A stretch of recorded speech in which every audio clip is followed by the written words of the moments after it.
we're joined by Mimi, and we have a very, very special guest all the way from Sentinels. It is Zelsis, the Vibe merchant even himself. I wanted to ask you, you rocked up with a Sen jersey. Why is that?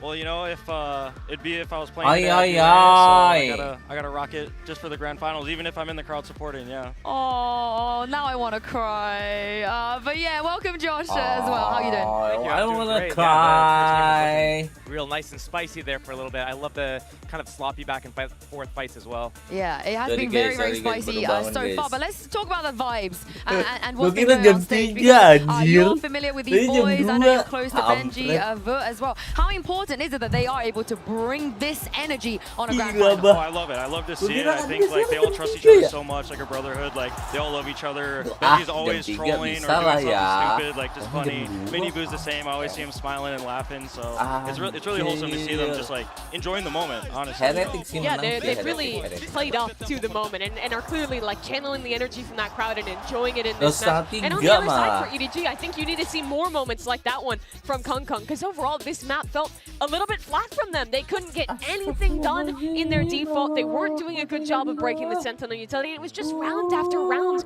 of these kind of last-second executes that were falling to bits. Well, to bring it back to the Heretic side of things, when you're in this crowd, the stadium is roaring and cheering, that pressure can get to you mentally, and when you have a way to channel that nervous energy into something positive and take your mind away from all this external stuff and focus inwards, that's when you're going to play your best and not focus on just what happens if you make a mistake.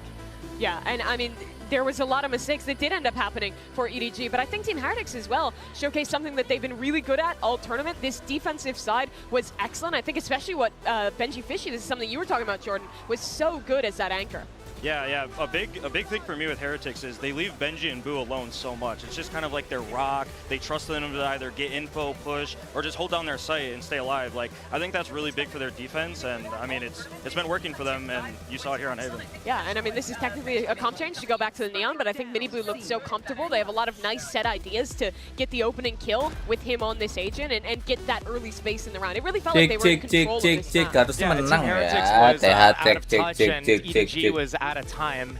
And we got to see that a lot, I think, through the value of how Team Heretics was playing that Cypher, getting that deep C-long value with a camera, and that allowed them to pivot where they set up their defense, and usually it was towards that A side, B side. There's always 4 players from Team Heretics ready to receive EDG. And that brings us to our HyperX reflex moment of the day, and this one goes to Rians in round 10. We spoke about how he has the potential to be the MVP of this tournament. Would you agree, Zelsis? Oh yeah, I mean, everyone has their flowers on Heretics, but this guy for me, he's shown through and through again in playoffs, like plus 20 every series, going plus 10, getting these like clutch moments here where he's getting executed on. He has supportive util, but he's just going forward, like he's not scared to take a fight, and I think that's really big as your initiator player. Yeah, I feel like he's so good when he's like the player who's flooding in to help that site anchor hold on to the site. He does a great job of finding exactly the right moment in the chaos to use his dart where it's not going to get broken, and then find the swing. He's been so consistent all event long. I mean, for EDG, let's go. Every single series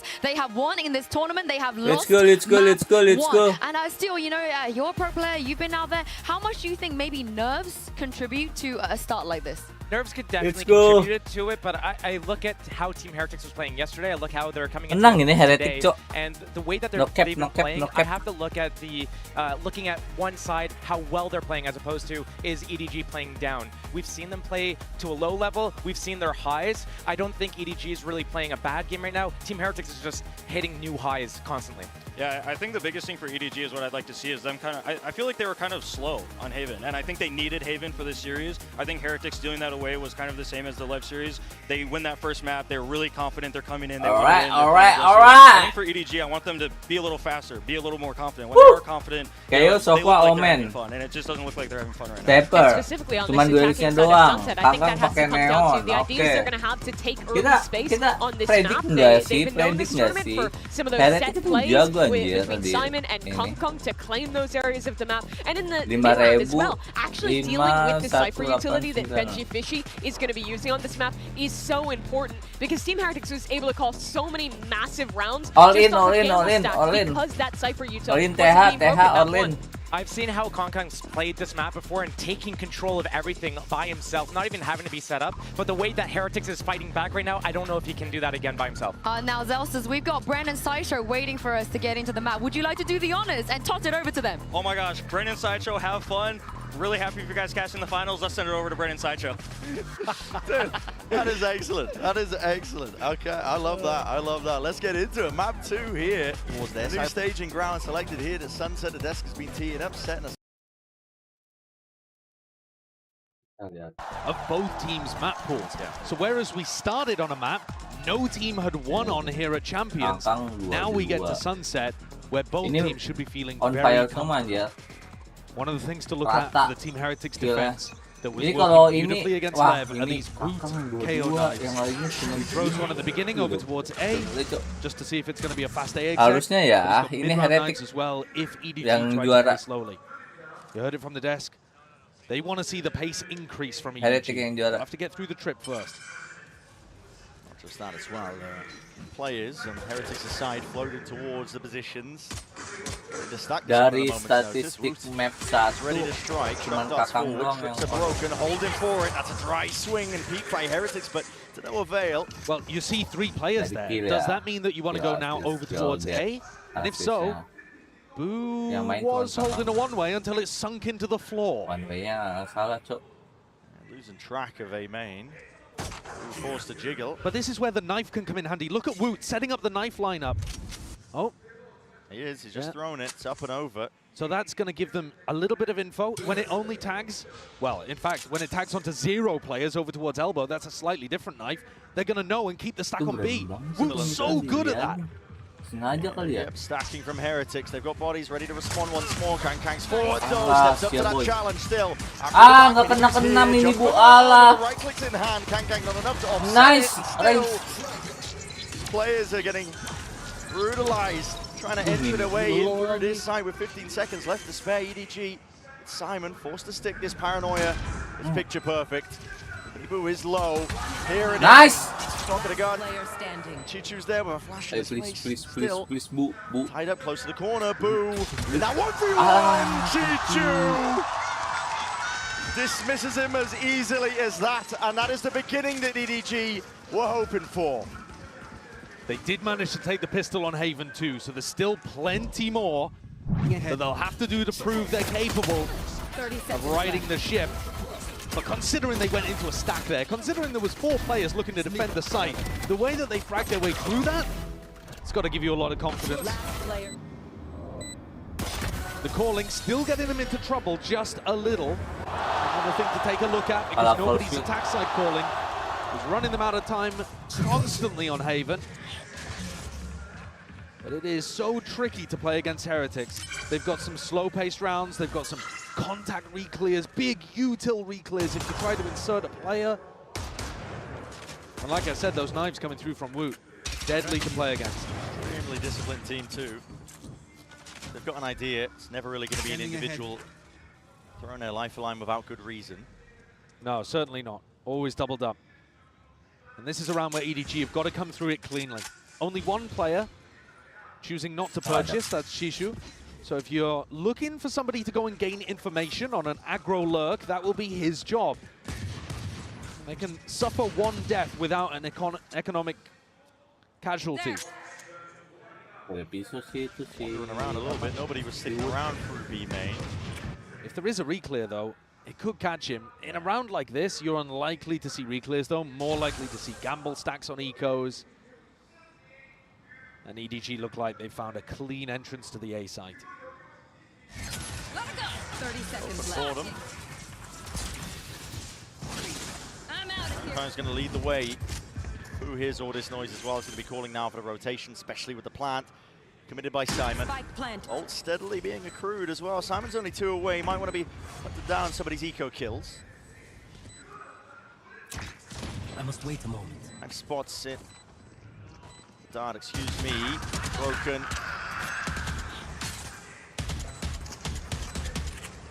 HyperX falling here. Too much available in terms of options that they can go for. The firepower. Not quite there in this round. And keeping it superbly clean. Retake-nya. Nothing lost at all. The flawless comes through. Simon 2 away from being able to get null command online. A massive ultimate to try to just drive things into B, for example, turn off all of Benji's utility. I wonder if Heretics already in this round are going to be thinking about denying ultimates. Let's go! Let's go, boys! Look at the energy that Kankan's providing to the rest of his team as well. It's unreal. I talked about it on Haven as being infectious, but it looks like it's taken a little while to set in. Gue predik We're a bit TH yang timid, I menang. think. Yeah. Dia lewat jalur lower. New to a match as big as this on the global stage as well. As you said, it takes a while to set in and realize actually we deserve to be here. We're good enough players, we've earned our spot. It's all about grasping when opportunities are present. Denied entry just from the nade, a fragment. Nice forwards, drone is also going to be broken. Woot, back step, still that trip. Placed down here, and he needs to be in attempt by EDG. Benji! Tries to reset with the aim. Actually dropped down to his knees. Chichu! He's taking chunks out of him. Ay, nice Iko banget ini. Kalau menang, Ay, beneran nice banget. Ini, aduh, mama sayangi. Aduh. Empowered by that performance, EDG is starting to get a bit of momentum behind them. There's another MVP candidate for EDG. I think Chishu's had a monster tournament to take his team to the finals. And he was slow, couldn't really get going on Haven, wasn't put in the right positions by his team. Here, barrels forward, hitting shots. Those 3 Sheriff kills are instrumental in getting his team the bonus round. Without those, there wasn't a hope. It's a beautiful round to convert the bonus. EDG, as I said, they will be happy with it. Bit of bait and switch there by Kankan, but not enough to avoid the knife. That's going to get good info for Heretics. Tagging onto multiple players. Might call for the rotations. They are on the weaker buy after all, so could make some riskier plays. Brent, both Miniboo and Simon are 1 away from their ults, and those interact with each other, right? If Miniboo gets it online before Simon does, he can't pop the null command to take the showstopper offline. Whoever gets it up first is going to have a slim window of opportunity. The orb is free real estate. Miniboo creeping up onto the line as well. Side by side with Boo, but they're taken out. QQ mulu. Shut down. Just as we were talking about it, Banyakin Simon claims to swing it through elbow. At this point, might not even feel like the ult is necessary to invest. Not at all. Wah, no, this is clean again.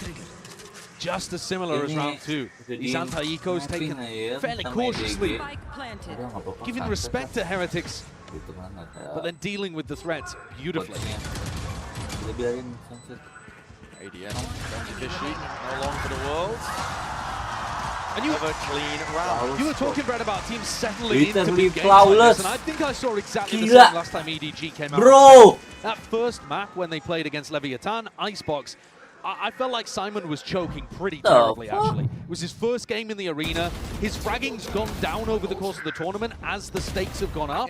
But what would you expect from a player where it's his first global event? He does seem a little painfully shy in some of these interviews, so it's great to see the emotion and the freedom coming out of him in these replays that you're seeing here. If he can get going in these rounds, he's 3-1 at the moment. Absolutely. And not just be playing supportively. Like I said, his supportive utility is immaculate. They've drilled that into him perfectly. But once he also gets those impact kills going, as he was in the group stage, that's when you've got a deadly team. Oh, he's a beast. He's looked like it all tournament long. EDG, just need to pick yourselves up sometimes, and luckily had that time in between the maps to do exactly that, you know, just making sure that the mental was on track. And Heretics are forced to take the time out here with being 4 rounds down. I mean, as much as I'm talking about the mental, the crumble, the pressure on the big stage, and all of this pinpointing your career, it's on either side as well. Despite the fact that Heretics did dismiss EDG on that opening map, they still have new players. Now listen, they've been in the front themselves, but they're still young. I've seen evidence of that. The DRX game, I think, was a perfect example where Heretics and DRX were both kind of trading blows. It was scrappy, it was messy, it was muddy, some might say. EDG are going to have to apply similar levels of pressure to this, though, to get that same crumble from Team Heretics that, honestly, you're right, we have seen it in the past. Miniboo with his ult here looks to try to take the fight. Yeah. 0 point And broken the as well, hair. so still has access to that ult, those abilities. And with the nade being thrown on the B side of the map and Miniboo not being turned off, they want no part of it. Yeah, EDG all the way up through mid as well. This time it might not be anticipated. Benji! Ini. He's gone, he's taken out. The swipe of a hand and a glide from Kang, man. Woot needs to try and make the Bro! attempt to dominate the angle. Eh. Broken to pieces here, and now 3 to stand for Heretics on Ay! this retake. Dibantai, bro. Just spotting barely Di off the mapiknya. shoulder, but a kill. Map pertama That dibantai Heretics were really juga. potentially hoping for there. Yang mapiknya. Now, settling back into the positions, looking to save it for the next round. It was a full investment from Heretics into this. It was a timeout as well. It was everything pointing towards this needed to be the turning point for them in this map. And I think that's exactly what EDG, what the desk were looking for EDG to adapt to. That's that faster Udahlah, tempo. saving lah. They Kocak. made the decision instantly. As soon as they heard the nade coming Harusnya out and an time out aggressive ya. B main take, you know Harusnya that time teams out are doing ya. that with usually 3 players in Harusnya B main. time out. TO, You know that TO. Miniboo's over there and he has Showstopper and you don't want to be messing with that. And so they Harusnya instantly TO. call an A split. And once more, who is it that breaks the crosshair of Benji Fishing? Breaks his wrist in the middle of it too? Harusnya TO. Kangkang. Kalau nggak TO, Steel kebangetan was cok. mentioning on the desk, you know, he sees this guy, he will just try and take fights by Oh, himself. nggak sampai. Sometimes without that supportive view tilt. It's because he's so potent, man. He is. He knows that he is the protagonist of this story, this tale that's being weaved here by EDG. Their own attempt to try and carve themselves into the history books. When he played against Leviathan, he took 30 Wow, first guys, duels, dapat which is bonkers already. Yeah. He won 20 of them. It's just different, especially when he's firing on all sorts of cylinders. Jishu looking to take an aggressive timing up here. So aggressive. Yeah, Riens and Miniboo both had their opportunities to try to contest this, but looking to back off and play slightly more passive angles, just to stop people entering with that trip. There's still danger here for EDG, trying to play this attack. Simon used the ult prior. Miniboo's holding on to the showstopper. If you let time be your enemy, it's a game-winning ult in the hands of Miniboo. No assistance here for Boo to get back onto the angle, so that drone just forces him back a step in elbow. Itu termasuk pagi nggak sih? Nobody's Gua looking to kemarin test itu it. kan live This ya. is where you get the advantage of having an Sampai aggro jumpa IGL like nobody. 'Cause Pagi, he's willing anjir. he is. He's down to limit test. Might be calling as well for the rotate, but they do pull out the drone. That's Heretics aiming to clear up the fog of war. I think nobody's done a great job there of pushing Boo back twice. Once with the drone back into elbow, and then again to push him all the way back off A. 5 seconds though. It's going to weaken the B site massively. I mean, look at these players in Yeah. spawn scrambling for Heretics. In through spawn. 30 seconds left. As you said, knife through the back now. EDG set their sights over towards the B site. Making a move now over towards it. Back site is granted and gained. Simon with the plant. Up and abound there. Nade rebounds, but Smog is already collecting all sorts of kills. Crossed up. On there. They need an opening to feel that willingness, I think, to expend this ultimate here. Miniboo! Ah, He's chopped salah. down, cut down. Phantom spray by Kang.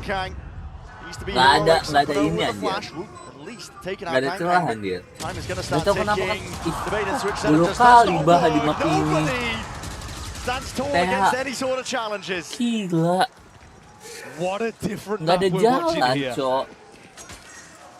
What a different look for EDG compared to the way that they fell over on Haven, where we saw the inexperience and Nggak the ada jalan nerves sama playing out. sekali, anjir. Everything is crisp. I must wait a moment. Benji just cowering, hoping he survives. 6 rounds in a row. They need this gun to stand a chance to bail them out. Here. It's going to be granted at least that. But this is a map that is slipping away from Heretics. It is. It's already a phenomenal attack site for EDG. They would only need another, round or two, and it would be super successful. Miniboo looked like he didn't understand that the smoke was going down there, or possibly didn't anticipate somebody would be holding an unusual off angle. And things are looking loose out there for EDG. It's all smiles. Nobody on Heretics has more than 2 Ting, kills bah. across 6 rounds. Money again is just being stretched thin. Desperation! Kang! But he opens it up and potentially closes out the round with that one. It's a first kill with no follow-up inside again from Heretics. Heretics still have the best 4v5 win rate in the tournament. I mean, out of all teams, they were the ones who specialized in that. Ah, nggak dapet Riens ya. Flash to try and set this Ultinya one up. nggak dapet That's kayak desperation kemarin. I've ever seen one. Nggak bisa. Josh, best 4v5 win rate, but if you don't get that initial trade, which is so core to the way Nggak the kayak Heretics lawan play, Leviathan kemarin, Cok. Then you're going to be in Nggak. trouble. Much more difficult spot. Lagi That's nggak why dapet Rians ini tried to TH, Cok. equalize it there. Yeah. And now they're going to be in Map tough ini. spots again. Exploring, potentially. They're calling for it. Underhanded with the flash. There's too many targets to really deal Wood with. nembaknya. Still for one. And now space created and taken. Kang not to be denied. Any sword and seconds of the side. Wood dodging Ducky. But again, this guy is relentless. Kangen doang yang He's got main on anjir. every impact kill in the round, Kang. He's just been everywhere for EDG. Cannot be stopped. Boo obtains the upgrade. Nails the first one. It's an obstacle removed, but two more where that came from. And Kang, this guy, look at him. He's already Gak bisa open. nih, EDG nggak bisa He's Kangkang so terus nih. confident. Ngendalin And Kangkang nobody from Datin Team loh. Heretics is giving him reason to Temennya be otherwise. kill 5, kill berapa? 3, Destroyed masih 1 Miniboo digit. in that opening fight. He's Cuman actually caught up on the siapa, scoreboard to Cico doang Shishu, ya? who was 10-0 in the Tembak first lah 4 harusnya. rounds. Miniboo's ankles completely snapped there. And then Kang again being able to win a duel against Riens, MVP candidate for Team Heretics. That opens up elbow. Piece by piece, his layered aggression takes the map away. I'd like to see Team Heretics change up the way they're playing the defense side. I think, despite me talking about some of the things they were doing well, like Cico sama Kangkang doang yang lainnya kill 5, broadly 3, speaking, when they played 3. against Lev, I was a bit disappointed with how Team Heretics were playing on what used to Ini be mah home Kangkang territory and for them. friend They're anjir. going to take their second tag time out here. One of Kangkang the things and I'd like friend. to see them adjust is to have more of these big defense re-clears, and quickly as well.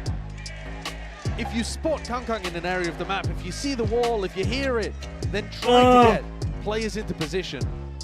Trying to get Woot or Boo with their flash ready to go and retake space against them. I think you've got to force the fight on your terms. You can't wait for Kangkang to get set up with all of the pretty utility needs to go and carve through you. All right. Now, should they do that on this round? Probably not. They've got 5 sheriffs and light armor. It's a good time to get active. Sure.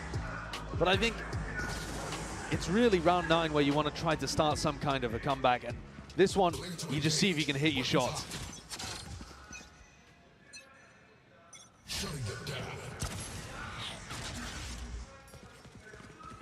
Knife is going to be dodged. Predictable here for the EDG players, and Orb's farmed up alongside it. Boo's just trying to take away any advantage he can in this round. Woot's also trying to stay mobile as well, right? Uses the knife on one side of the map, now rotates very quickly to top mid. This is looking like a crunch in middle. It does. KO set up and ready. Woot's right behind him. Flash, recon, nade coming. Yeah, hearing that drone, you're going to see the dart through the back, and now there's that paranoia swinging through, but the timing on that smoke is just impeccable. Woot does not feel like he can step past that one. Kang's straight through and out with Benji, Fishy. That's the kind of spot where I'd like to see them commit to it. You know that there's a player trapped there. If they were running Neon on this map, that would be a situation where Miniboo would stun and run at the defender in mid. Nobody's a bit brave to take this fight, but the dart spots it out, and now another re-clear call. Ai. Man. Oh, 1 HP, anjir, Kang. Hanging on by a thread, yet still navigates the danger. Takes out the half buy. 5 HP anjir. Masih dapat kill 2.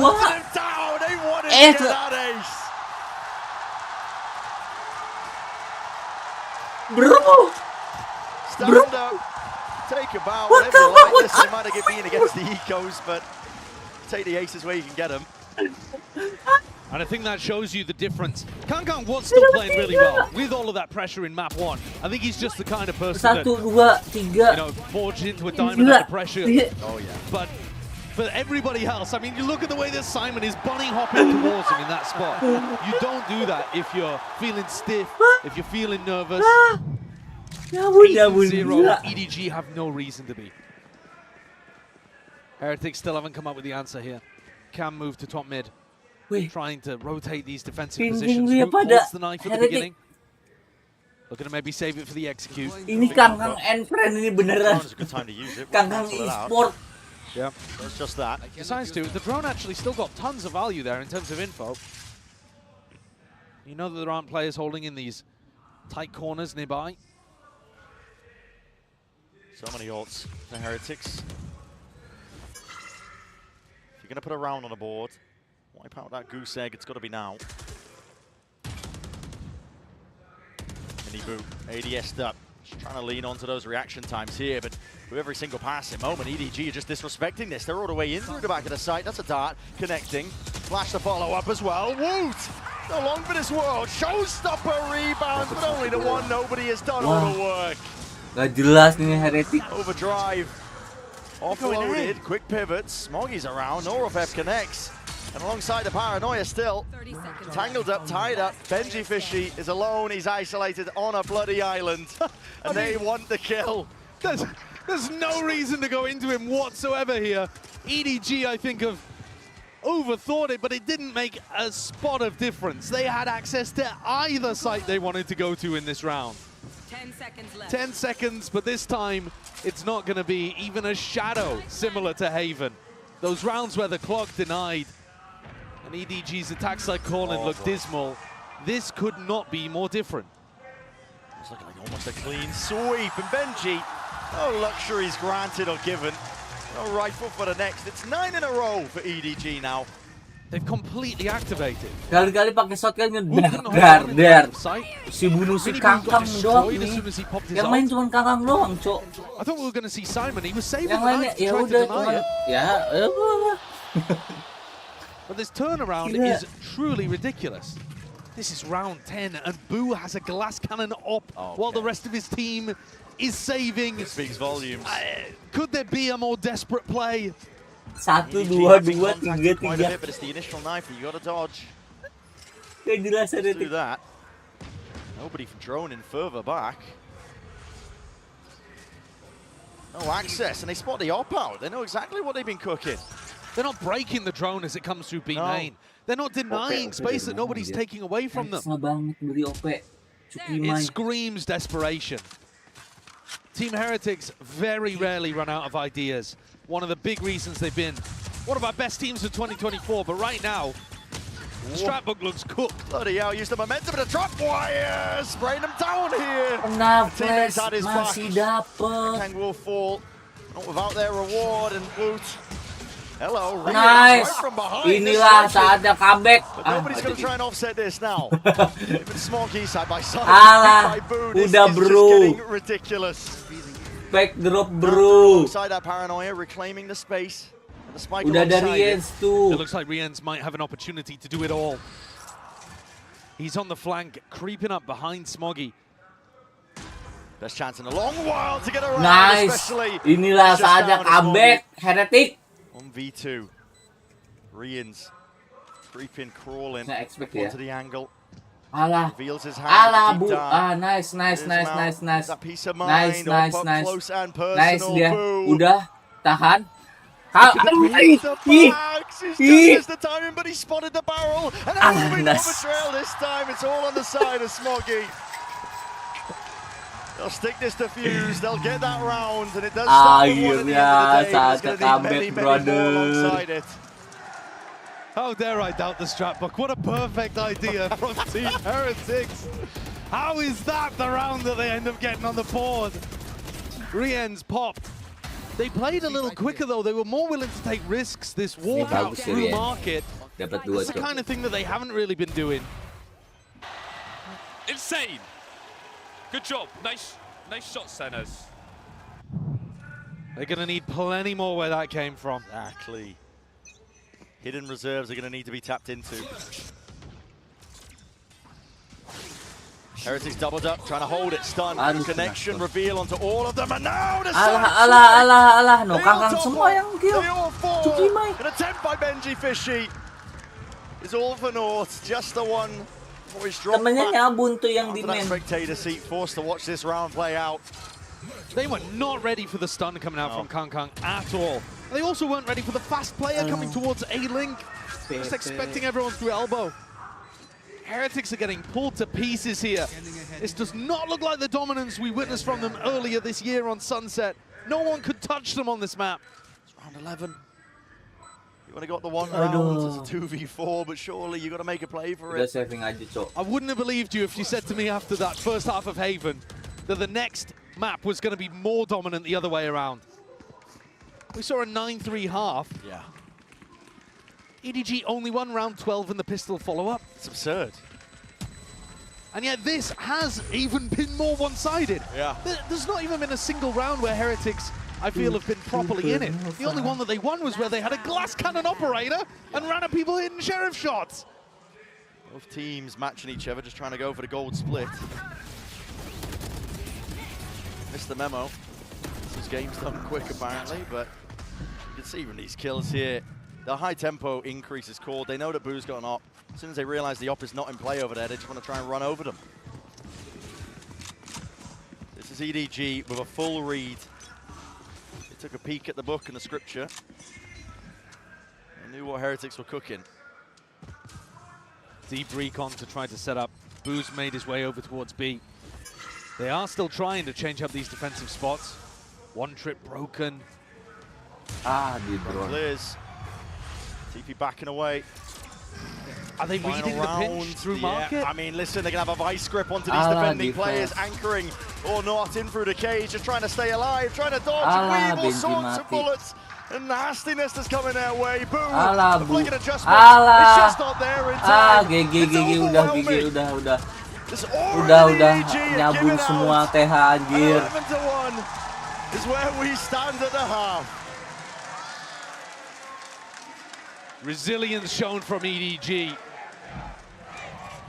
If you opened up this grand finals and you were worried there was going to be a blowout, that EDG were going to crumble at the final moment after already making history and fall, it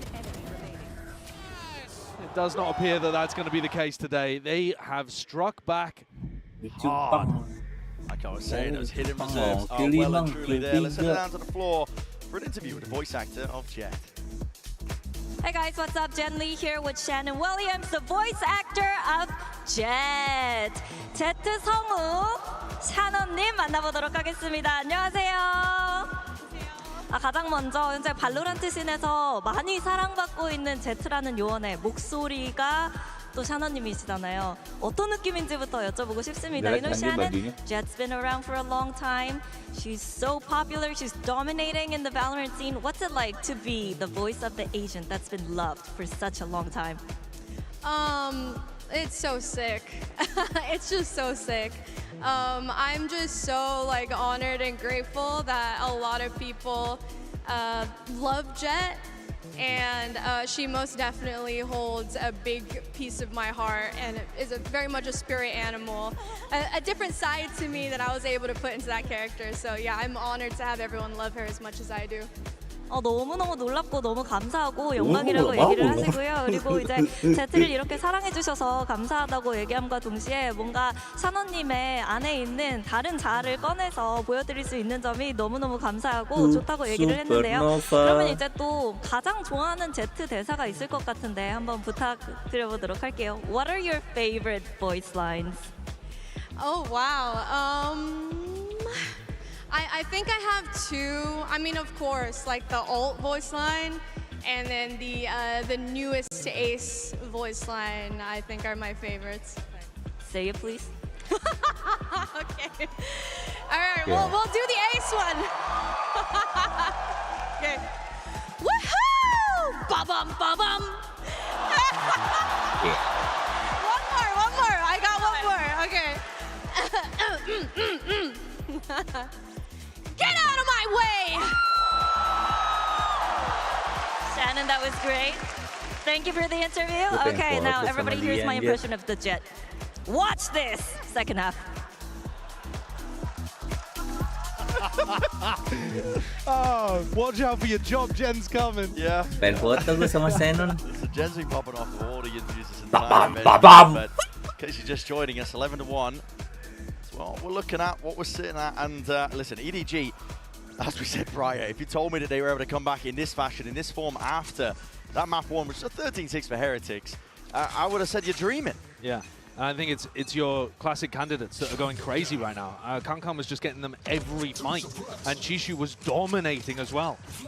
The openers, the closers. Flash connects. Chishu lucky to be alive there. 1 HP, quite literally. Just tucks himself away behind a pillar. Bam, bam, bam, bam. Alive for now, so the setup remains up. It's a nice idea from Team Heretics, trying to get that punish on the Syphus. Often going to be trying to play aggro towards B main. There's a trip there, and they know it, and there's the punish, actually. Pretty good. You got to be able to shut down Kong Kong in these rounds. Certainly something that Heretics have learned. Come. Gotta get that info. Timing's missed. Wait a second.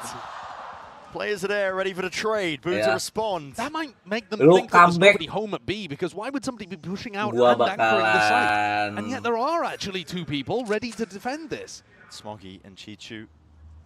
Not quite shoulder to shoulder. Beli klasiknya. Smoggy's on that high ground angle, perched up. Barely peer over. That smoke just dropped up. Blossoms, blooms. Chichu is getting brave. 29 seconds left. They gotta know at this point, but with the walking play, contacts by Heretics. Finally, a few stray shots hitting. Damage done onto the other side of things. Trying to go for the swing. Paranoia sweeps through and through the smoke. They knew that Chichu was low. 13 seconds. Time becoming an issue. EDG. Smoggy. Definitive chances. Nade rebound. Smoggy trying to play himself back in Ambek dan juara gue beli side by klasik side. It's Heretics. Drifting. Missing. And the shots matter right now! God damn, man! He's not giving Heretics an inch.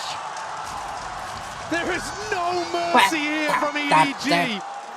Not a moment's respite. Gue pengen boker lah. Not an inch. Dah. Heretics have done everything to try to set them up for that round win. To get a pistol that could have maybe tiba-tiba ada gone GE somewhere. anjir. At least giving them some hope, Lihat si GE. even if it was false. And Smoggy shuts the door in their face. One enemy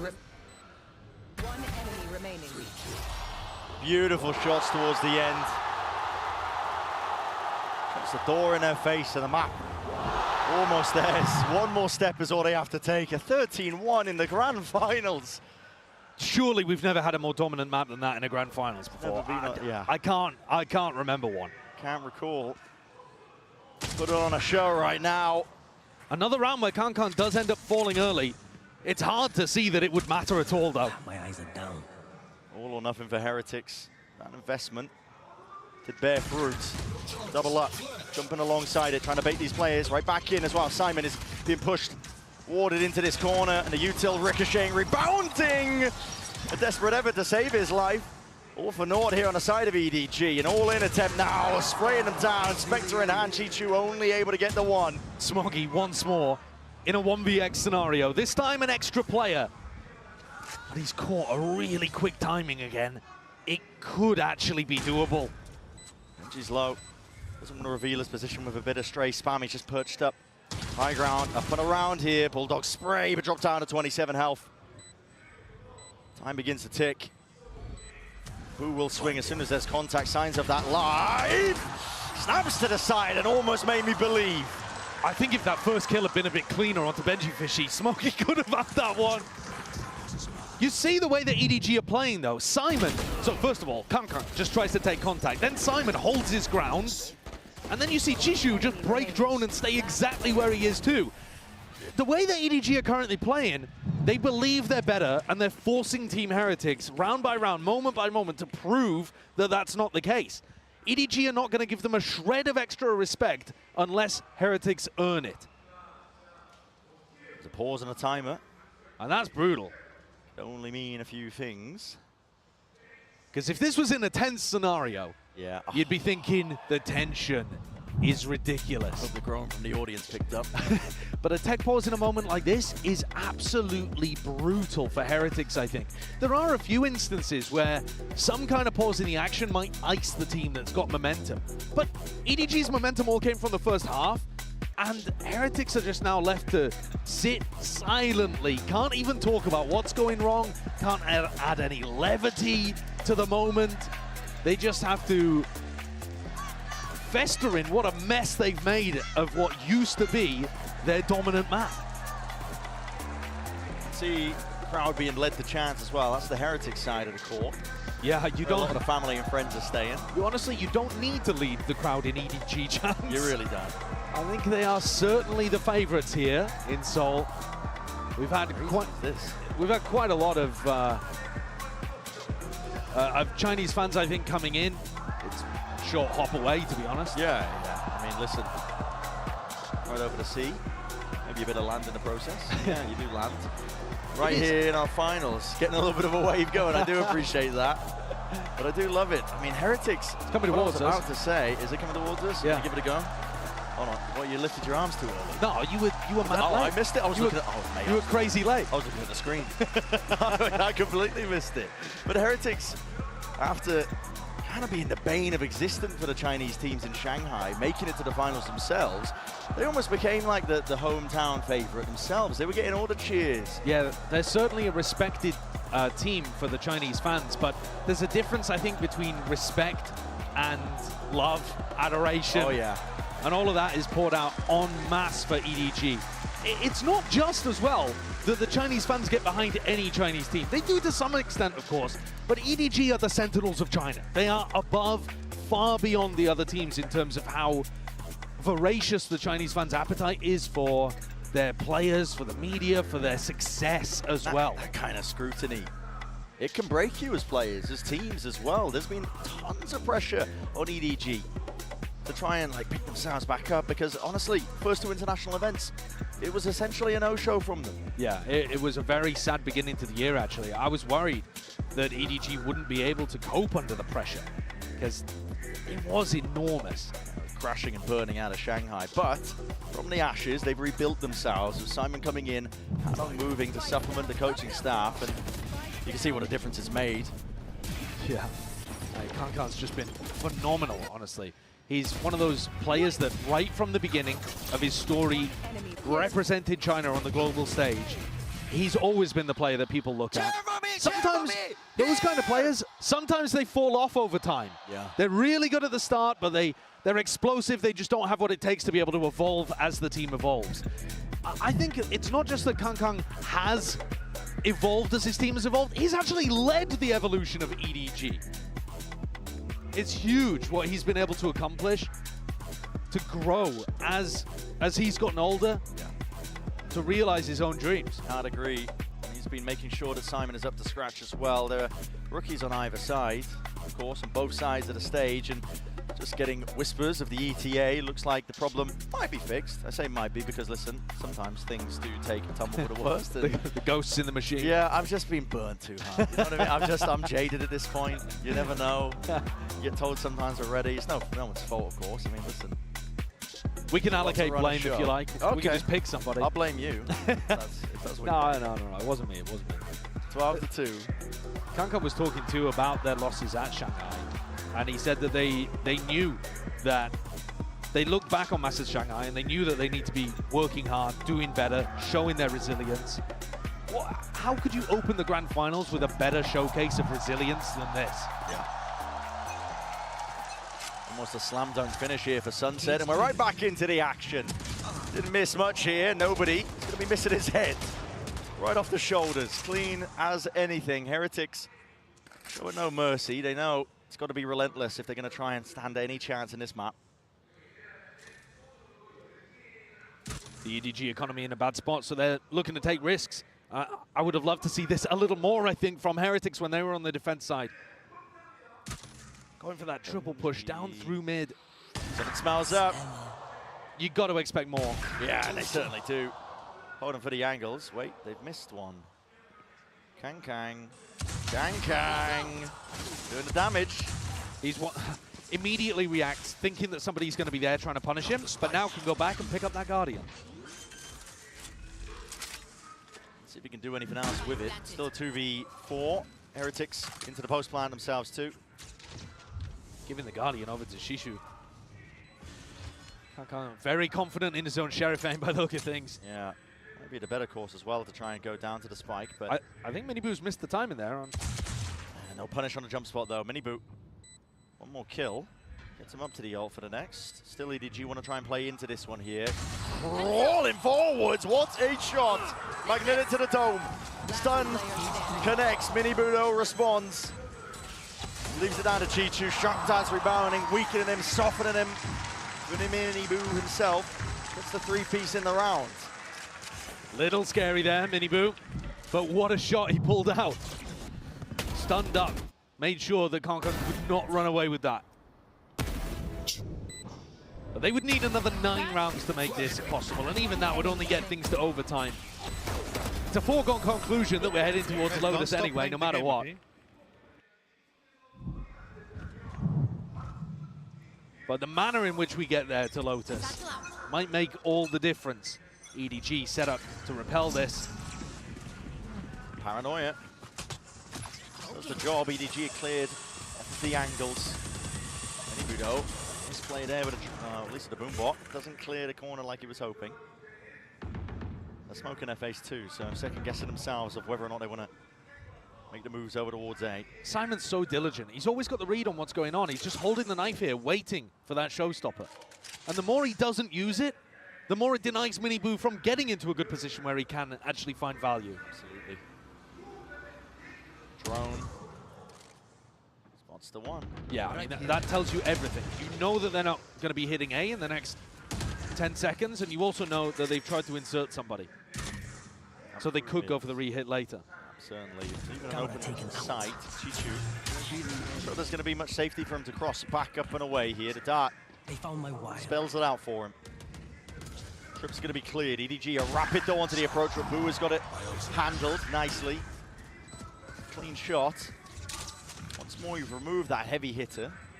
Team HyperX falling back, reconfiguring into this round. In through B. Minibu's going to be taking point and contact. Oh, feeling like it was necessary, and well, still alive and kicking, but potentially not for long. Yes, Smoggy returns it straight away. Straight bullets, all it takes. EDG now. Try and chew through this hold, in through B main, a tap onto the spike. Accounting for Boo, he just absolutely overwhelms onto that spot in position and nobody, not long for it. A nice round from HyperX. Good plant, Cam on the plant as well. They have so many layers there. Minibu pushed up, Aghann on the post plant, drawing out info, managing to go 1-for-1. Cam and Spam play that HyperX love running on both sides of the map. Fragment grenade too. But at what point do you start to believe that a comeback like this is possible? It takes anything. One big round from Kankan or Chichu. There's always danger lurking every corner. One mistake from HyperX. Exactly. And it's over. These comebacks, they almost never happen. Especially because it's an EDG. Weaker weaponry, you can take those risks. You can make your move. What a risk he's taken here. He's Pushed found up. the timing. He's right past him. It's going to be a trip in his face at least, but might be able to hunt down Boo. Still, Boo is in a very defensible position. Slicing the pie from Minibu. Trying to, okay, maybe stopping short of the mark, but still aware of the fact that there could be that play. And it's made here. The Paranoia sweeping his way through. Just can't quite wrangle the beast in control of the Sheriff, swiping his way in. Gang! Here he is. Playtime's over. They're done messing around. EDG want to go on to the next. There's an ult for Boo. Will be able to pick up the spike, but it's a hard read by Simon. Look at this guy. Ready to just deny. 13-4. The MasterCard thrifty to finish. And Lotus on the cards with an even up scoreline between both of our teams. Zeltz said on the desk that when Haven went the way of HyperX, he thought that was going to make the series incredibly difficult for EDG. Okay, guys. You're expecting Sunset to be favored for the EMEA squad, who look good there all year long, and EDG... Berapa guys? 13-4. 10-8, 7-15. Aduh, mama sayangnya ini mah Kangkang and Friend. Beneran dari map 1 map 2 Kangkang and Friend.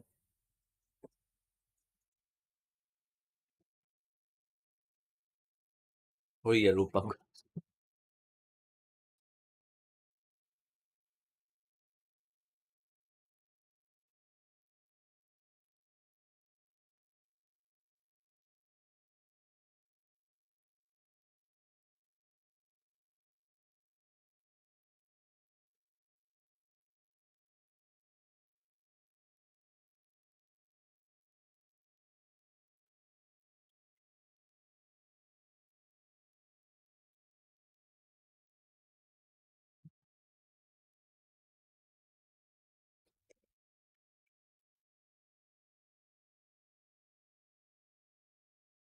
Kenapa gue pakai headset?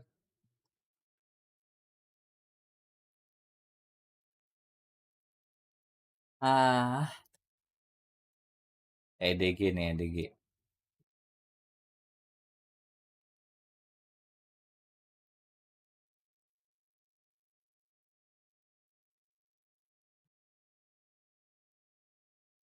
Sambil nunggu ini anjir.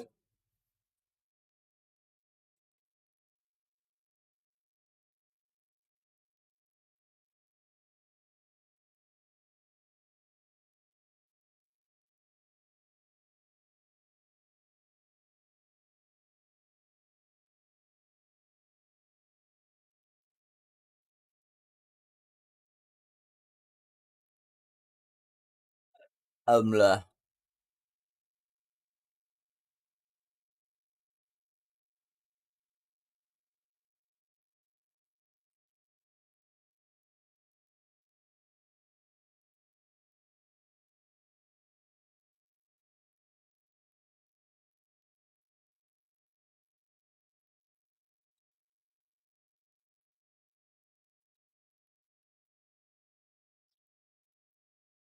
Gucci geng, Gucci geng, Gucci geng, geng geng, Gucci geng, Gucci geng, Gucci geng, geng geng.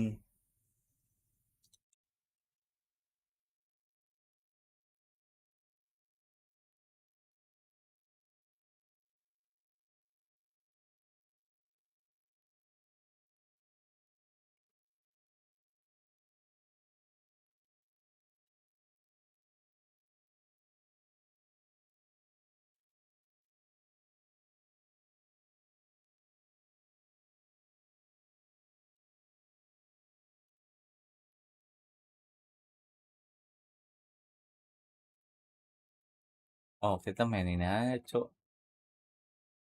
Sambil nunggu. Mana sih?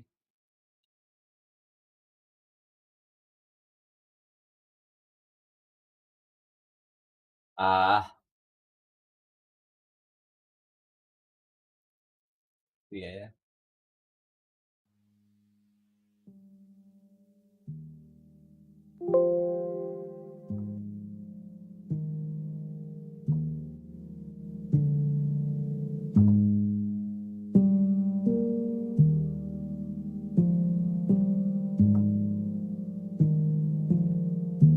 Belum mulai berada.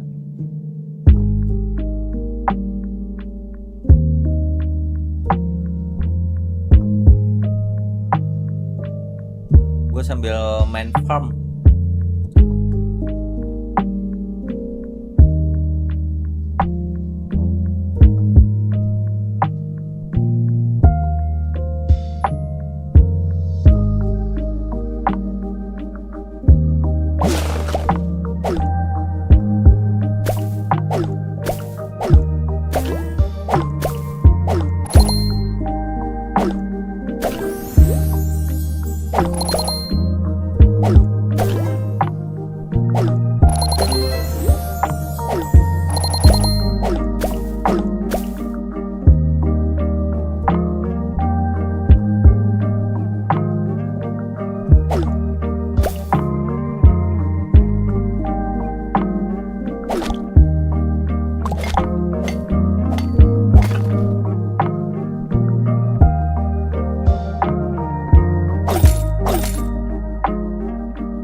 geng.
Kencangan ya? Ini cukup lah ya. Predik EDG 160 biar EDG kalah. Gua mau EDG kalah biar gua menang.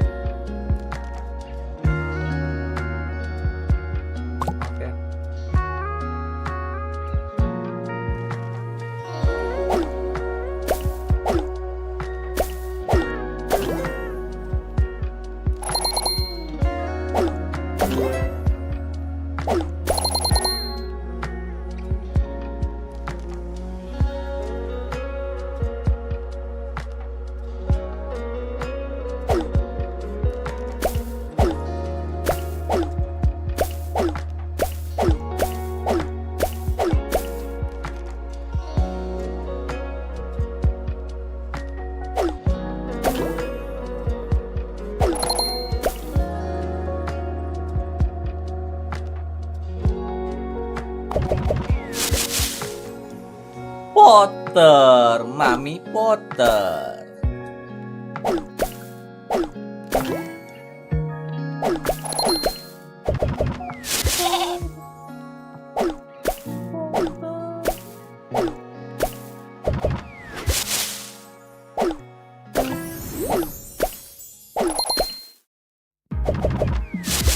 Musik itu personal. Pegang kendali untuk mengatur suasana dari awal hingga akhir dengan Spotify Premium. Dengarkan semua playlist dan album favoritmu dalam urutan apa saja, dan download lagu untuk didengarkan offline tanpa jeda iklan. Dengarkan musik tanpa gangguan. Ketuk banner untuk mempelajari selengkapnya.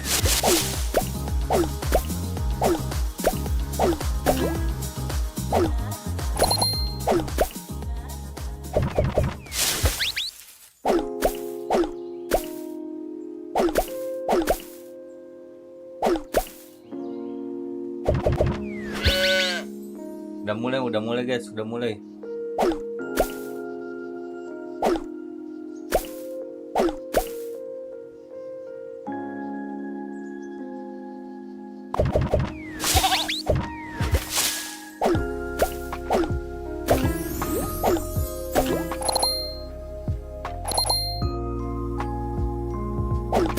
Mulai guys, udah mulai.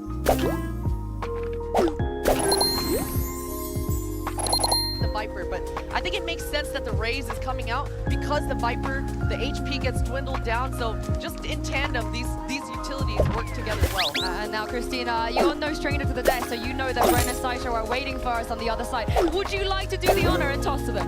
Bren, Sideshow, take it away. The true professional in every sense. Listen, in every sense. I'm ready for Potter to step back into the ring. Listen, the talent are ready and waiting. Open arms, I'm telling you.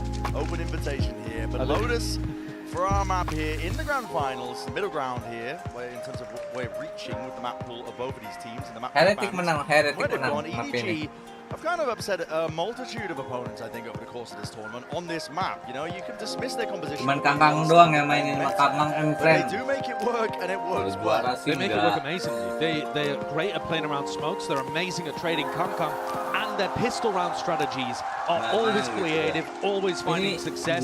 This round, at least in the creativity, looking to be no different. This is going to be a big push out of C and B, and that puts all of the pressure on people like Benji or Woot to try to hold on or make at least the right decision of whether to hold, whether to run A. Gonna see it. Kitchen Sink is lobbed over towards it, trying to take that fight with the fault line. That's a good connection. Kangkang. It's blood underwater. You can sense it, smell it. Trying to go for the pincer. Contained for now. HyperX have the advantage. They've stunted and slowed down his push. Nobody seeking to redeem himself into that spot for a moment's notice. Taking these timings, disrespect is shown. Miniboo, he's stuck with the spike. It's fully squeezed. Out of spot, out of position, still satchels through, and his team's going to make the decision for him. Taking that space onto the site. Now everybody trying to go for the retreat. Pistols in hand. Oh, enough to claim these kills. Let's soften them up potentially for that rainy day. Kangkang is relentless. He won't let them loose, and he will not let them have even a single chance. HyperX somehow finding head to find a way through this. Tap through the wall, nobody is left in a difficult spot, a 1v2, but all that damage done, as we said prior. Shots online! That's just a disgusting pistol from EDG. Nobody with so much value there. Collecting the beat. React, which I think was the wrong call from HyperX. You know that they pushed out B and C, you know that A is open. I'm not really sure why they tried to do that small feint into the B site. Maybe over-anticipate the EDG were going to read the A pivot. Di belakang ya, padahal udah nge-flat EDG were ahead of them at every part there, up until the very end where nobody was in a tough position but pulled out the Red Bull clutch.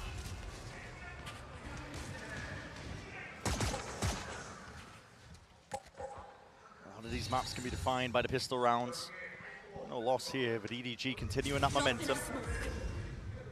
Smoggy. Still holding down, locking down towards C-mount. Someone's got a fault line just in case. Door opens wide, but the paranoia, they already know that there's a chance of losing B main control, but no. Once more, HyperX have worked back. Pushed into predictable avenues. Pings out from HyperX over towards C, which is where Smoggy and Simon are holding. But it doesn't really look like there's going to be enough utility to shove them off the line. Even if Boo decides to commit Haunt or a Prowler to this, I think they're just going to break it.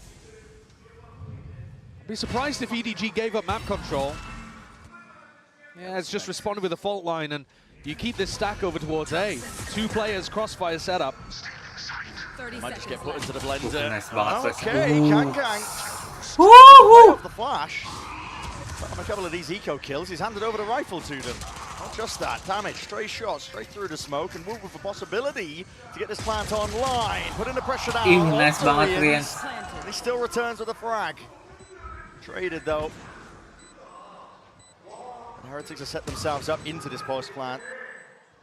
Benji's on with the rifle. Did Smoggy see Miniboo here? I don't think he did. Fault line ready.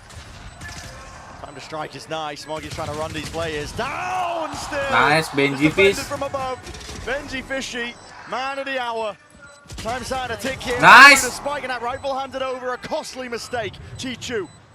Menang ini Iko. Bro, menang Iko. Menang Iko. Locks it down, holds it down. Boy. And answers right back after the pistol. Finally, we're seeing both teams really early on try to get stuck in on a map, not allowing it to go early one way or the other. I feel for Kangkang in that spot though, because he really believed that Paranoia was good. He trusted in his teammate, and he ended up being betrayed by it. Woot, playing anti-flash, managed to swing back in and help deliver that first step to the Maskahard Thrifty. HyperX will be loving that one. Not only does it hurt the EDG economy, but it actually allows them an opportunity to start getting these attacking ults going, which otherwise would have been at a big disadvantage. It's one of the biggest reasons that Team Heretics, or at least biggest tools that they have to rely on their attack side, compared to EDG's less standard approach. The ultimates that Heretics have access to, slightly better. And they found the gap here, if indeed they do press into B. EDG are super happy to gamble. When they're on ecos, they'll often run 4 players A. They'll sometimes push on defense, like we saw on the pistol. They have a lot of ideas on. Pretty par for the course though, just trying to stack a site when you're on the eco. It's nothing really innovative. Okay, Kang. Takes a gander and a peek. This spike is in serious danger of being lost. Benji's taking a risk even going to retrieve it right now. He's having to slow down the footsteps. He doesn't know if the space has been taken. And now scurrying away. Slight mistiming there. Could have spelled defeat and doom for him, but okay. Stand the turret. Site's been taken up, but players are in position. EDG have got them surrounded on almost every front. But their weapons aren't good enough to spam, so this plant should go down fairly easily. They throw the paranoia in as well, just to make sure nobody can play waterfall. Itu nga ka-detect. Played in here, all that sound and distraction. Shots in here. Heads barely taken over. But it matters not. Give him a pixel, give him anything. Make it work. Guns have been handed. Crossed over. Benji Fishy 1v2 has a lot to deal with. Prowler running him down and nobody's right there alongside it. Kena Iko juga. It's back to back. Kena Thrifty, cok. Ih, sayang banget itu. The Thrifties, they just keep coming. Gak nyala. Nobody with Bulldog had handed so much there. The turret evaded as well. Masih what was going on there? Sampai pagi enggak nih? Kan udah pagi ya.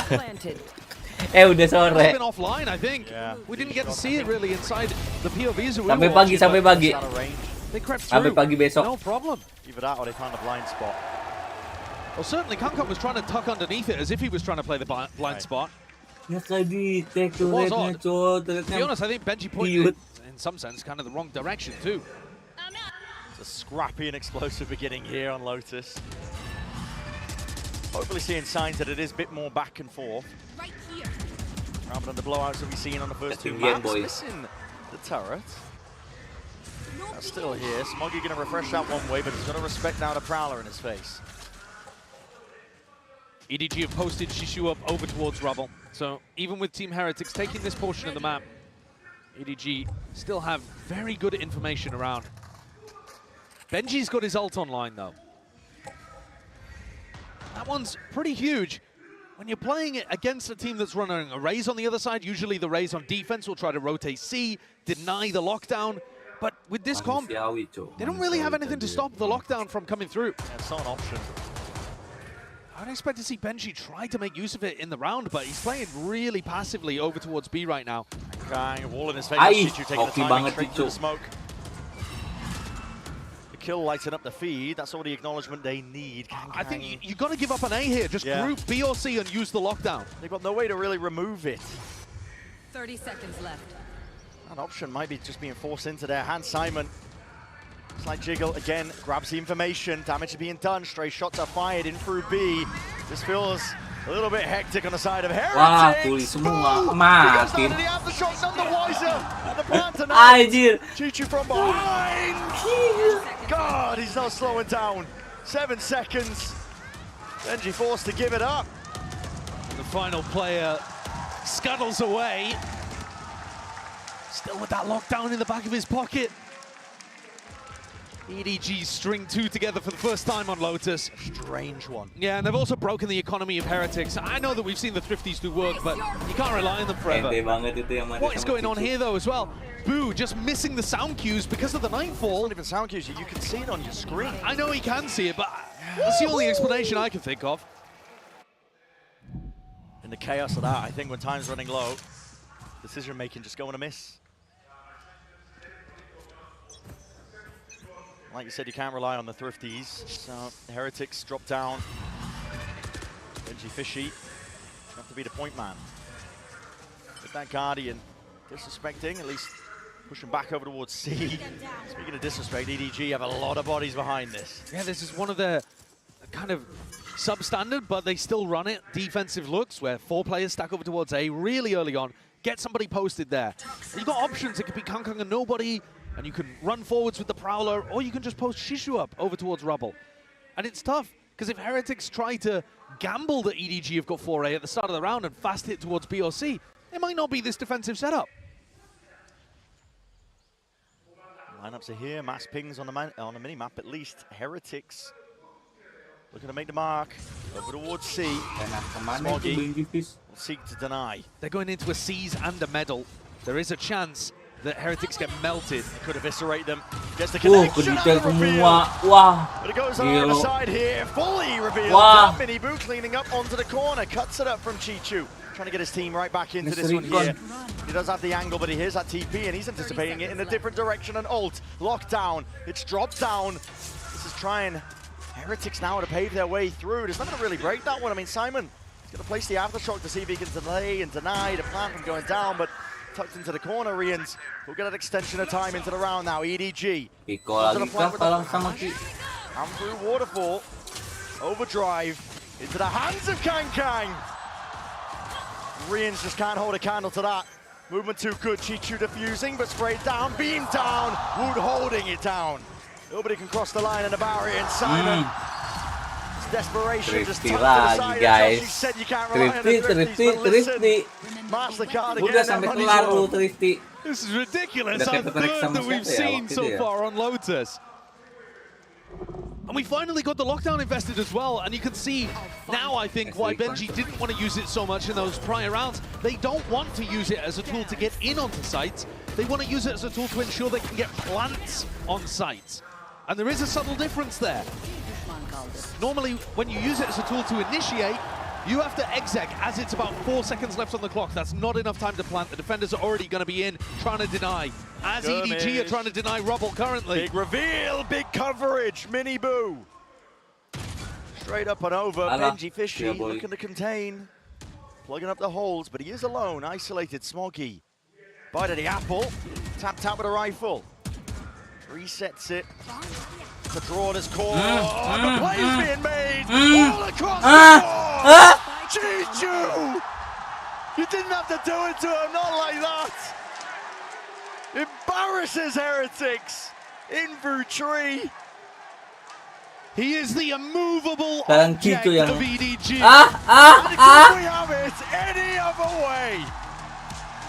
And that's an ace if I've ever seen one. He's been superb at this tournament. He really has. His win rates in these opening fights, immaculate. But guess who's there supporting him on that entry too? Simon from the back. The fault line comes through, stuns onto Woot, and frees him up to go for the rest of the kills. Kang, he can't even believe it behind him. He's like, mate, where are the rest of my kills? You're going to ruin my stats here, Chichu. Chichu, 12-4. He started off on Sunset 10-0. Now, he did slow down after that, but his opening to the map drove a spear firmly into Team Heretics. It's amazing how much Chichu's doing actually for them overall in this tournament. He's winning about 70% of his opening fights. That is ludicrous. He really is. Absolutely bonkers numbers, and you're also seeing the value that he has across the board. On Haven, he couldn't quite get working today, but on previous times, he's been so good with the lurks.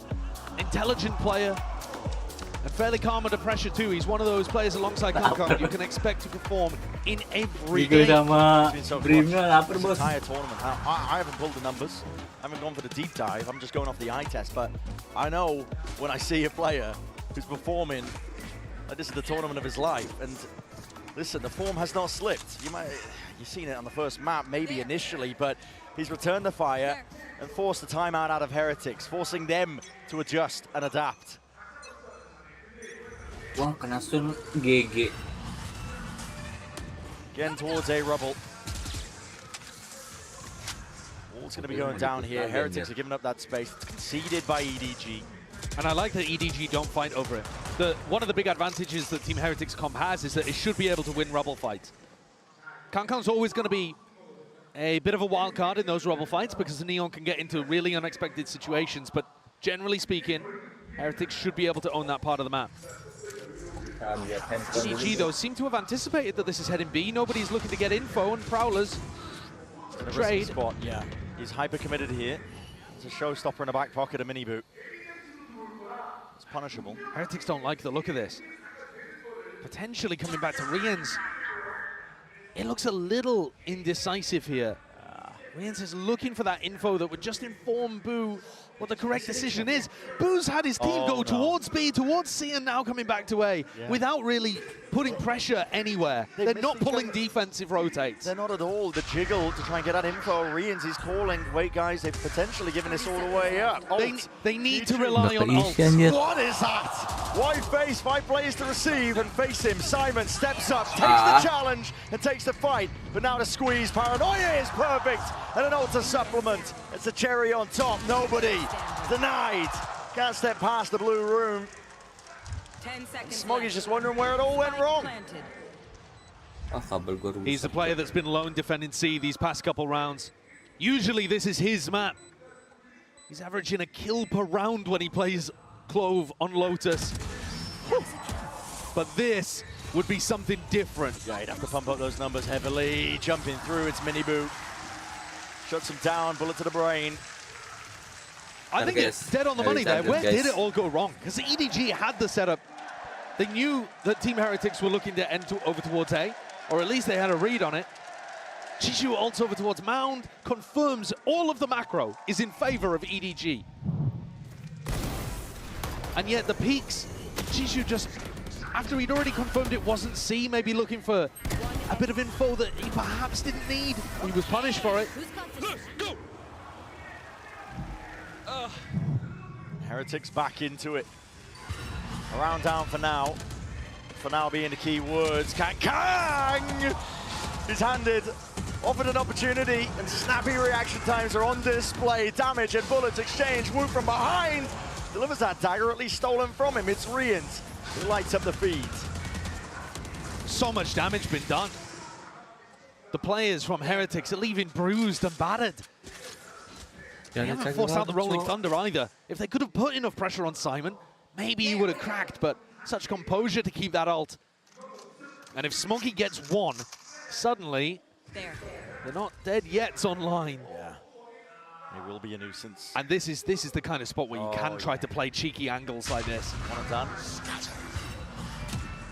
The ult online has a TP into the back. Ooh, hard commits that. Now you're putting the squeeze on Smoggy. He's in the danger. There's no retreat here. There's no retreat at all. And once more, Heretics show that discipline on display. Kang! Accounted for. It's only one before he's dropped. An open sight here for Heretics. 30 seconds left. I love that snake bite.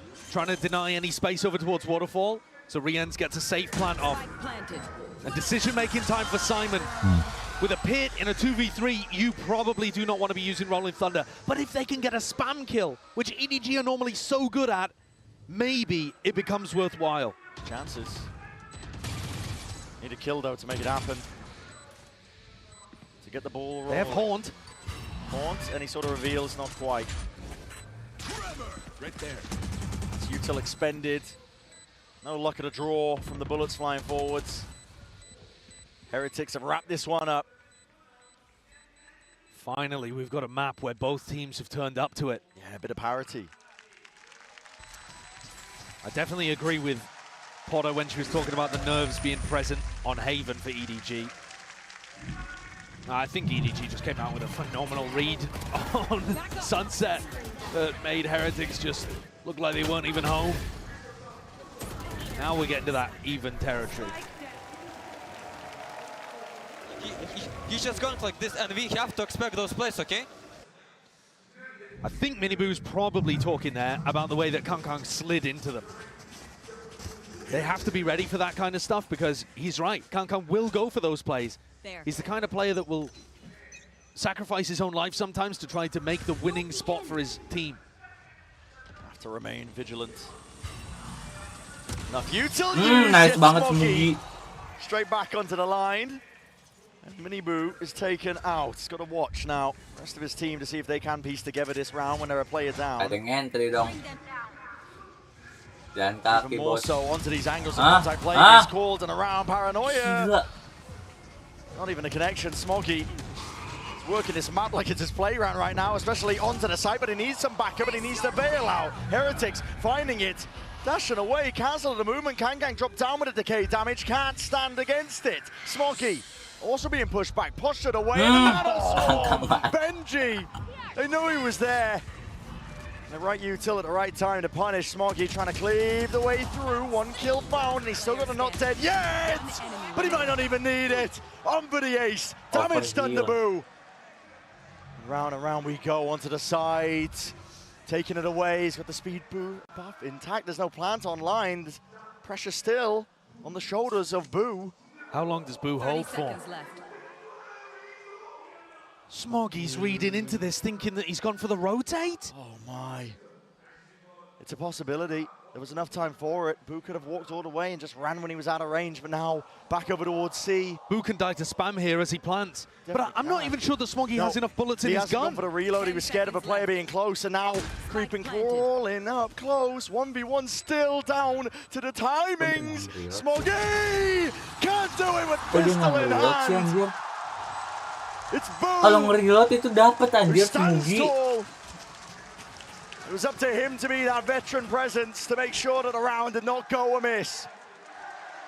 What a clutch from Boo. Desperately needed for Heretics, I think.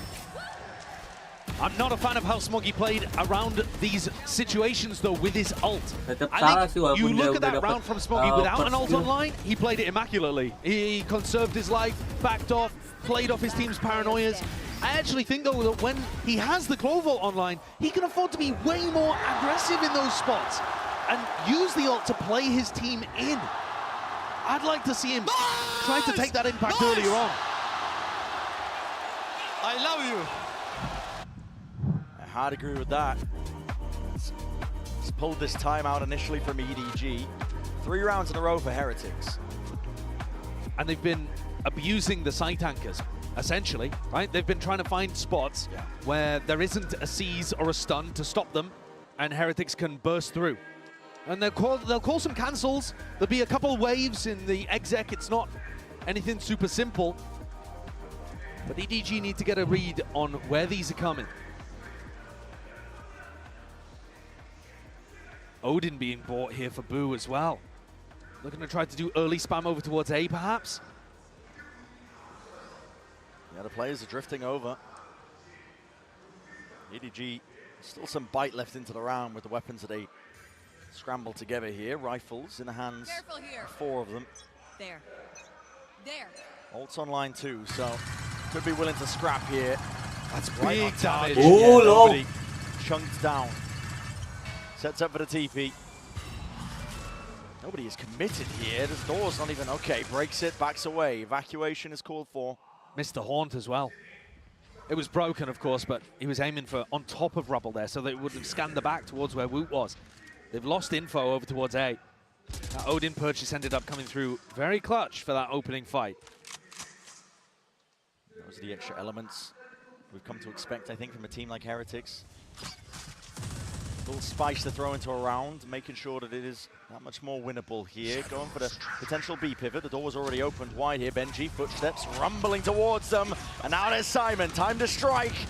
Time to see if he can collect to corral these kills up and around. Chichu back and around, obtains the upgrade. The 3 versus 3 is where we stand. Heretics with time to cancel. EDG thought it was actually a B pivot going on there. You could see it in the way that Shishu threw his paranoia. Yeah. And yet they still held tall. Now nobody has to do it all. Sees the shoulder.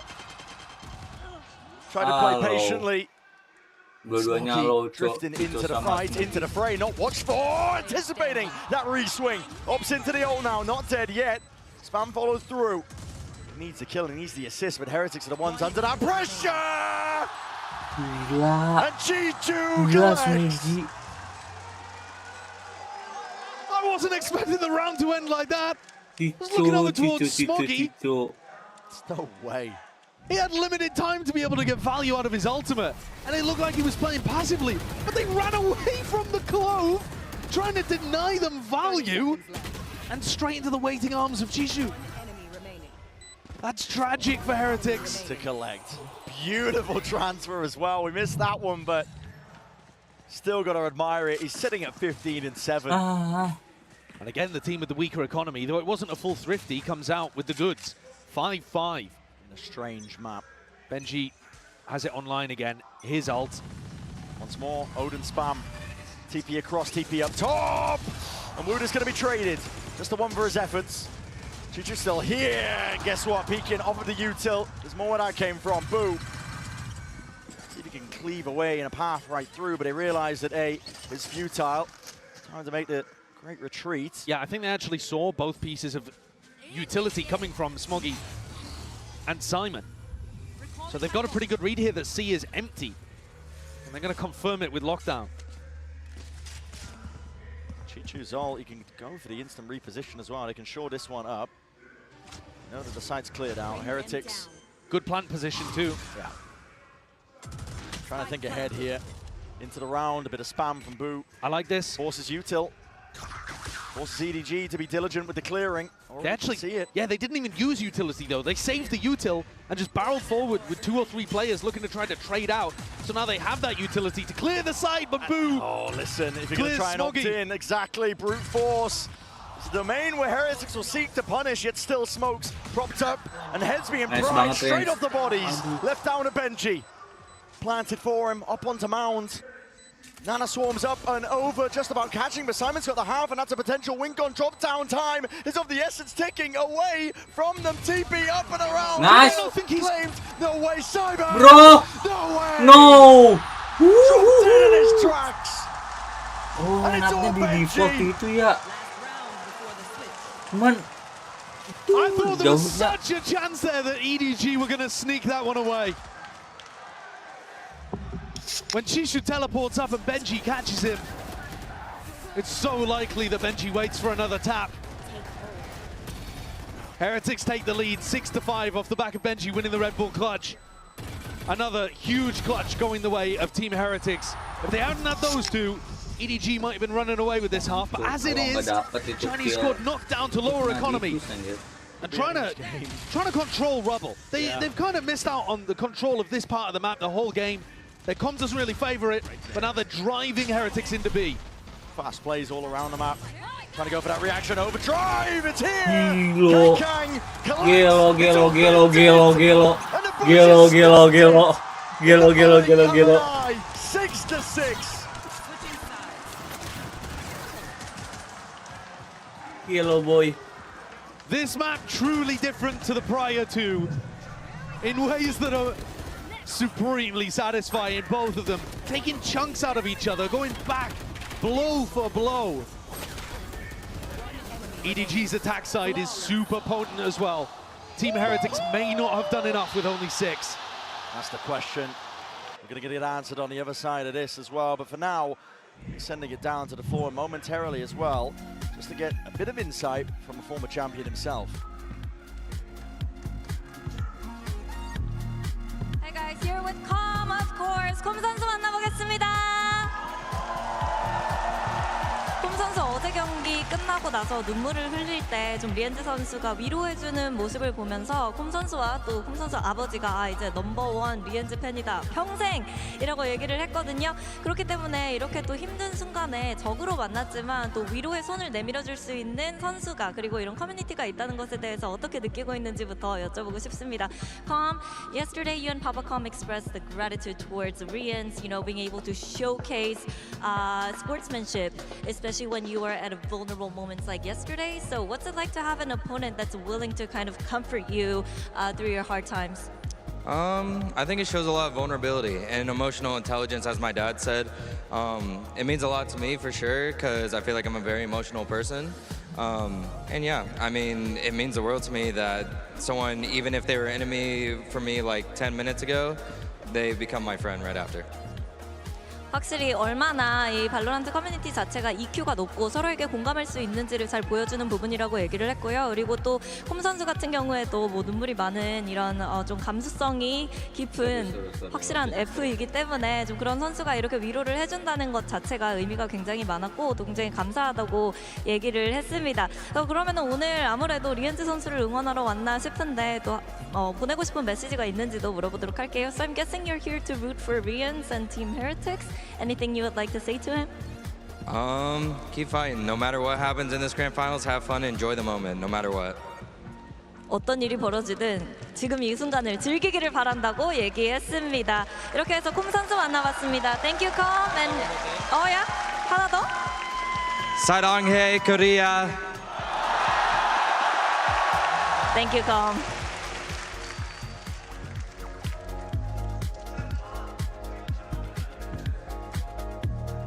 Just beaten him, still had thought for his opponent. It shows you, I mean, there's no space for mercy, but there's still room for compassion with the way that they play. Oh, of course. I do really appreciate that. All of their thoughts here are going to be on getting that victory, but every time you win, you see the other side of that coin, and there's going to be both sides of it here today in the grand finals. No matter who ends up winning, there is going to be one bitterly disappointed loser up on stage, and that's going to be tough for either team to deal with. Change the weaponry here, EDG looking to again increase that tempo, but stopped in their tracks as the Nano Swarms laid down prior. They've inserted Smoggy pretty deep on B right now. And what I love about watching Smoggy on these rounds is that he has Frenzy and Pick Me Up, which I think is just such a deadly duo. Yeah, speed buff if he gets that online.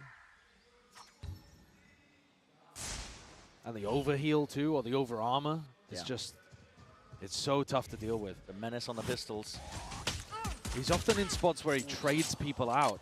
So seeing him isolated here is a little unusual. You see nobody going trying to do his IGL duties, creating pressure on the other side of the map, indicating that this is going to be a C repop. Hard for HyperX to read into that though. Wow. What is this? Merindap ini Kangkang. He's trying to find it. Needs to be disciplined. And just evacuate and get out, but Wood is still there into the back and aside! Unaccounted for! Will make them rue the day that they decided to ignore that position. Two dropped. There's a third. Nice Wood. It's all on Wood, and this guy nice is Wood. undeniable. The form factor. Is denied, but Smokey's got much more to do on the backside of that. Nice banget itu. And enough of the road is paid for Mini Boo to close it out. Shades of Wu to Shanghai there.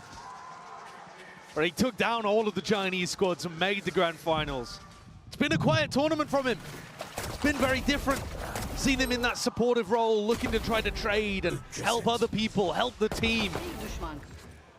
Good to see him have his moment here in the pistol though, and what an important pistol that might end up being. Gives Team HyperX the lead, assuming no more of those thrifties, those pesky thrifties that we've seen today. An abundance of them. Pause called after the initial pistol round. Doesn't feel like it's, a timeout to me. You think attack timeout after the pistol? I think it would be the first one I've ever seen. I don't think so. No, I don't think so either. The one downside of Woot getting all of those kills on the pistol is that no one else is anywhere near an ultimate. And usually the attacking teams on Lotus are going to want to be putting those into Mini Boo, Benji, something like that. So we've got another tech pause here. Yep. My suspicion was correct. I love that we put the entire arena in lockdown. It's a tech pause, you know, the light and shift and nobody move. Exactly. Trying to take a gander over at the stage as well, see who might be the player we're watching for, who's having some issues. And hopefully we'll be able to get this solved as well. No more stops in the momentum. It's going to be a quick one, I've just heard. So we'll be back into the action soon enough. You want time for a fun stat? Sure. You know that Team HyperX and PaperX are the only teams to play in a grand finals but not lift a trophy. That's brutal for PaperX. Everybody else that's been in a VCT global grand finals has found one, you know, before, after, in a different moment. And so if HyperX win here today, they'll pass the torch to EDG. Yep, they'll pass that over and force EDG to be the recipient of that sad stat. That's brutal. That's a hard one. A lot of damage. Players getting chunked down on EDG's side of things here. Stun not enough to dissuade and push back Boo. He's going for a few more. Smokes dissipating. Rian's creeping up onto the angles, trying to cut them up where they stand. Paranoia sweeps through, but no connection, and the TB has to be used to back himself away. Still a 4 versus 4. Ooh, nice. Oh, he was hoping for that kill. Dropped down there. The spikes in a lapse of Woot. And Heretics have a handle on it. Nobody left as the final player. The spike could not be further away. He would have to make such a difficult journey. Yeah. The hero's quest to try to retrieve the unretrievable. Woot does it again. It's a 3-piece off the back of that pistol. It's the Wonder Boy in action. Like you said, glimpses of Shanghai, and he's making EDG feel it. Again, though, what kind of bonus round strategy can you really concoct with an Omen ultimate? It's just not as useful. So it is great that we're seeing this from Woot, but you would like to see the ult points been invested into other people for Team Heretics to start some real threats on their defense side. This is cool, though. Getting a high-low setup from Heretics. It's an interesting idea. Looking to try to punish Kong, I would say, here. Flash 2, up and over here. Fault line alongside it. Simon's utility again. It's overwhelming. Suffocating. That's what this EDG squad and composition at least does well. I mean, I think if Team Heretics really invest to these Rebel fights, they can beat them. EDG shouldn't be able to come out on top of too many altercations over there, even with the breach in their comp.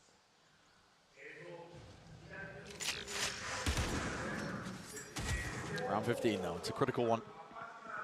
And an impasse could potentially be an absolutely stellar beginning for Team Heretics. Onto the second half, or EDG making sure that they stop the bleeding. Kong looking to get cleared here. But really, Boo not finding much. This info, if anything, is good for EDG to play off. Okay, here in the footsteps. Baits Woot forwards. Yeah, he's given that timing. Handed on a platter. Boo drifting back into position. They'll have to evade a lot of this util. Reveal, it tags. They know he's there. Sees.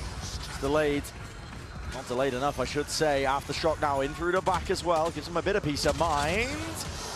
Kang, he's right there. Nobody. Make sure that there's no problems occurring just from the backside of pit. Benji Fishy in position, in place. Flash the peak, but the weapon at hand just not good enough. He was sharp, though. You need more than a keen eye in that spot. Rian's with it all to do. Yeah. And no chances. EDG with a super clean anti-bonus there. And showcasing that their macro calling can work really, really nicely. Kong inserted over towards his ult orbit A. And then as Boo opened door and went for the Prowler, I don't know whether they thought it was completely clear on A, or whether Woot wanted just to check the ult orb spot in that small timing window he had. But either way, they just gave it the first kill incredibly easily. Gonna have to do better than that in terms of getting info. The Odin at work, Boo. Never go with things. Deep Haunt.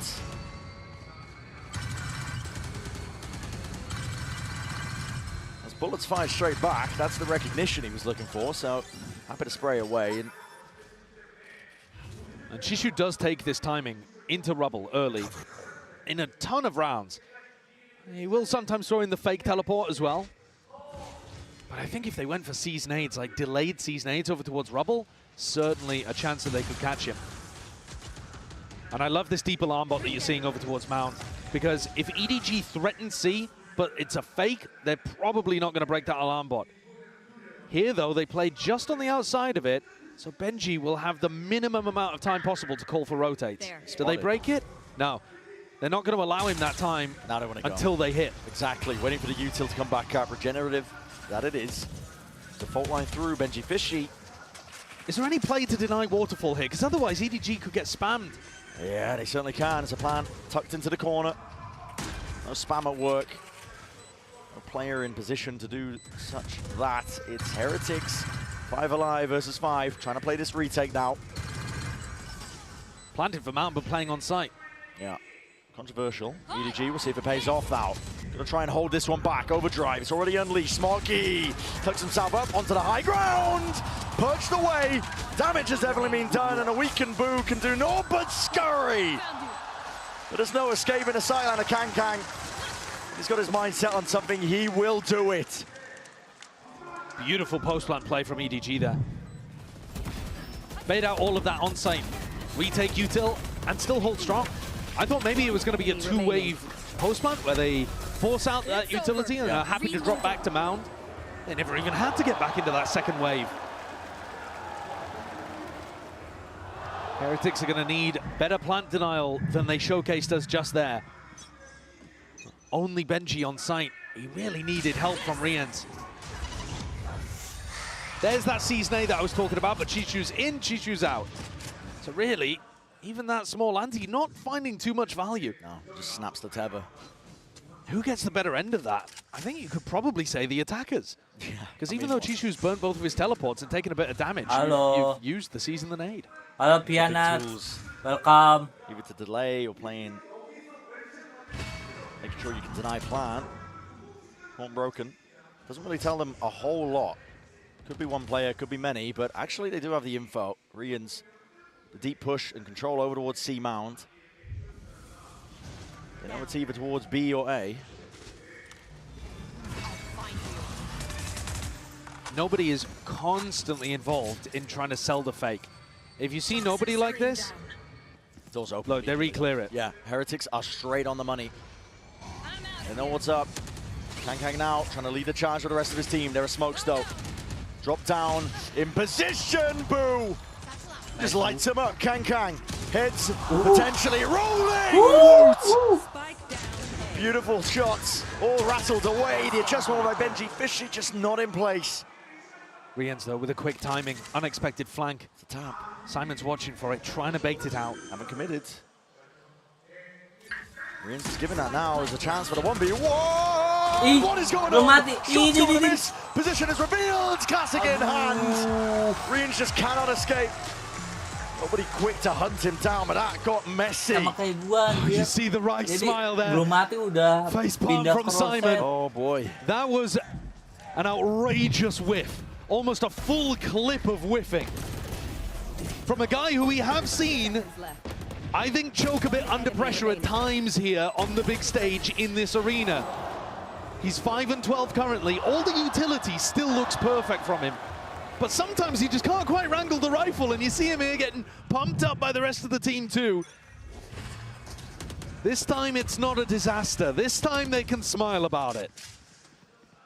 But their dreams will turn to nightmares if those kind of situations happen in a big round.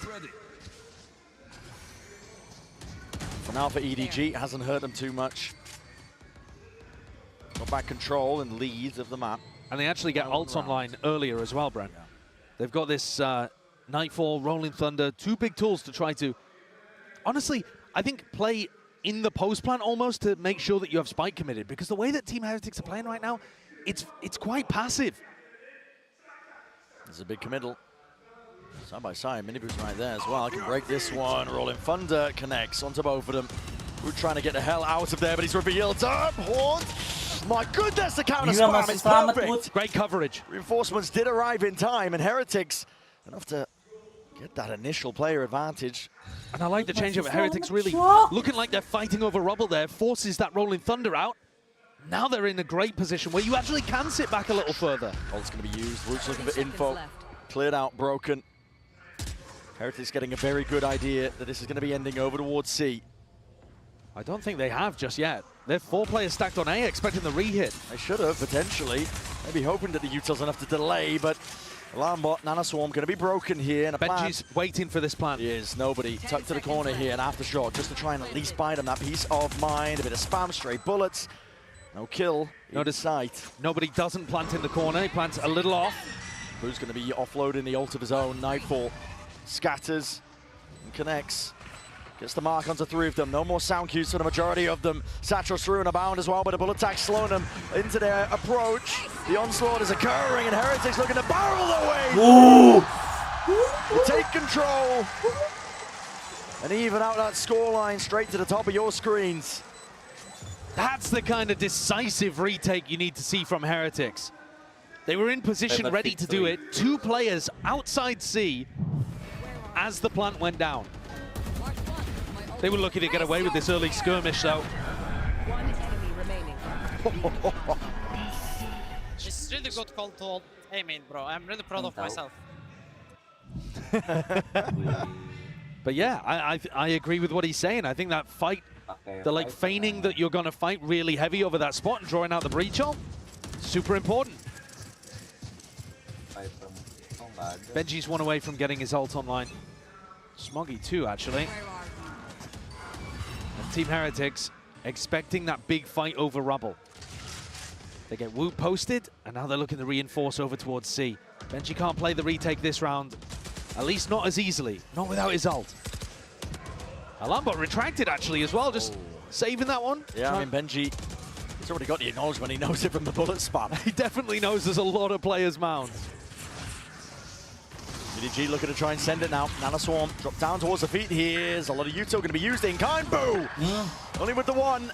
Firepower straight back at them. EDG decimate the defense. With 2 being found from Kung as well. Still continuing to carve into these sites.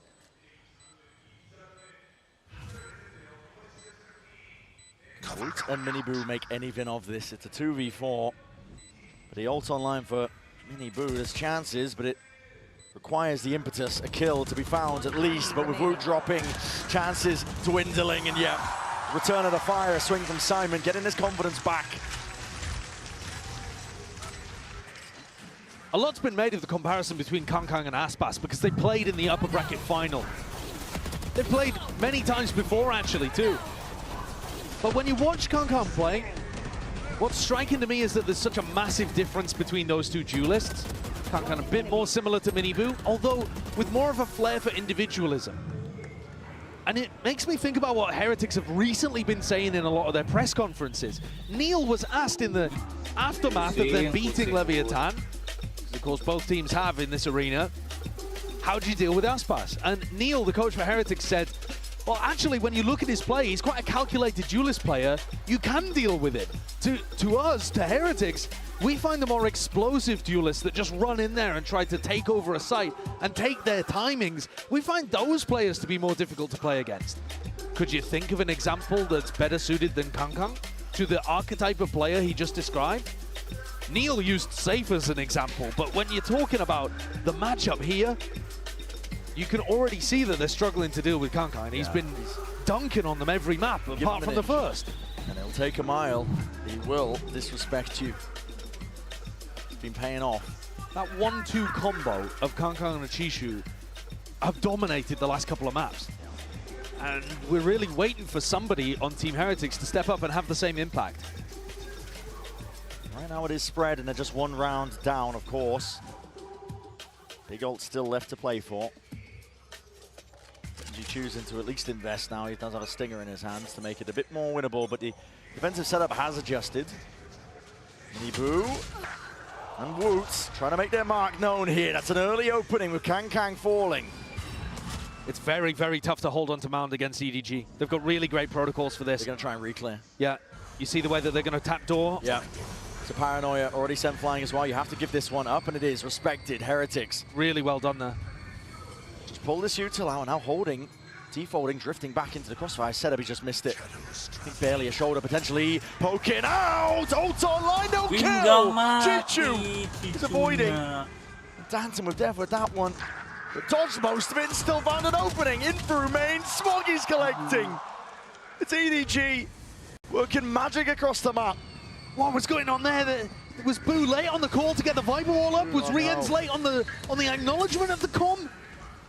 What is going on over towards B? EDG have just been granted an excellent route back in. It's that uncertainty swirling. Heretics players are losing track. Ooh, nice Rien's can answer back. It's 2 found. Instant there with a stun. And a swing once more from Simon, but not dead yet. Need to find some value. I believe Smoggy will have to hunt down some kills. Ooh, nice. TP from Chichu, punished. And it leaves it down to 1. The rookie. Good timing, good timing, series, good timing. At least in this map as well, with his confidence, and he's got to do it against Miniboo, Benji. Swap of the weapons. Pass the rifle over to the healthier player. And a lockdown committed. Oh, nice. Ada lockdown. Simon, how do you play this? Forced to press forwards, potentially there. He's overstaying his welcome. Swings potentially. Footsteps down! Simon! Bagus banget Simon. Si montok. How the hell has he pulled that off? A look of pure relief on his face. No elation. Just satisfaction that he managed to make that one work. He was completely stuck. Utterly committed to the play. If Heretics had gone in one at a time there, if their spacing hadn't been quite as tight, they had that round. The rest of his team cannot believe it. He's just given them the map. EDG up to 11. Ult in the back pocket of Simon. And Miniboo, hard committed. Amoli to try and clear his way through, but he's straight up in the air. It's Clay Pigeon shooting. Kankang not to be denied. He's cracked the side wide open. Mama sayang he, mama sayang he. With rifles in hand, the EDG catapult themselves up to 12. There is nothing that Wu is going to be able to do about this. And Benji used his huge retake ult in the prior, and it ended up working against them. A tragic end to Lotus here for Team Heretics by the look of things. They would need some magic to get this one to overtime. It's going to be 12 for EDG. As you said, you need that magic. Heretics have not come up with the answers. And Kankan continues to tear through them. It's dominance. It's a 4-piece in that round. The way that he's supported by utility, there are a lot of teams that have moved away from the idea of setting up one big star player to go in and dominate. But I think EDG are showcasing that with the right supportive elements, it really can work. Kena era kah? Kena juara kah? Rian's rocked. Has the ult online.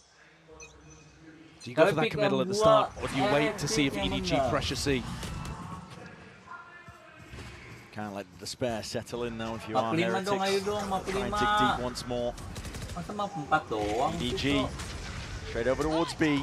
Overdrive by Kankang. He's earned that one well. A bit of random spray straight through the smokes. Cleared out most of the avenues. So nobody with the plant down. Kankang holding it down still with that paranoia. The stun! Disrespected. Miniboo takes the fight straight to him. Dropping him down. The smoke is there! Lying in wait once more. It's all collapsing. Heretics have no more chances in this map. Rians would have to pick up the pieces. He'd have to pull up a miracle. The double up discipline. EDG have a chokehold onto the site. 13-9. Lotus is theirs.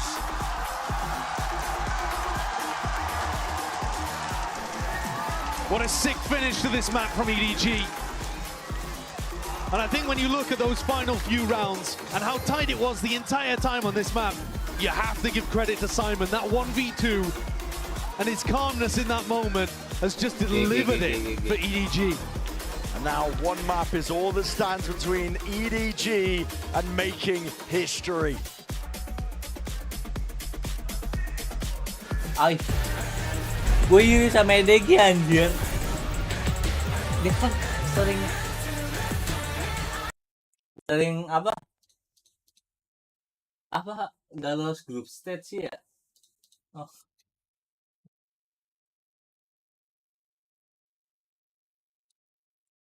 Dia nggak pernah lolos group stage anjir.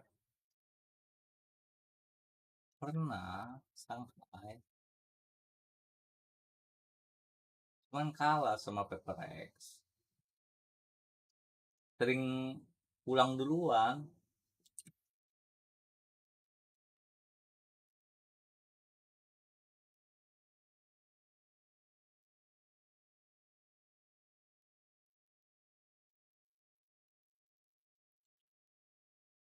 Wah, koncet.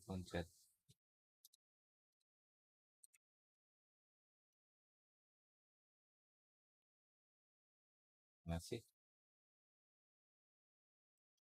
Benji menghiburin. No vapor. Ultimate itu mana ya?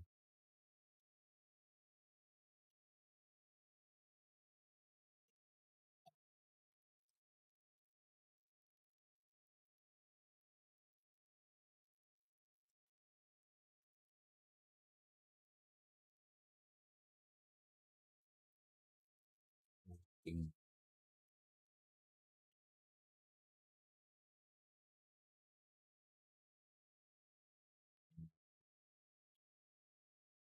Benji apa sih monitornya? ROG Wih.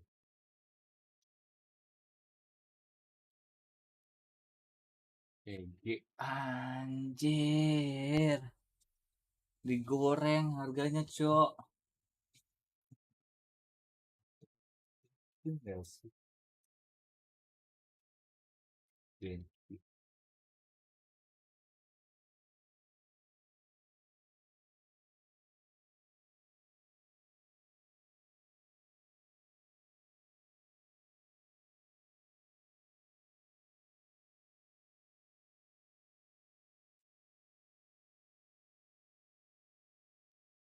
Ini udah 360 tuh.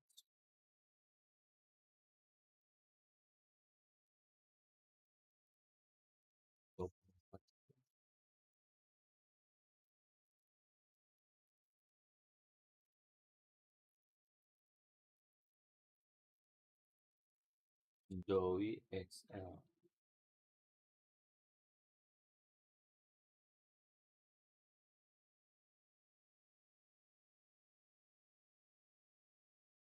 Ah.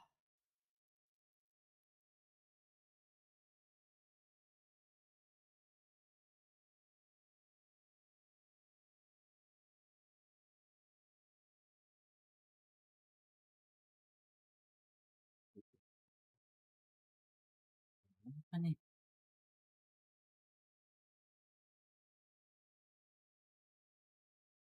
Ini 1 milisecond respon full HD is for nggak ada panelnya anjir.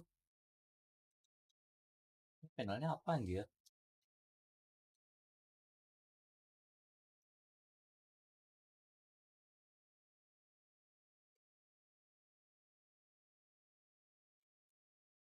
Panel spesifikasinya. TN juga, Cok. Black OPS 4 edition.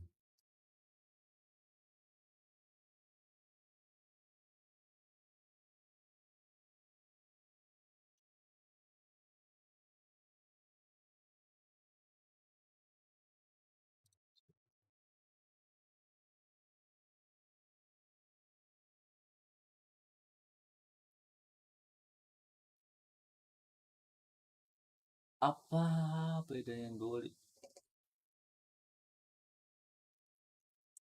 bedanya sama ini anjir? Sama kan 2546.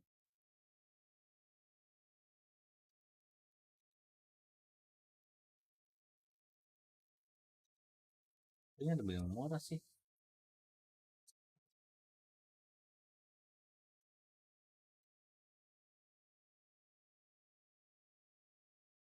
Sama anjir.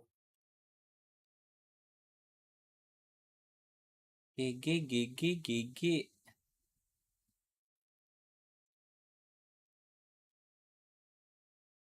Karena 491. Waduh,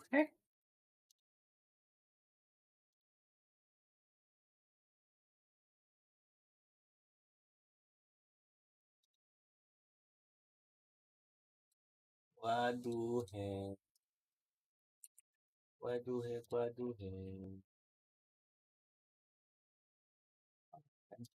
Joey kena. Kok dia nggak pakai 500? Langsung ya pakai monitor.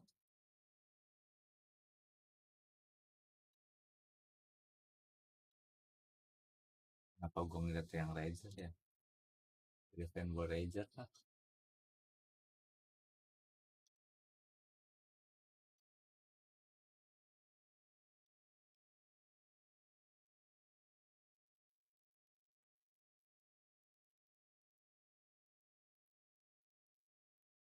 Trigger mode on.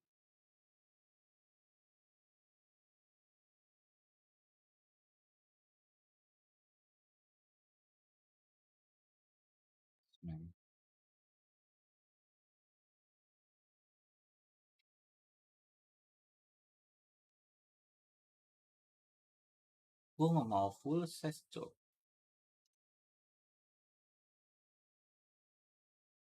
Kayak gini.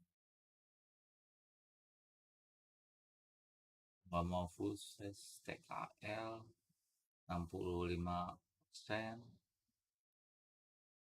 60%, ini 75%. Kayak gini, kayak keyboard gua.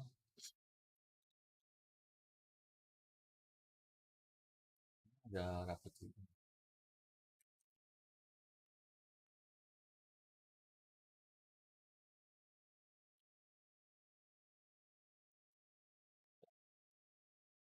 Ada rapid trigger. Apa yang mau lihat ya? Tekstur, keyboard, headset, mouse, versi pertama, pakse ya. Kita pakse.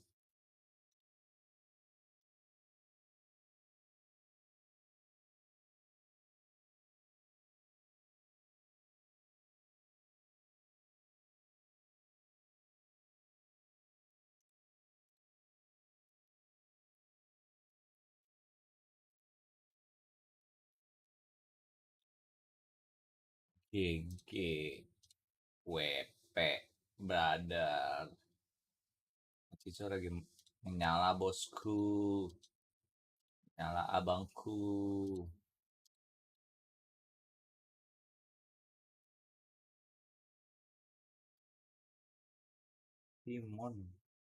Timon toknya ini tuan numpang. Wah, mantap.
Udah mulai guys ya.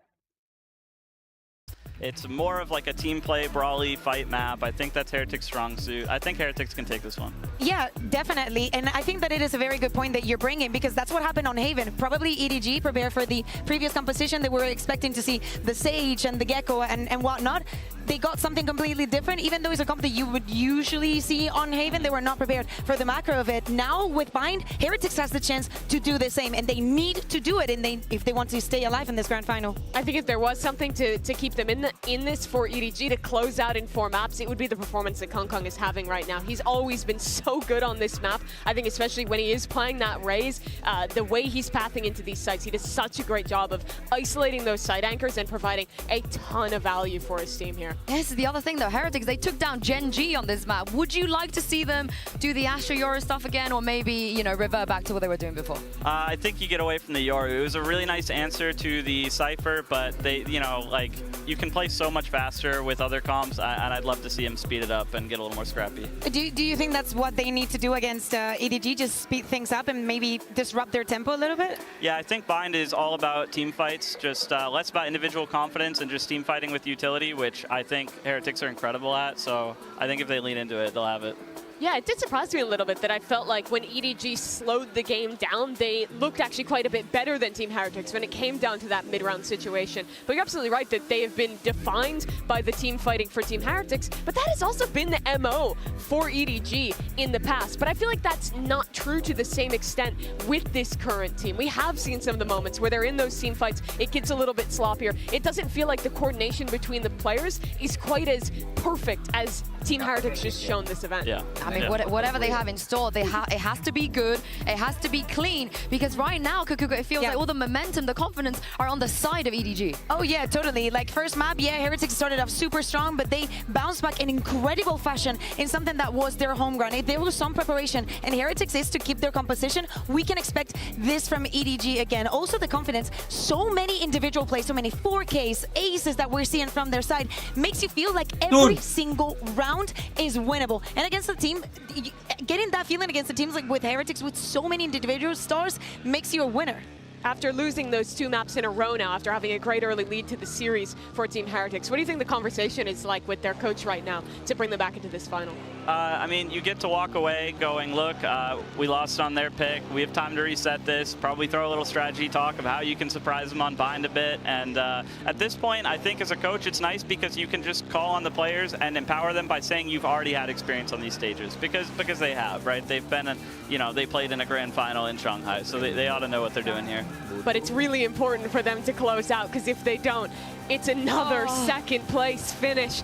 3 already this year. A heartbreaking way to end it in Shanghai. Twice in EMEA.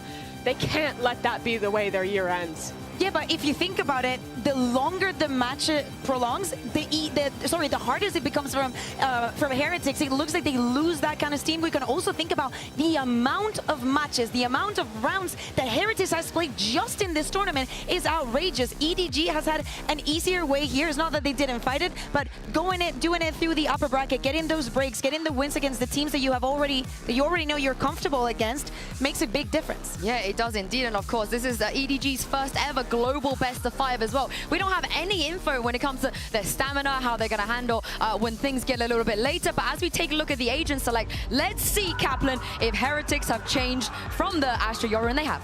Yeah, it looks like they went back to their tried and true. I mean, they're so comfortable with Gecko. Like I said, very, very brawly map. You know, I think you know, they're definitely, they should feel like, oh, we can pilot the meta comp better than the other team. Let's do it. They absolutely look like they could. It's been great in the past. I think the biggest question is, did EDG see this coming? Were they prepping for the Yoru instead? And does it even matter? Because EDG is a team that once they get that confidence, once these players are standing up, yelling, winning those clutch rounds, they feed off that so well. And it does feel like they're set up here for a chance to win that trophy on Bind. Well, this could potentially be the last map we see in this grand final. So Kaplan, please do us the honors and toss it over to Bren and Saisho. All right, Josh, Bren, I just want at least 1 Jayo each from you this cast. No matter who you're rooting for. A couple Jayos and I'm happy. Take it away. Listen, that's putting me on the spot with Mandarin. Josh, take it away. Kaplan, Jayo! There you go. Yeah, I'll root for you. Excellent, excellent. Now, listen. What a potential final map we have here if EDG are able to close it out, and another spot where HyperX have to dig deep to push it further. I love that the desk was bringing up HyperX BO5 win rates this year. They've only won 2 out of 6 best of 5s that they've been in so far. They've lost 3 of them domestically. They've lost 1 of them in the grand finals of Shanghai. Those are learning moments, but they can't let it slip from them again. Not to a team where it's their first ever time in a spot like this. EDG are on the cusp. They've already made history for China, for themselves, with a minimum finish. They're looking to carve their place in the history books by being champ winners here. Nice, BeQuite. Nice. Skill 3. Nice banget itu BeQuite. Comes up with the goods. The plant down for Kang to play around, but smoked off. His team was picked apart. Methodical was the nature. And Heretics now can stick this one. Peace of mind here. Yeah, there's no way. There's no chance for Kang. Pissed around for Heretics. That's what they need. Kang's going to save the armor here, actually. A pretty unusual situation for him to be in. But they already got the plant down, so he doesn't get punished in terms of the money. A lovely play there with the Dizzy. That's actually really similar to the way that you're going to see nobody defending when EDG are on the defense side. Benji swings through, able to shut things down. 1 enemy remaining. I think Heretics should be feeling comfortable here. This is a map that they can turn it around on. But EDG have got some dangerous looks. Chichu's pretty aggressive in the way that he controls towards A short. And they like pressuring over towards Showers and B long. Tend to fight in those kind of areas with a lot of utility coming through from Simon. Using Send it flying forwards here, but it's a season and A. The combo works to perfection. It's just perfect. Yeah. Age-old that it is. Attempt to shore up. Take a Showers as well. Chichu swings in from the side here, in through the smoke of Smoggy. It's danger lurking, but as long as Boo holds maybe his nerve. I want to upgrade monitor. Be able to find it, and yes, indeed he does. So even spotted out the final player there. Yeah, Chichu low enough as well that the chances have dwindled to almost naught, and now finally there. So crossing over the line once more, but another round for Heretics. It's 2 in a row with 4 players alive. You can keep it healthy heading into the bonus.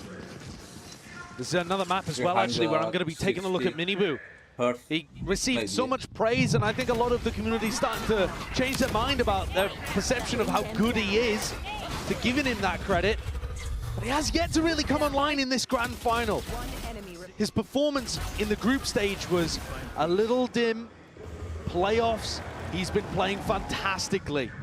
A massive improvement, like 30% better in playoffs, generally speaking. But I'm waiting for him to have that level of impact. Oh, the punish. Stimmied up. Speed boosted onto the line. They knew that Rians was going to be making a play for that when the smoke was in their faces. Nice idea from EDG. Yeah. 240 hard. Moves one of the pieces of util, the tools to do it with otherwise. Get them that acknowledgement up through B long. Now there's a horn of their own. EDG might be trying to take some space. Up and over, still a smoke in their faces. A season and A that's just about dodge, sidestep. They can go through the teleport here. If Benji ends up taking down Chishu, expect to see that TP over towards A, and then it really is on Miniboo with Spectre and Nade. Yep, has not been given up. EDG staying flexible in this spot, but without any Showers, you know, control or information, it is a gamble to go through that teleporter. That's why I'm saying I think they'll only do it as a last resort. Benji is looking for this fight, though. He is posted really aggressively inside hookah. Feeling like he needs to step up to it. Side swing, it's traded. The boost still there. Not knock at the front door here. TP immediately. It's going to be cleaning up Chichu. Dropped him 20 seconds. Smoggy has to leave. Yeah, that's a TP. And now these 2 players are scattered. Kang trying to catch that. He does. Rotations. No safety available, not for Boo. Trying to get a run on, trying to see if they can play this timing well, but already plan is down for Smoggy. Retreats to a bit of safety, back into Showers. Kang crossfire. Setup is available all the way up in heaven. Down to the wire, tap already. Bullet to the back. Miniboo down. And Woot left to do it all. Stray bullets running out. Nothing else to work with, but the sidearm, and still finds that one. Still reload. Time enough for it. The time is ticking. Thoroughly against him. Smoggy spraying. Spam not on time. I mean, Woot 38. 7 bullets. Down. Pistol in hand, Smokey. Next bonus run, next bonus run. That's a round that very easily could have gone the way of Heretics though, and converted the bonus. It took everything from EDG there. Even after getting the opening kill. 30 seconds. They needed KongKong to be able to win that duel against Boo. If KongKong had not been able to pick that up, I don't think they have a chance. There's the reaction as KongKong got killed by the Ghost.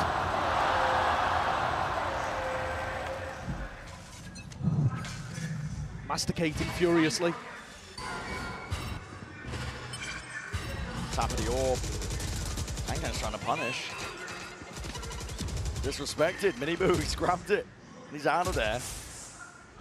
And Boo, the danger man from the previous round, who was anchoring B, has now made his way into lamps. And this is a spot that he's going to have to be cautious as the orb drops, but could backstab. Oh, EDG contacted all the way. Not enough to get the kill there. Bullets flying forwards from Boo. Look at the answer.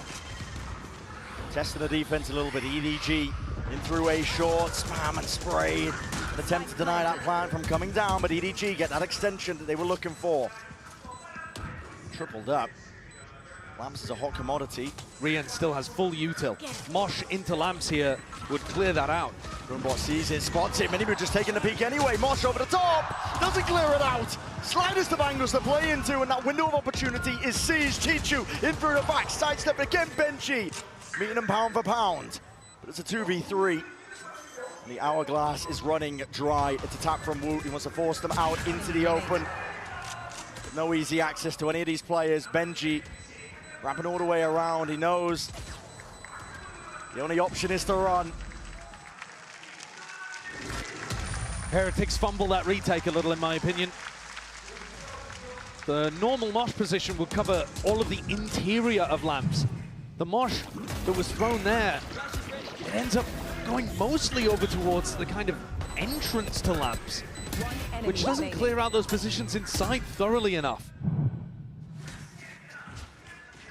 Heretics now pushed down onto a bad buy. Benji's one holdover weapon, really the only thing they have to work around. Are they going to try a sand crunch?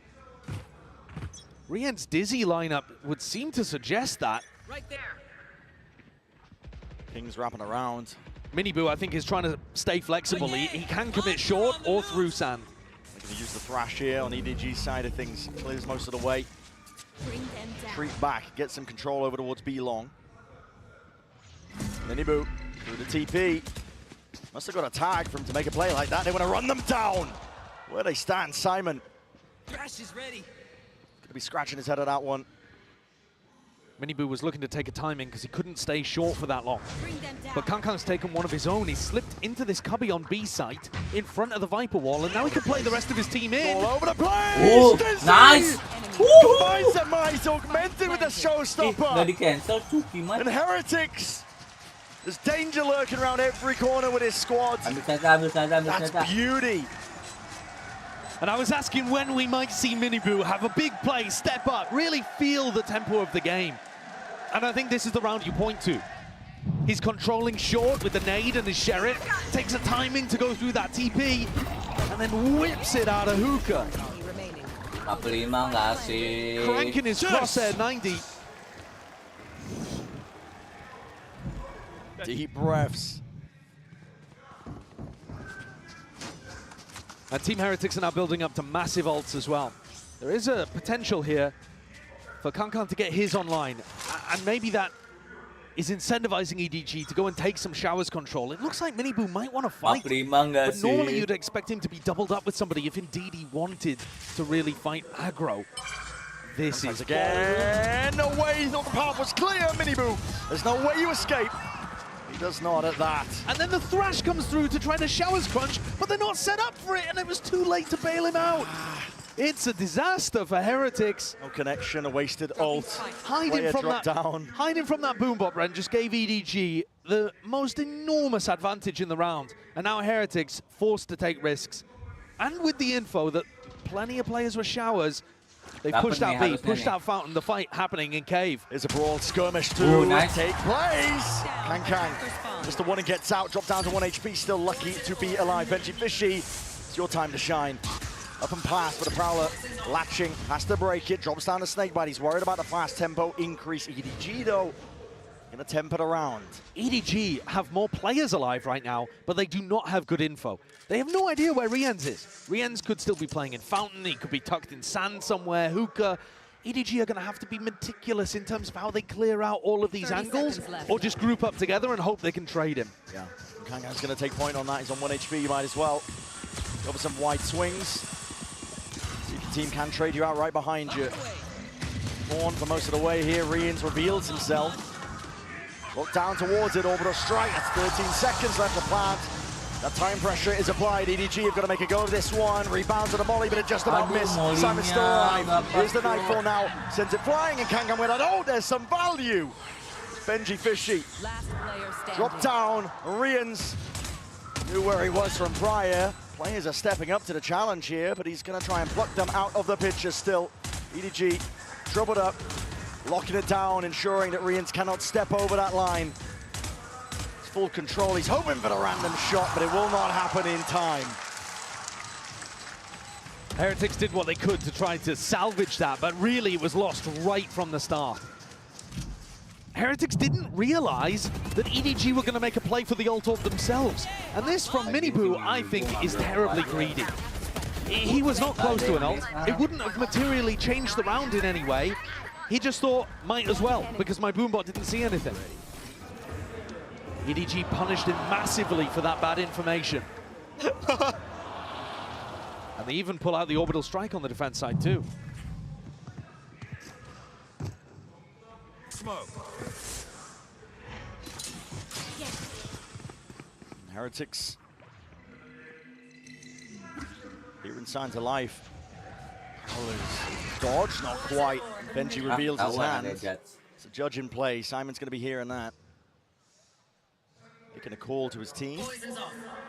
Hookah essentially a no-go. Looks like he might want to make a play for it anyway. There's a seize, rebounds, and it does get the connection, but is there any follow-up? Benji playing in front, and again there's that danger! Ults were committed. If Benji wasn't fried in the process, the bullets at least did the job before it. Boo, up and over. This is where Chishu loves to take fights, but Rien's on the other side, and Chishu's taking the timing. Tested here, Chichu with that timing. Puts a bullet there, straight to the brain of Boo. Smoggy trying to evacuate, knows that they have to try and retreat, but already the timing, whipping it around. Woot, he's caught all the way behind them. If you kill Smoggy, it's a spike drop down. This timing and angle is absolutely everything. Smoggy, he wins out that fight. Chichu, the chokehold onto it, but there's gaps into the play, and the pit just plays them in anyway. Dizzy, not broken in time, gets the reveal. Nice. Just one by Miniboo is immaculate. Eviscerating the opposition, EDG. They can't stand against that. What a save there from Rien and Miniboo. Woot is going to have his heart in his mouth. He had the entire round in the palm of his hand. He could have dropped Smoggy and lost the duel, and the rest of his team bail him out of a difficult situation. Riens continues to just be superbly consistent, but Miniboo has really activated. Sometimes it happens. Then fair enough. Sometimes it does happen. You're in a spot to win the round and you whiff it. The mood is good. Like I said earlier about Simon's play a few maps ago, it doesn't matter if the round ends up getting salvaged, you just can't let it happen in a big moment. Simon redeemed himself massively on Lotus with the 1v2 he pulled off. I'm sure Woot will have his spot. EDG going to be taking a tumble here with the money. Kankan's got rifle in hand. He's the one who has to do the work if there's any chance in the round. I'm always drawn to where Chishu is playing on the map. He's so aggressive with these lurks, and if you give him 1v1s, he's incredibly good. I'm watching him play over towards Shower here, wondering if he's going to look to play off the rest of his team's distraction, because he takes early backstab timings.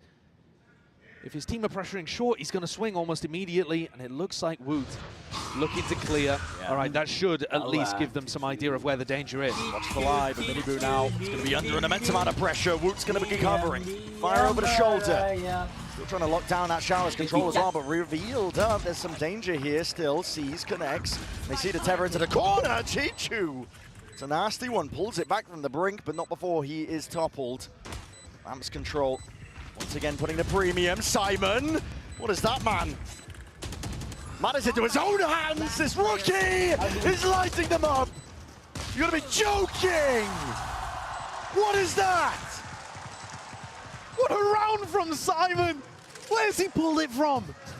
EDG are so good at playing inside smokes in spots like that, but you just don't expect it. First of all, from the Fade player, no matter who it would be. He's running around like he's playing ranked. The timing as the smoke just doesn't I think it's pretty fair to say that the pressure seems to be off his shoulders at this point. The difference in what we're seeing from him, from map 1 to recent performances, especially coming out at the back of that 1v2, he's willing to play loosely and make the plays, take the timings. Heretics have the ult, but no weaponry. Time for EDG to take charge. I like that double face. Yeah, almost with the punish. Almost. And again, Chishu looking to try to take space off the back of it. As his team pulls those 3 players to B, it softens up A and maybe allows Chishu to find his one. Boombot sails past again. That bad information for Mini-Boo. It's costed him rounds. Boo aiming to hold them back. He hears that jump spot. Snaps to the side. No shots on target though from Chichu, and he has revealed his hand here. Here's very deep flank. Woot. Now Laura in hands. Boo seeking to retreat. It's an open angle, unaccounted for. I like this pause though. You've already killed the smokes player. If you wait out the Viper wall, they've got nothing to be able to stop you. Woot's really the only danger player here, I think. Gets the info. Then again, this pit is actually going to be a little difficult to get through. I'm surprised Benji invests this. 4v5 with only a Sheriff. Yeah, Woot's got the info. I think that they're all trying to make their way over towards B, and they're already holding this down, missing the shots. Needed to be towards the dome anyway. And TP's putting a squeeze back onto him. Still, nice, maybe a bit of miscom. Mini-Boo has ult. This round should be over. It's theirs for the taking. Showstopper unleashed. Let loose onto the feet. Nobody did not stand a chance. Lona Smithereens reveals up and counting. 6 seconds left. There's no plant in sight. You can take your time. It's a round to the palm of their hands. Heretics. Swing bang. At least the pendulum. They take control of the map. Chalk up another 4v5 win for Team Heretics there, but I did not see that one coming. We've seen it all throughout the tournament. They're amazing when they're a man down. But here, they were rifles down as well. No smokes player on defense. The ults ended up closing it out, but really, I think a lot of that is to do with the space that Woot took over towards A, letting them know that it was B. The pit scared EDG. They did not want to fight into the eco weaponry. I can understand why as well. From EDG's perspective, you're thinking, all right, there's a pit down. They probably have a bunch of stingers. Why would we want to go in there? That's exactly where it thrives, close quarters. But, I mean, it wasn't. It was a Sheriff. It was Benji with a Sheriff trying to make himself puff up and look big, look scary. They postured him away into the open arms of Mini-Boo. And he's been decimating. I mean, he's 12-5 right now. He's top of the scoreboard for his team. Talked about it, you know, like as a player, I think, shining a light on him. He's just been thriving and improving as the tournament has gone on. Absolutely. If you compare the stats when he was playing in groups to when he was playing through playoffs, there's just a world of difference. Like I said, he's like 28, 30% more damage, even higher in terms of his like kill improvements. He's still playing the same way. He's still getting aggressive. He's still going for those entries. He's still taking that tip of the spear job for Heretics, but now he's hit it. And he's woken up in this grand final, perhaps just in time. Back and forth we go. Point reveals. 1 to 2, at least 3 towards the tail end. Good information. EDG going to be taking this one with a much more cautious approach. Kang went away from the ult. I think there might have been a play towards an orb, but for now, sets his eyes over towards Zuka, clears most of it with the Boombot. Broken, they think something's up. Prowler. Bit of a handshake occurring. What's the goal for EDG?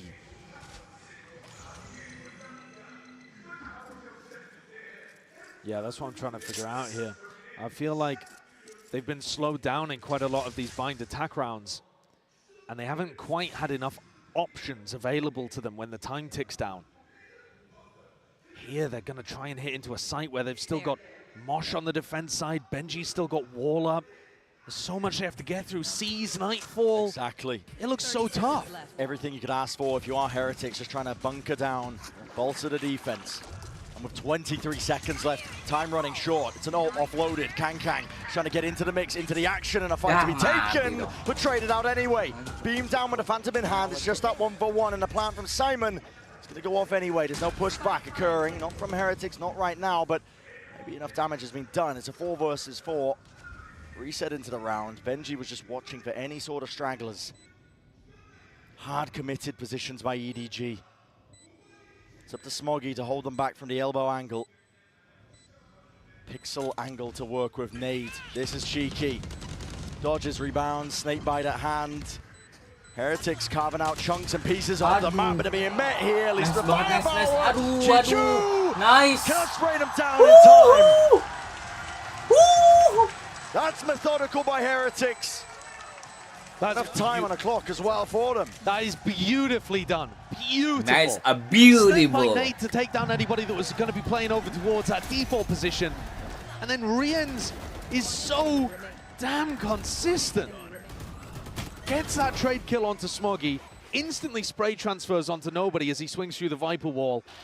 He's always there. Let's keep it up there. Good comms, good. And he's relaxed as well. Yeah. He just seems like a great asset for the team in terms of keeping them composed in these moments, not letting the energy run away. They're in control on Bind right now. EDG would need a big thrifty. And I think they're running out of ideas on the attack side. The macro, it's not looking anywhere near as clean as we've been seeing on Lotus, for example, if you want to compare the past map. Okay. There goes Chichu. Strikes him right where it hurts. Chichu's been a player that's pulling up most of these sites like we've been talking about with the lurk timings. He has been playing in those kind of positions, though, fairly regularly. So it's a good read from Miniboo. Repositions. Up and over to heaven, walking their way forwards. I mean, EDG not to be deterred. No, and Benji is aware that they're giving Lamps control right now, but it does mean that he's got to watch multiple positions. This position sucks. I mean, Benji in this spot is going to try and retreat as well. They don't have Showers control. Luckily, nobody's there ready to pounce on him when the damage is done. Simon, another play to be made. The rookie wants to step up straight away. Here's that reload! And Boo just barely ready to wrangle control. Straight back at him. Orbital strike, no damage done, but Smokey collecting kills from all across the place. Miniboo seeking to dominate the angle. Make sure that Showers is not being recleared into this 3v3. Satchel's overhead have to be broken. The pressure get into them. Satchel breaks it. Tizzy up and over, in through the smoke though. Nobody spamming, and now swarming, dominating EDG. What a response.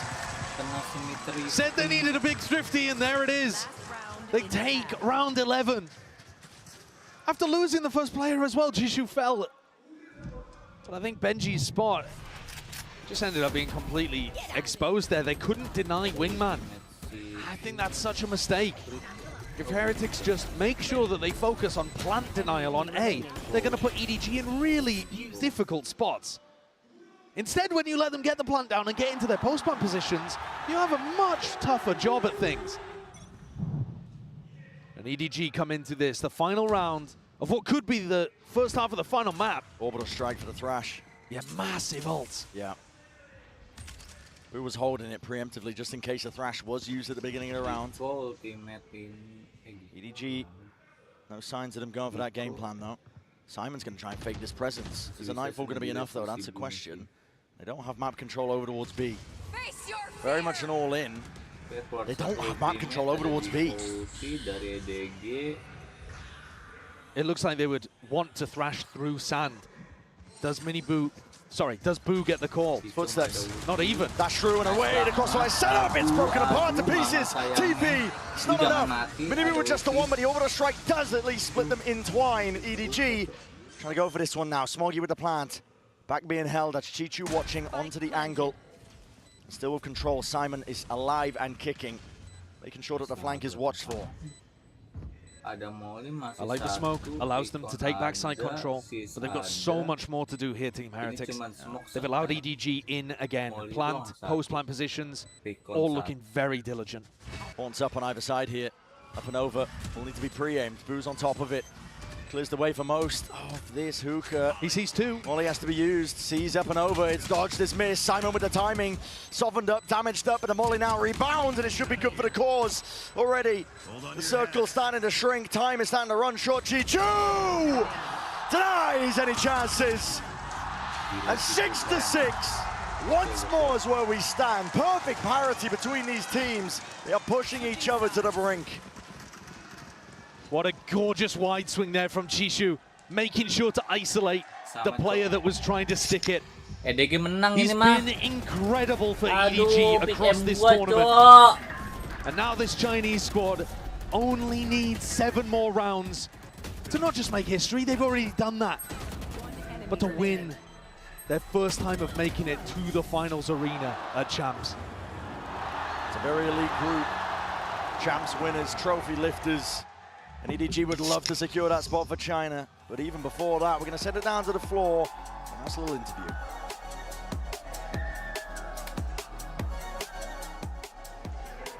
I'm standing here right now with 2 special guests. We have Genus, Trent, and Icy.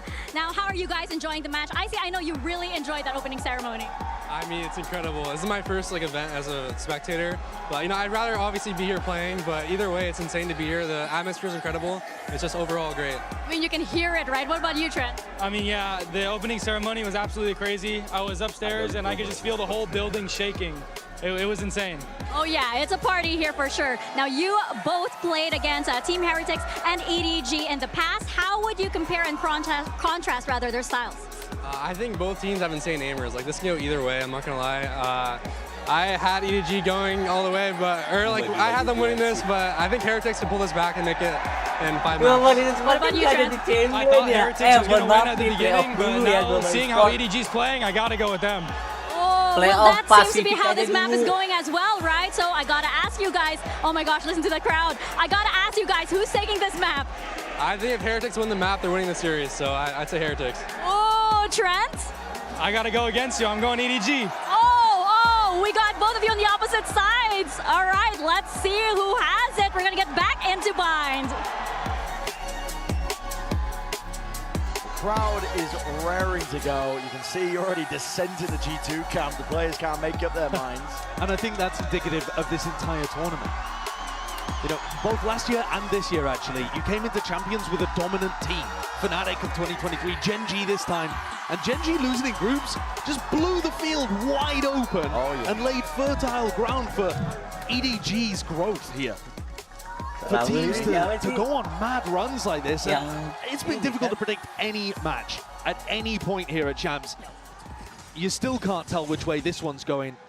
I do agree with Icy. I think it's possible that Heretics can still get back in. Though obviously EDG are in a better spot to close it out. All they need is bind. All Heretics need is a kill, potentially to open up this A site. Right for the taking. Nobody with a spray down, spam shots, no connection, no damage done. Inside through the smoke, Rians. Beautiful shot. Fight on the flank here. Benji's got to seek to maintain control of this angle. Simon, again, the rookie, asked to do quite a lot in this spot, but diligent. Cool, calm, and collected from almost the entirety of Heretics. Nice. The pistol round is in the palm of their hands. Major win for them here. EDG did look a little shaky on their attack side macro, which is a wild thing to be saying, considering that they still got 6 rounds out of it. But I would expect Heretics to be extremely drilled in spots like that. This composition offers you so many ways to play. The executes are incredibly difficult to hold against. Aghann cannot afford to be giving up first kills like that. He's been the master at putting first kills on his side over the course of this tournament. Boys, let's go. Guys, let's take control of this map, okay? You heard that at the end there. Yeah. Let's take control of this map. That's actually what Miniboo was saying when they played against Lev as well. It's all about controlling the tempo. making the play to your pace, and that's almost the same opening as the pistol. Player going for a jump peek, nearly punished. But maybe a bit of bait there, trying to see if Team Heretics would accelerate, because EDG were stacking with 4 players on B. Launching smoke. The defense going to get spread hard a little bit here. No longer a stack, in truth. Heretics happy to slow it down. No point walking into your own demise. Heretics, 2 players not buying up in this round as well, so they've got some flexibility. They can afford a couple deaths without it knocking the economy. Yeah.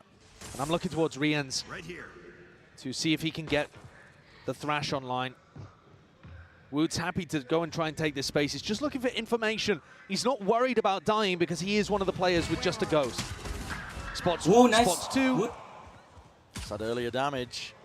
Knows there's one in lamps. Hold on, twisting, turning, and shots to potentially be found. Smoggy looking to try and push back, dismiss, but still alive for now. All he needs to do is hold Smoggy here, and the Seas will hold Smoggy very permanently to the spot. Rooted in place. Enough for his team to collapse onto it for the re-clear. And now, this is where I'd be asking Riens to throw the weapon away to somebody else, you know, put it onto Benji or Woot and go hunting with the pistol. Exactly. This is good alongside a nade here. Woot's trying to get himself round to the corner, and luckily, enough wiggle room. Born down and out. Pistols in their face. Close quarters is where they're going to be thriving. Jumping through, double tap. Players are dropping. Suddenly, there's chances. Kangkang's lone with the rifle in hand. Steady aim. Still, it's a little bit labored, but it gets the job done. They save 2 out of 3 of the rifles. So EDG do a bit of damage, but it's not going to be catastrophic. And they did manage to get the Thrash online. So even though it looks dangerous, Heretics are in a position here where they could start snowballing away on Bind. One enemy remaining.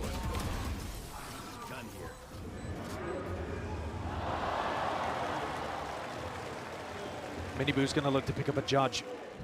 That normally implies you'd be looking for something pacey. The Thrash making space for the judge double blast pack. Yeah, holding the nade as well, just in case there is that play happening. Season going to be combined using conjunction. Thrash all the way through, clears the way in the path in through showers. Judge in hand. Lamb's control there, but it's a satchel and a pivot. They want to go over towards B. Chichu, sole defender, and Miniboo trying to ruin somebody's day. I'm not sure that was the game plan off the rip, but an audible call by Boo.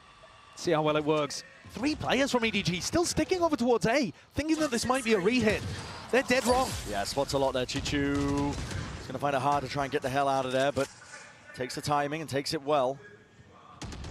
Heretics are the ones who are running out of options. Yeah, it's very tough for Miniboo to play the entry when he's got a judge. I think it's time maybe to swap that onto somebody else. Without the blast packs, how are you going to gap close? 45 seconds into the round.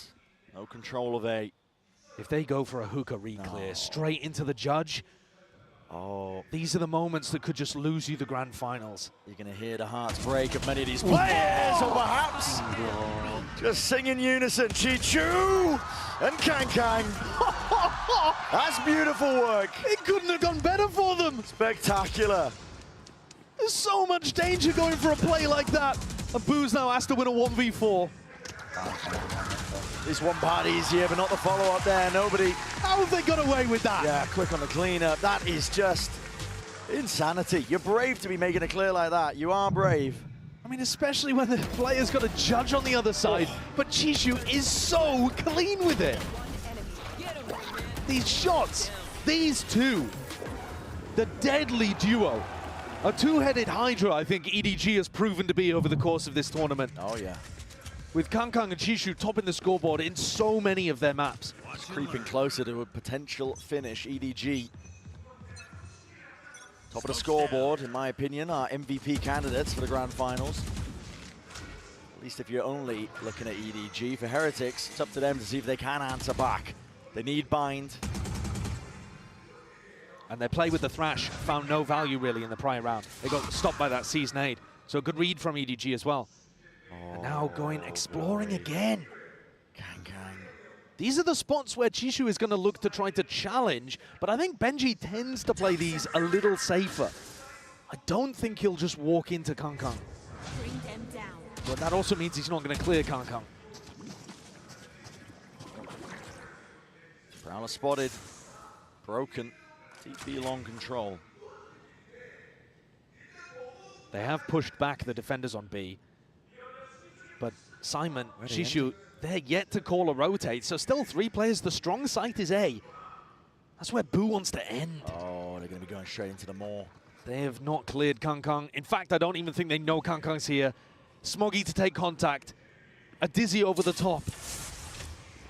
Molly in the hands of Smoggy, and as that contact caught, players are falling to fiery finish, potentially in the A short avenue. Rians has got to answer back. It does so with that shot. Right on target, 2v3. Boo from the side turns into a 2 versus 2, slightly more winnable. Out wide, but accounting for it, and the horn is perfection. Spam from the box just to finish that task, 8-8. The HyperX were not ready for those final 2 players there. Not whatsoever. Swung out into front sight. Thinking that Chishu and Simon were going to be in, over towards B. Did not get that. What a setup, though. If someone on Team HyperX had managed to take an earlier lurk timing, if Boo had really tried to limit test and walk his way through showers early on, he would have realized that it was empty. Yeah. Only nobody who was trying to juggle around so that he could support short and shut down the showers lurk. 88. But Team HyperX, with all of that structure and all of that discipline, don't take risks like that would have paid off in a moment. But you can't find moments much bigger than these. Momentum shifts to the other side of things here. HyperX, despite the replay showing that pressure seems to be washing off the back of these players, they're in a difficult spot. It's 8-8, your economy's ruined. You have some ults to move, at least the orbital strike in your back pocket. But Kangkang's also got that showstopper, and your ideas are getting picked apart. It's not working on the attack so far.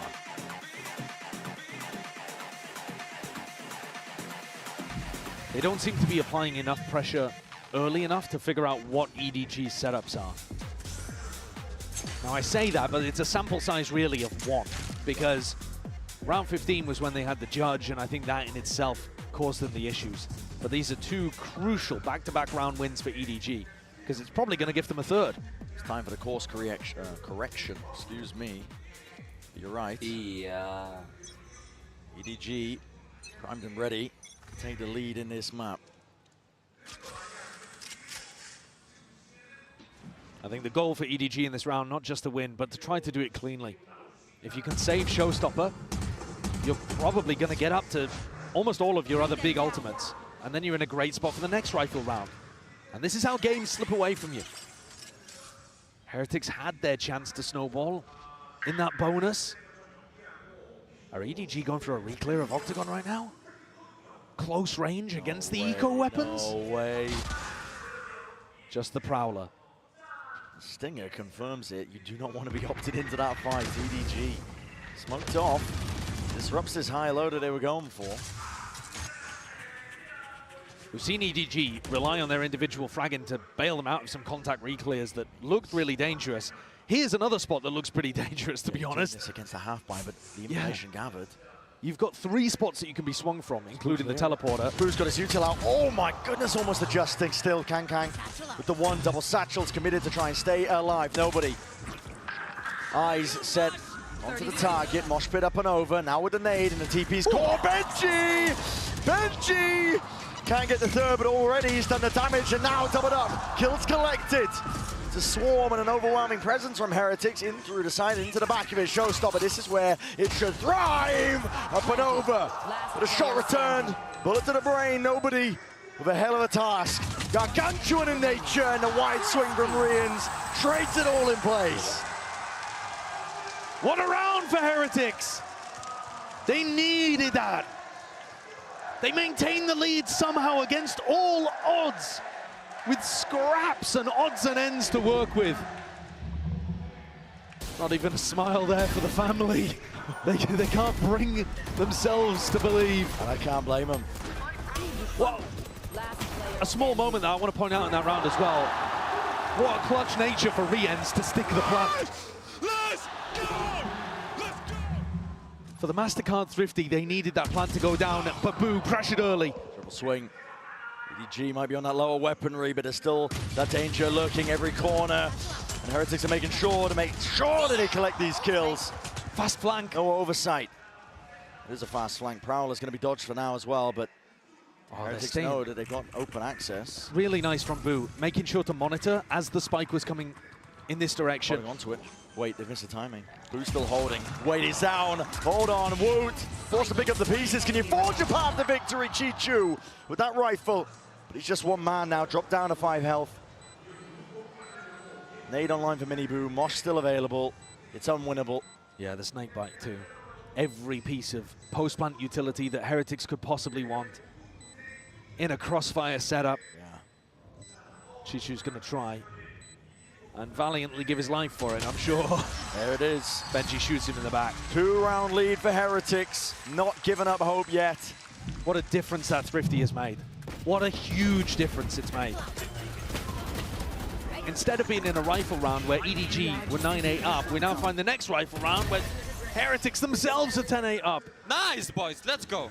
Nice dealing with the aggression, Wood. Well played. I do love the way that Miniboo gives very specific praise to his teammates. Yeah. You know, he's always got a single focus of something he thinks that they did really well, either as a team, together, really making sure that they keep that at the forefront of their mind. This next round is about to be explosive. It certainly is. There are 8 ults online, and almost all of them with these bind compositions are round winning. Yeah. You don't really get any that are throwaways. EDG going to be thinking themselves. I mean, it's them that press the panic button almost. Timeout taken. They do have a lot of ults of themselves, but the trouble is you can overthink it so easily. Heretics could very well just send this full throttle in for the A rush. You have a showstopper to work with. You have an orbital strike. You can clear through most of the map, cleave your way through. Do you think that's the kind of team Heretics are, though? I think coming out of rounds like this, they tend to be more measured, more cautious. Waiting for the idea, seeing if EDG have cooked something up. I think generally speaking, yeah. I think that EDG are more likely to be the team that takes the risk. 10-8 down, even though they're on tournament map here. EDG convert on bind. Things they wouldn't have dared to dream only a few months ago would be realized. CDG squad, I mean, not only have they broken past their prior limits, at this point, they're dreaming for the whole bloody thing. I mean, this is the culminating moment of the year. Champions 2024, it's the crowning jewel for VCT. Simon pushed out. So good work maintaining showers control at the start of the round. That might be useful, might be important later on if they group up over towards B and need to take the teleport. Simon's going to look to try to re-clear that at the same time as Nobody and Chi-Chu go exploring sand. Both of those areas, though, have no Team Heretics players defaulting. Instead, it's B long, it's short. It looks like it's going to be a fake B exec here that's supposed to go then into a real A execute, relying on that previous control of showers. The thing is, there's no way that EDG are going to buy that this is really B, in my opinion, because look at the positioning of Nobody and Chi-Chu. Wow. They're just full looking at it. They are. Simon, though, he's playing floating position. He's in spawn, waiting for the sound cues. Kang re-exploring. He is isolated, he is alone, but it's only Woot to deal with. He hears a Dizzy, clears his way through. Nightfall is used very preemptively. You can sidestep that one with ease if you're Heretics, but 30 seconds. Time is running short. The fast flank. And here it is. All emphasis placed onto this. Mini Boot. It's a showstopper in his hands. One right decision, one correct guess could completely change the tide of this fight. Woot dismisses the Dizzy with ease once more. Nightfall's dropped, cracking down on his orbital strike, trying to spray them down. Players are dropped on every single angle. Mini Boo wins the fight out, and time is barely there to spare. Chi-Chu, no long for this world. Up to 11 for Heretics, and now they're in the driving seat. What a game, what a map for Miniboo to come online. 20 kills across 19 rounds. And not just the kill factor, but the manner in which he's doing it. And the kills that he's getting are so important. He gets the kill there to deny Kang as he's trying to put Spike down. Tries to put the Spike down again, swings, kills Smoggy. If he doesn't kill Smoggy, there's 5 seconds left. The round would probably have been over. What a time for Miniboo to wake up in the grand finals. Now fast tempo play. Slimmy to evacuate, but we'll be able to escape already. That space is given up. Simon, stray shot, finds a mark. You see this smoke, puts the fear of God into you, I think. If you are, HyperX still going to be going for the plant down. Simon trying to get potentially inside that smoke, but no, the plant is not denied. Team HyperX, they just control no areas on the map. Yeah. The crowd, and they're going to be pushed into this corner with this flank online, and now they have that knowledge, but it's a Thrash committed one of their own. Sprayed down. Nobody's trying to at least turn some heads over towards him, try and play his team into the fight, into the fray once more. Chichu striking where it hurts, but yet shut down in a moment. Right when it matters most now, Simon, he's got to do it all. Sheriff in hand, upgrade in front of them. Yoinks it, but it's not enough. Up to 12 for HyperX. Let's go. This team has dug so deep.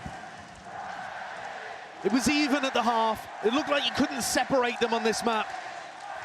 HyperX have stormed off into the lead. A 4-round advantage now for a team that's been in these spots before. And actually, as the series got deeper and deeper, their play ended up trickling off. They couldn't match the pressure of the moment at Shanghai. But this is a different HyperX. They've learned from prior experience. What on earth am I looking at with that Viper ult? I mean, this is spilling out in all sorts of directions. That's great. If you don't go and clear that, you're worried they're retaking stand control at all times, Kang. Benji! Oh boy! You do not expect Benji to be picking up an AWP in the final round. Kang. Peak. I couldn't tell if Kang had one of his own or if it was just a rifle in play, but you're not favored there when Benji can just lock it down.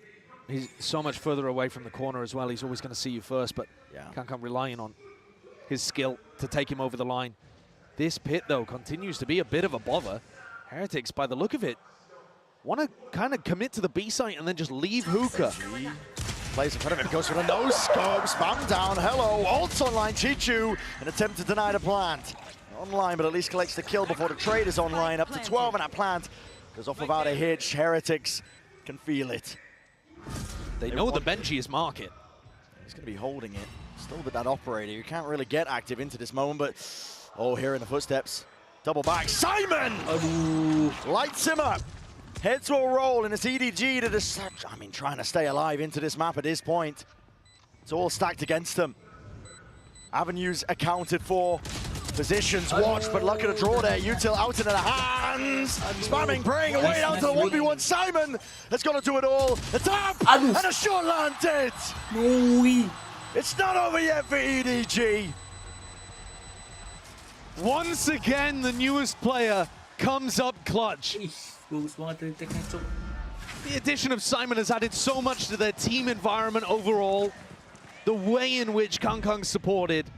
But today, and in the group stage of the tournament too, we've seen Simon be immaculate in high-pressure clutch spots. It's almost unfair to ask it of him. It's a rookie to the team, his first international event ever in the grand finals of Champs. Come on, please. But his composure and his aim look clean at the moment. Kang does pick up the operator. It was saved. Got no armor to go along with it though. Potential tool that they could use. Slower play by HyperX, and still they are in the driving seat. Nobody tucks himself close, a bit of stray spam, but nobody finding a mark. He's weaving around them, dancing around them, eventually found and dropped. Plants it online, but none the wiser. And an ult in the hands of Kang. Spotting the retreating players, at least hearing it, a pre-fire towards the corner to no avail. Nade, rebounds, damage, connects, it cancels. Rians, he's out of it. Simon's defusing. What about block? Simon! He's got it all the way. Sama kakinya, Cok. Absolutely spectacular. What an outrageous play. What a phenomenal protocol for EDG. The nade up and over the top, cancelling the thrash and then the body block. Get yourself a job in the Premier League as a keeper. just rattled off his shins. Also, what on earth is nobody doing inside this smoke? Why did it take him 15 seconds to die? Just absurd. The clearance is going to be haunting Heretics. Timeout called for them. I said they were in the driving seat, but they are losing grip of the map. And with it, the series, the finals. Still 2 rounds is what they've got to work with. All they need is one. Look at what it's doing to the fans down there, and imagine how that's echoed in the players. The fans have the freedom to sit there and allow it to affect them. The players have to shrug it off and move on instantly. Not allow it. Not allow themselves to dwell on it for even a second. Neil looks stressed though. Yeah. If they lose a couple rounds, it's going to be overtime with EDG having 4 rounds in a row. Heretics have got to close it out in the next 2, otherwise it could be curtains. And that trophy that they can see between the 2 teams, almost a touching distance away, it would be at least a year. Perhaps you may never have an opportunity like this. Technical. Oh, yeah, okay. Oh, it's just a brutal moment for it. Brutal doesn't begin to describe it. You're putting everything into these next 2 rounds. And now even more time to stew, to simmer. A PC issue. And all of the players, forced silence coming out of talking to their coaches. Time to sit and simmer on the words and also just take a look over to the trophy. And honestly, try not to think about what it means to them. Absolutely. What we've heard from both of these teams in the press conference, but Heretics especially, is that they cannot allow matches like this to have meaning. The more you attach meaning to it, the more difficult it becomes to just allow yourself to be in the moment and treat it like any other match. You see Benji there, eyes closed, meditating, trying to keep himself in the zone. Focused, locked in. Have you ever tried to stay focused on a task with 10,000 screaming people around you? It's very, very difficult. Tell you that for free. And the rounds that they're going into, truly ridiculous. Listen, no matter which way this slices, we've got an incredible finish here to Champion Seoul. A different region winning every single one of our trophies throughout the year. That's incredible. First time seeing EMEA in a Champs Final since 2021 as well. I know, sorely missed. Yeah, absolutely. Been out of it for a while, but this is a Heretics team, honed and polished over the course of the year as well, which, listen, remind you, the expectations of this squad were just absolutely at the bottom. People would not expect them to do as well as they did. They got to Madrid, people were describing their performances, potentially that flash in the pan, but not really amounting to too much, but respectable for rookies. Respectable that they made a good go of it. Shanghai, the drive and finish to the finals, but just within touching distance of that trophy there. Not that one in particular, but at least another one much like it. And remember that this is the first global tournament where they've had their full team. You're talking about Madrid, Shanghai. They played both of those in Paditech, who I'm not sure exactly where he is right now in the crowd, in the audience. I assume he's at the VIP seats, only about 20 meters away from the players. He was once up there, twice up there in fact, on stage, but once in the grand finals with them. He'll be willing them on with all of his heart to close things out here on Bind. While most of the other fans in the audience are hoping EDG can bring it back, win cleanly 4 in a row, and hoist that Champions Trophy.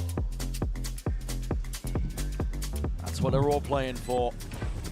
God, take a look at this once more. What a timing for a play like that. We had a body block play on something similar in the group stage, where someone was able to headbutt it out the way. This one clacking off the shins. It's a crew player, I think. We're seeing such great protocols. If we go on to Abyss, if that's the next map we're looking at, we've seen DRX earlier on in the tournament have that denial of the Astropol post-plant setups. It's been a lovely tournament for it, just individuals stepping up in intelligent little ways. Hasn't just been how to take fights, the gunplay, the util. We've seen players small details. Shine. Yeah, the small details, minutia. All right, back into it here. Heretics hoping to make this round a turning point. And this could be everything. If Heretics lose, Benji is not going to have enough money. Woot barely with enough. Depending on plant money as well. Heretics need this round to go their way, otherwise we could be looking at overtime. Big odds online on the Heretics side. Lots of tools to work with just to get it over the line. It looks like they're trying to disguise KangKang here. So they're playing him with the Viper Orb. You're not going to expect this. No Heretics might have taken it. Hook, line, sinker. It's 4 players. Creeping closer, waiting for re-exploration. In their face, KangKang will have to respect this to some degree. Doesn't know if they've crossed up. Rumble not broken. Orb once more. Renewed. Refreshed. Snakebite to answer. Hard committed onto the corner. Showstopper right from behind. But KangKang skewers them in place. Up and over with a Souljuice cut. EDG making a go of things. 35 seconds. The plant is down. Nade and Molly down at the feet. Dropping Boo in place. And Woot comes into offer. Watch on in horror. As another round is lost beneath them. Third in a row for EDG. They're on the EDG train. Heretics might have just lost control of Bind. What a skewering from KangKang. We've being made, man, all over the place. We've talked so much about how KangKang's actually dropped the operator in this run here. He's picked it back up a little bit. Against Leviathan, he pulled it out 20% of rounds instead of his usual 11, 10. You're seeing him pull it out again here. When the pressure's on, he's got a skill that few others in the world can match. No one's really possessing it. Ice cold. Heretics relegated down to essentially a bargain bin buy. Don't get me wrong, there's still that danger, but it's all on the line and they're all grouped up. This is very much looking like an all-in play and approach. Horns is not broken. Nade and spam right through the box. An opening kill onto Smoggy. Pit in place. Nobody seeking to answer back. This is where KangKang should be looking to pick up the rifle. He does. They have thrashed to try to clear the pit. There's still many chances for EDG to take it to overtime. Flank control watched for, and like you said, the thrash is going to be clearing, cleaving the way through. Path potentially. Here, lying in wait, Thrash is there alongside a His players seem to be defended. Nice. Woot steps up to the challenge, but dropped inside KangKang. Overtime in sight. And EDG are hungry for it, trying to will it forward. Defuse the nade, but a shot's online. They don't have it. Time. It's not online, man. Heartbreak. For EDG. Nice. The tiniest of differences. And Heretics, they will it forward. We are going to Abyss. What an incredible contrast that is to the previous time where Chishu was able to body block the molly. This time, Boo makes all the difference. Fires it from the same spot. It wasn't blocked. And Simon tries to do what he can, but melts away, incinerated, immolated. And the Red Bull clutch carries Heretics forwards. All smiles, feeling good, thoughts and prayers across the board, but we are going to map 5. We would not have it any other way.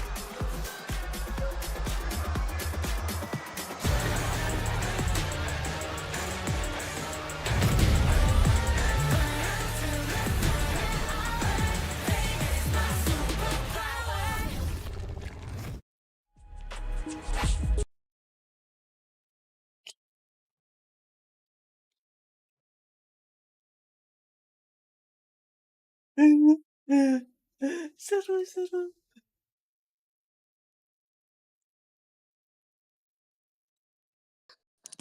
Loh, gadget lah. Panjang perjalanan. Makin panjang lagi. Halo guys. Gimana nih?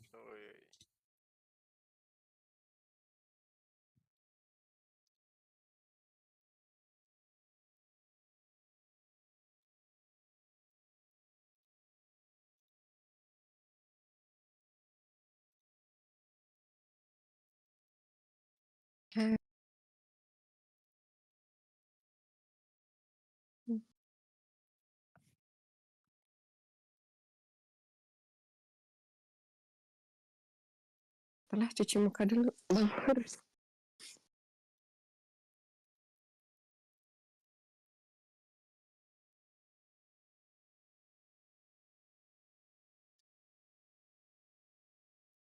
Aduh, aduh, aduh, aduh.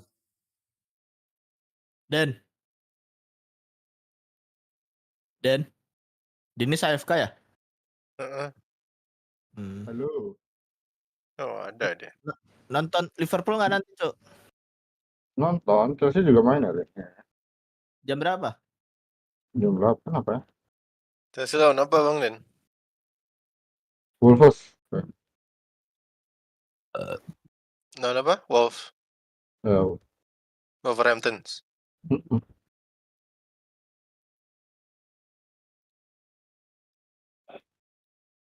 Oh, nggak ada, Cuk. Oh, ini. Oh, kok dulu deh. Jam berapa, kan? 19 ya. Setengah 8.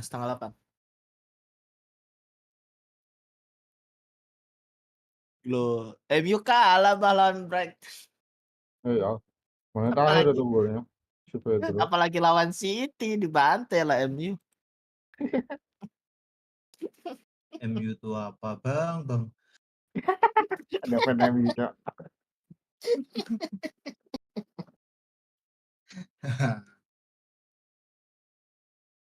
Aku nonton kan. Aku nonton tuh di jalan pulang tuh kan dan MU. Enggak sih, itu harusnya udah menang MU tuh. Cuman kena sikut lah. Zigze nggak jadi gol gara-gara Zigze. Dengkul apa sikut itu ya kalau di kaki tuh? Dengkul, kena dengkul jadi offside Malah kan. jadi offside, kan. Iya, sayang banget, Cok. Zigze. Apalagi lawan City ya, 5-0. Lah.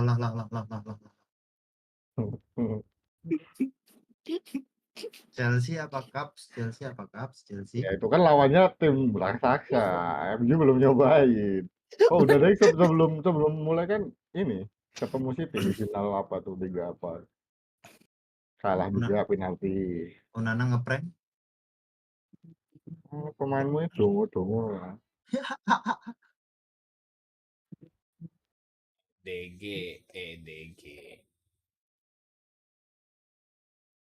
Kursiku tuh rusak ya, Den. Kenapa? Kenapa? Kan akan biasa kalau naikin kursi itu kan yang mentok paling atas tuh kan. Turun sendiri anjing. Gak sadar. Pirnya mungkin. Turun lagi. Pirnya mungkin. Kirian. Kok kira metik Pir. Steer. Kenapa steer sih? Apa sih? Pir tuh apa ya, pir? Oh, per. Pernya.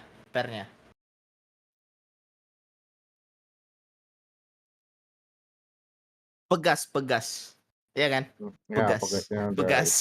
Pegas. Pakai bahasa ini. Udah nggak pakai berarti. Iya, Cok. Passing sini Bang, passing Jogja Bang. Jemput aja ke sini, bawa sendiri. Passing aja sini Jogja. Masnya aja yang ke sini. Oh, Mas Yasir orang Jogja. Bukan sih, orang Bantul. Aku pernah ke Bantul tuh, Mas. Mana Pak Pong? Gak inget aku, orang rumah kawanku. Lewatin apa itu ya? Banggun aslinya mana sih? Banggun aslinya mana? Kok Banggun? Bang Nvidia deh. Kebalik-balik deh. Aslinya mana, Aku Bang? asli Jogja. Lah ngapusi. Enggak. Ngapusi.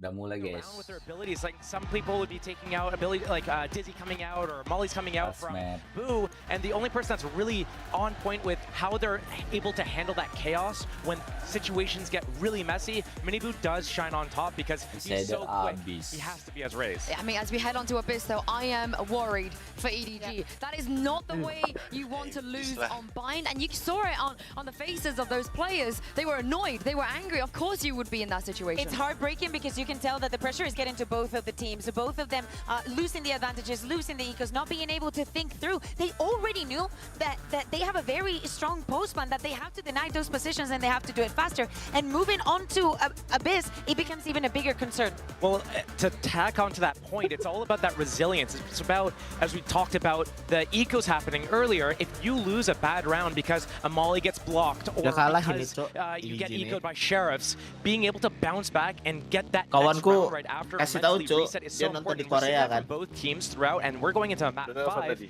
That's good. Udah nelpon. Oh, ini dia nelpon lagi.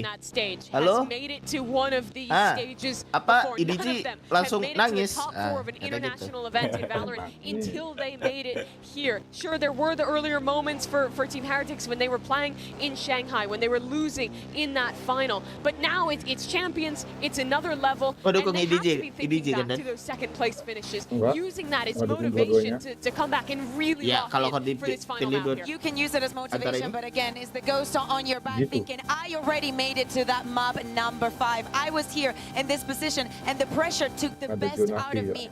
We're saying they do not want to come second again, but they're clinging to the situation right now. They should be very comfortable about Abyss. I think that the loss that they had against Leviathan yesterday has to do also with the composition and how we're trying to deal with it. But it is not something that we're going to see from EDG. Yeah, honestly, it feels like deja vu almost. It was HyperX that was on the receiving end of it. They looked boomed on that last map in Shanghai, and also in the previous grand finals they were in as well this year. But EDG, they've never even played a best of 5 on the global stage. I just want to make sure that they're not going to be boomed going to this map.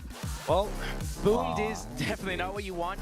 When I look at these teams, though, and I look at how the games have been progressing so far throughout, starting from that Haven, even especially in that Lotus, how these big team brawls happen. Pound for pound, these guys are toe-to-toe with each other, and it's difficult to predict how things go, and it does come down to these clutch moments. So what I look for in this next map is that endurance race is about how they're able to stay collected and which team is able to build momentum, a string of 4 or 5 rounds in a row instead of just back-to-back or 2 rounds at a time, switching it off. I mean, we've questioned the stamina of Team HyperX as we take a look at the agent select. Mimi, we know what this comp does. EDG surely will have some answers as well. Absolutely. I mean, both these comps play a very similar style. For me, a lot of this is going to come down to the mid control. I feel like both these teams, when we saw them play, especially against Leviathan, struggled with how that harbor comp was taking space in that area of the map. I think providing pressure there is so important to winning on your mid rounds on Abyss. Yeah, and when we talk about the pressure, we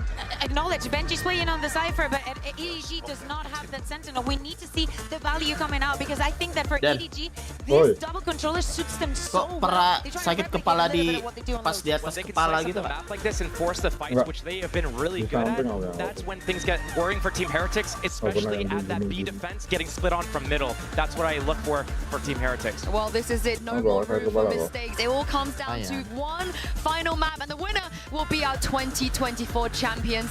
Give it up one last time. Show some love. Here's Bren and Sideshow. Thank you very much, guys. Excited to get into this one. It's the crowning moment for one of these teams, but on the other side, it will be bitter disappointment. And if you think about their stories, EDG getting crucified by their fans early this year, failing to live up to expectations, they rebuilt, kicked the door open here at Champs for Chinese teams at international events. They've shown, they've proved that China can compete for trophies, earned that respect on par with any other region. But HyperX, they are the China Slayers. We saw that at Shanghai, defeating all oncomers from that region.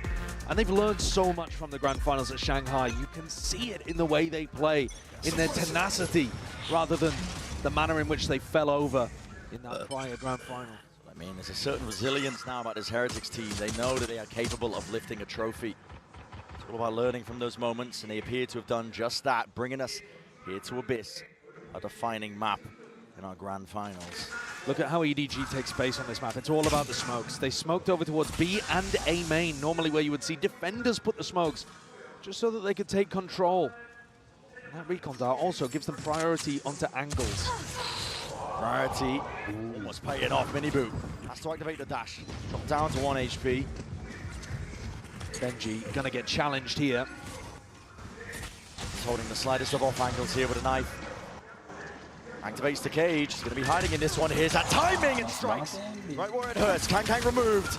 Chewing up these players as well, but he's just got to try and survive with the flash in his face through the backside control. He can lay claim and lay waste, but Chichu is doing exactly that on the other side of things. A, cracked wide open. Rotations are forced, and damage still yet to be done. Nobody. He's creeping, crawling forwards, finally reveals his hands. He's using the dart to try and get ahead of the timing, but he's dropped instead. That's way too aggressive for nobody. He's just giving away the advantage. Oh, but Smoggy's there. Miniboo! The return of the fire, the return of the shot. It's a 2v2. Anyone's game here for the pistol round. Nobody's distraction, though, has given these players so much space to go and play with. Chichu's post-line position is ridiculous. Yeah.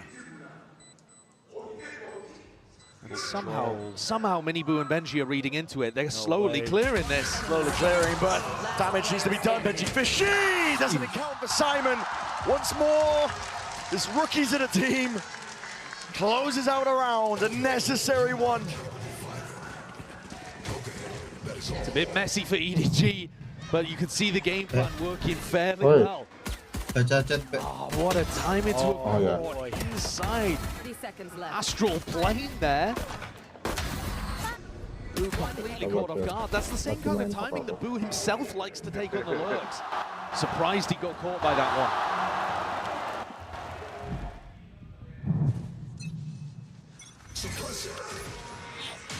Look at that, smoke's being thrown. Astra smoke on B main, Omen smoke on A main.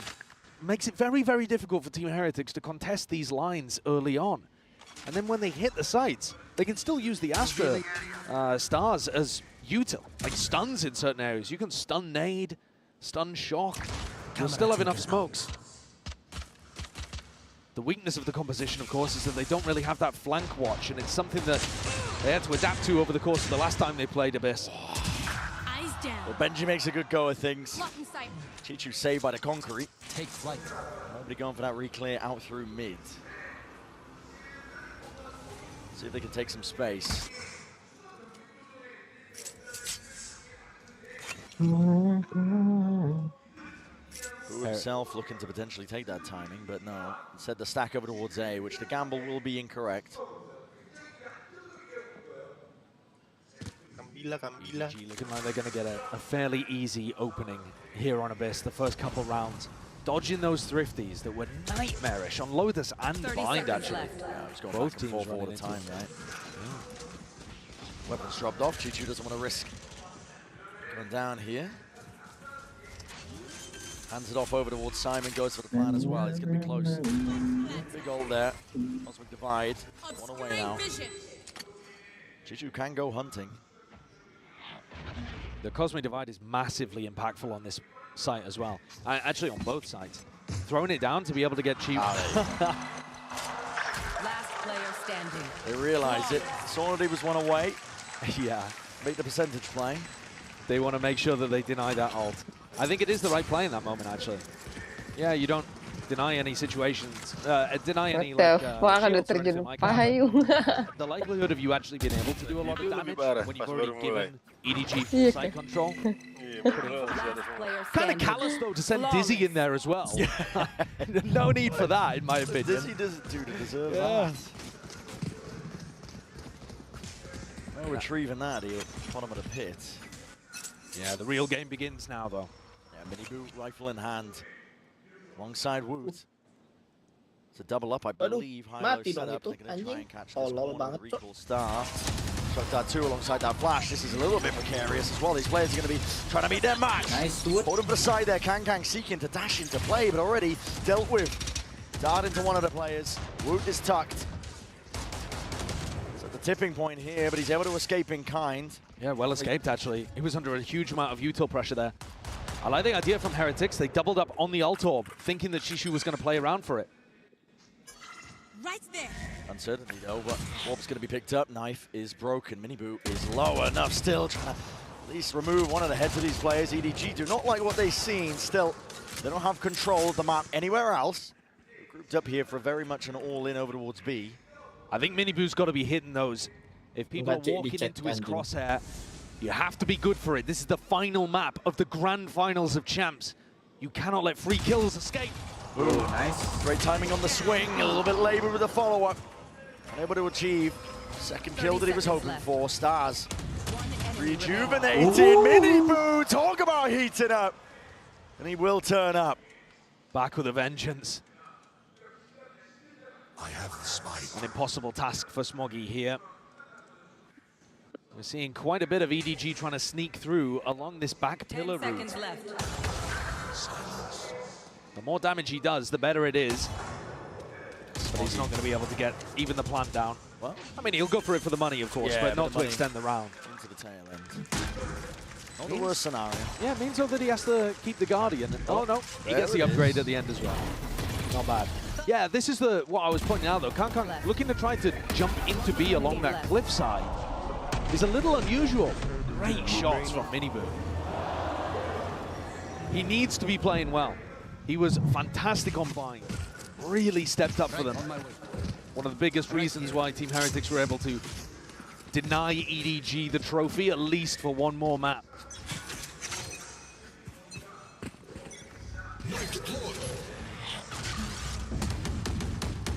Team Heretics, though, had a huge defensive anti-strat to try to deny Chishu the ult orb. Well, now he has it.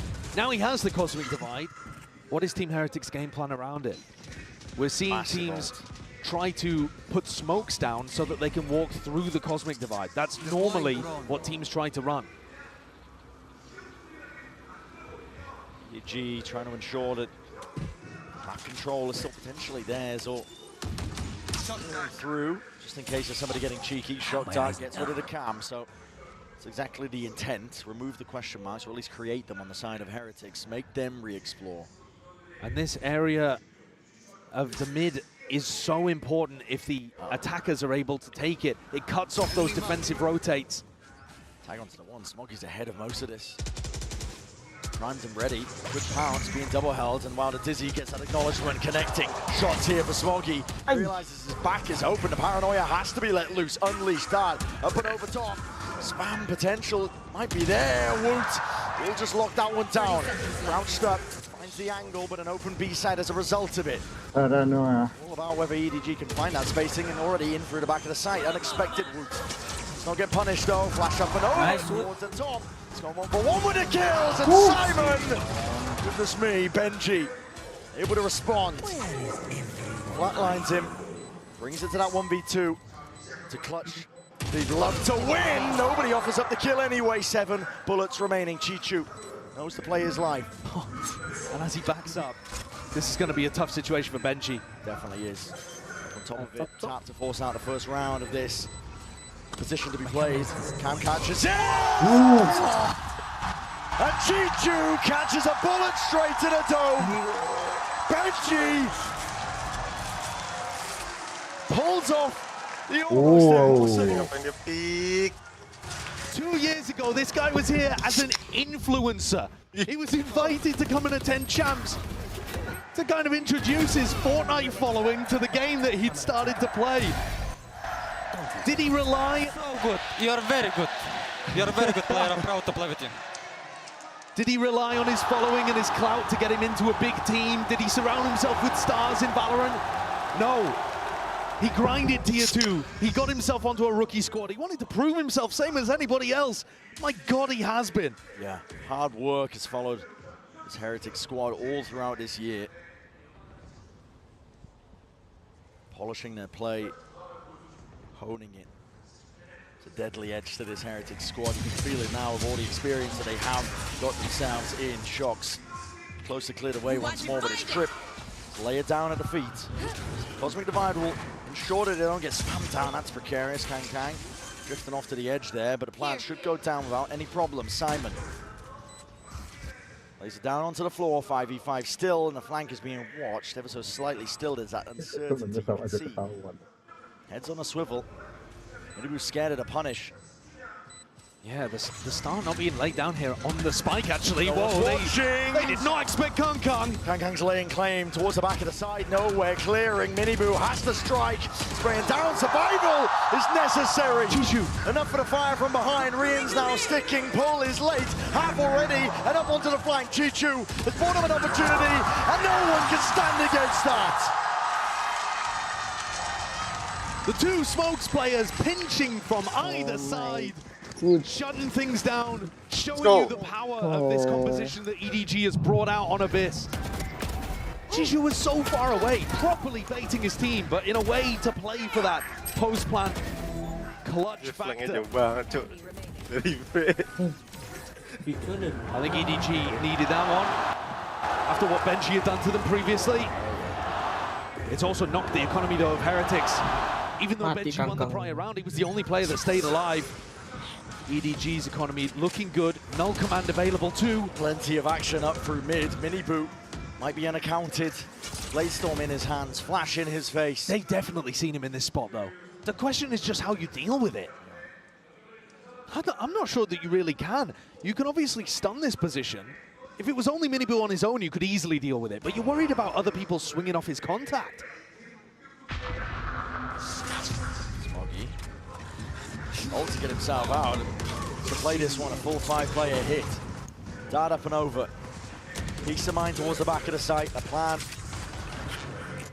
Nothing to deny it here from Heretics, but up onto the flank, Minibu has to be the playmaker. Smoke's fading. Kang hard committed. No one to play off of him. Looking to take these angles. But it is risky. Play like this, forcing them out into the open, updraft dash and away, but somehow missed the mark in the timing. EDG, they contain the flank. The flood is now through. Heretics out through the back now. Smokes and Stars placed down, trying to divide and conquer in through the map, but Chichu again. It's a 3-piece into the round and Simon to end. 4 rounds now for EDG. It's looking even better than the last time we saw them on Abyss, in my opinion.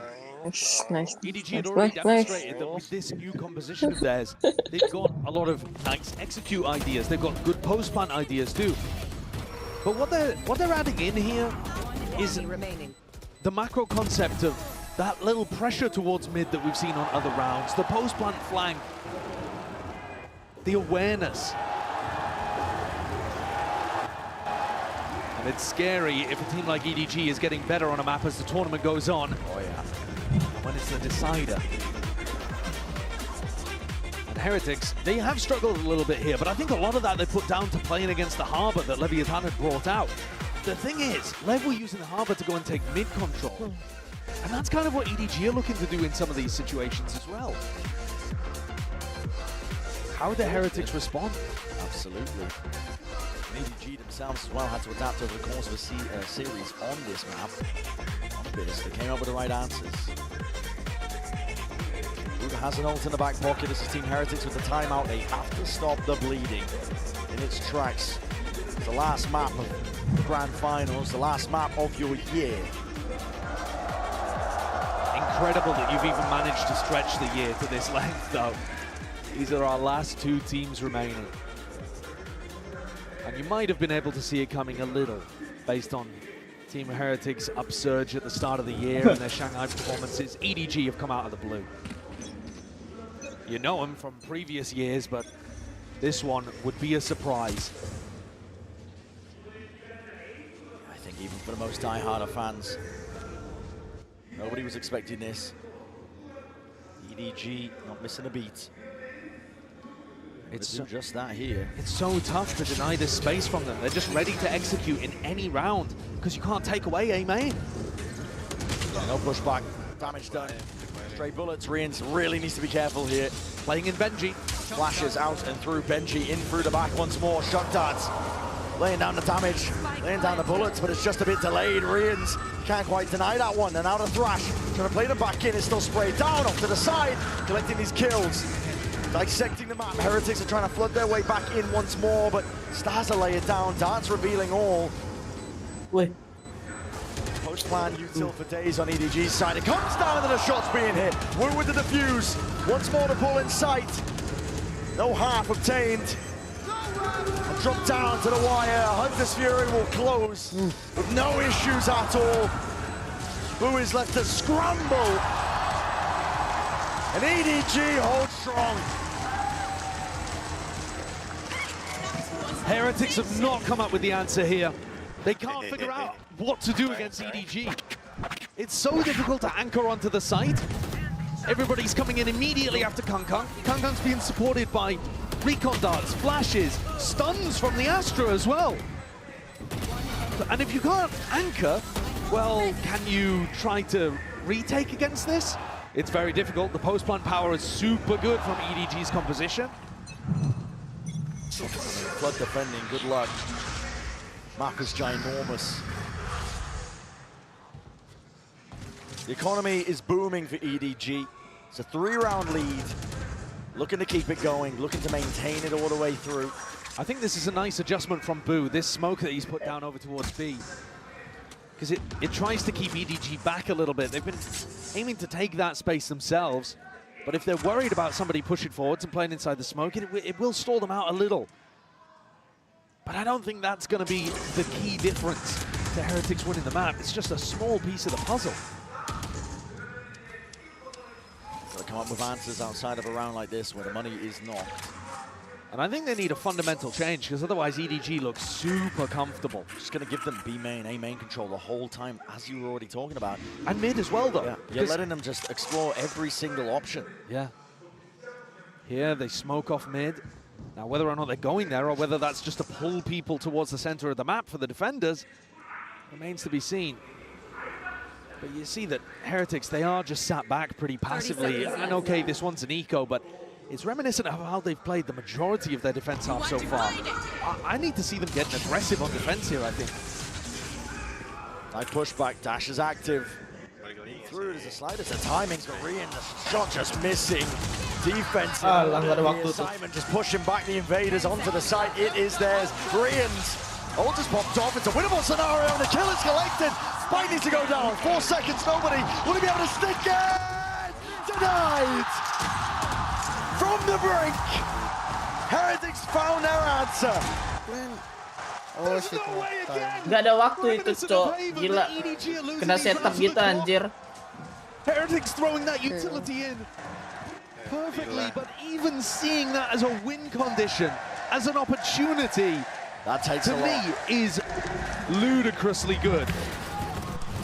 I didn't think there was much they could do there to stop that from going down. But with such little time, Rian's ini bawa kayak match pertama nih, anjir. Was within, what, 0.3 of a second? So close. What a MasterCard thrifty. Heretics are right back at it. It's an off in the hands of Miniboot. Not the adjustment that we were perhaps looking for, but they have changed the defensive setup, but mid is open as a result of it. Just the one trip to watch. It's still a weak point. The trip is desperately important here. Do they see it? Yes, and before they run into it too. Broken. Mid compromised, pings are already out. EDG looking to maybe set their sights over towards A. You have to pull people back from the site to monitor these connectors now. Here. And you probably have to go for a re-clear, but that's difficult with Mini Boo opping. And you clear through the fog of war. Smokes at their back, Benji Fishy. Here's the dash. Knows his time is now.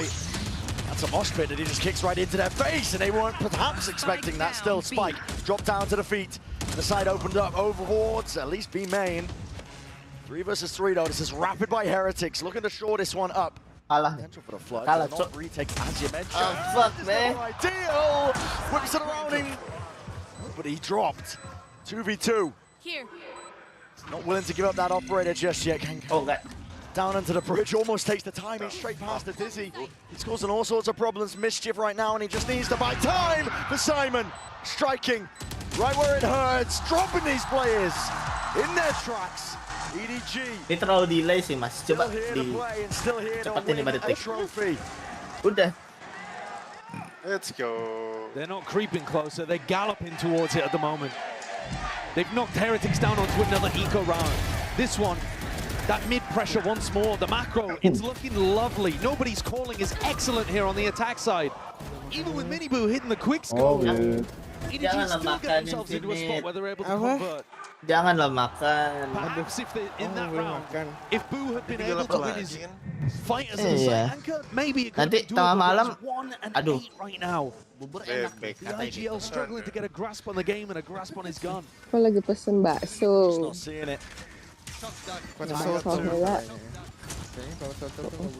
Trip's gonna be broken. Boo under all that pressure to heat is turned up. Boo can only do so much. It's 1 kill before the fire has returned. And this time the adjustment from Heretics was that double push. I said I wanted to see them get aggressive on defense. The problem is the map is so big. Yeah. It just takes so long for Mini Boo and Woot to pull off this flank. By the time they get into this fight, time, as you said, already ticks off. Could be missing the mark on some of this one here. Smuggy's got a lot to watch for here, but nothing could be said for Heretics. Dizzy though wants it out still. He's expecting it. It lay claims to their life. 7-3. At this point, EDG are not being stopped by anything at all. Kenapa? Heretics need a game plan adjustment. They've got to figure out a solution here if they want any hope. If Bind is to mean anything, they need to figure an answer because EDG's composition, which is pretty unique, with running this kind of comp,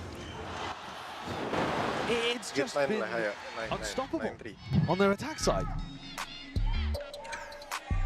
What's the issue for Heretics here? As you said, they have to come up with the right answers. Udah tenang.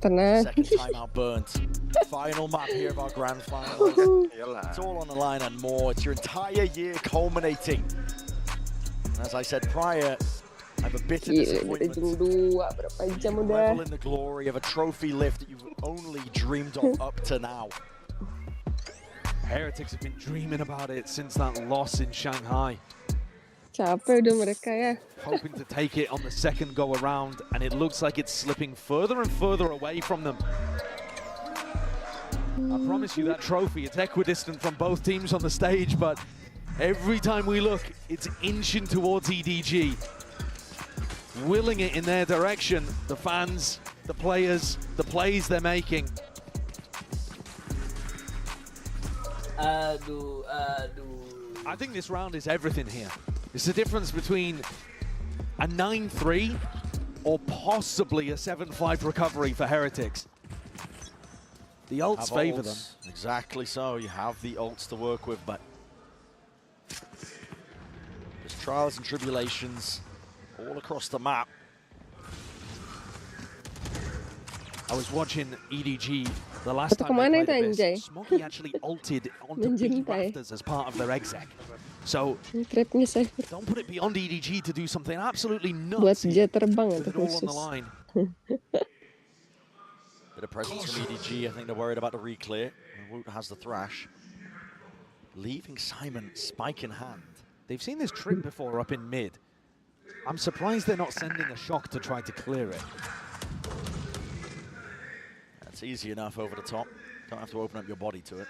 Setting up for the A-split, which we've not seen very much of. Nobody in mid, nobody to try to punish. It's a fake, I think. Potentially trying to pull these players for Simon to capitalize, but no, the call is cancelled anyway. They want to take this one in the direction of A. Bodies are still lining up. Reinforcements arriving here in the footsteps. It's a rumble and a scattered fight indeed. Skirmish to be taken. EDG!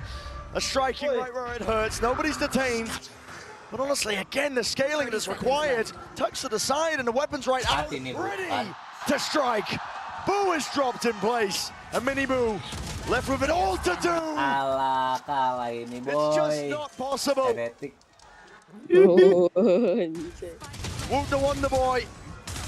He'll make a good go, but that is just... It's impossible to get past at this point. The team is firing on all cylinders. EDG can feel it. They are empowered. Taking all of that mid control, setting themselves up. No resistance from Heretics. When two players went to go and re-explore, I don't think they were expected to see 4 of EDG there.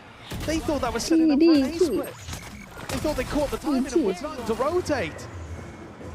They don't have enough information around the map. They're not playing aggressively enough on the defense side, and they're allowing EDG to run over them. And scraps with the buy. Final round of the first half of our final map of Champs 2024. And this drone is going to spot an open site. No defenders, no anchors. Nobody to even break the drone and threaten like there could be anybody there. King's been left in the door. Spike exchanges of the hands.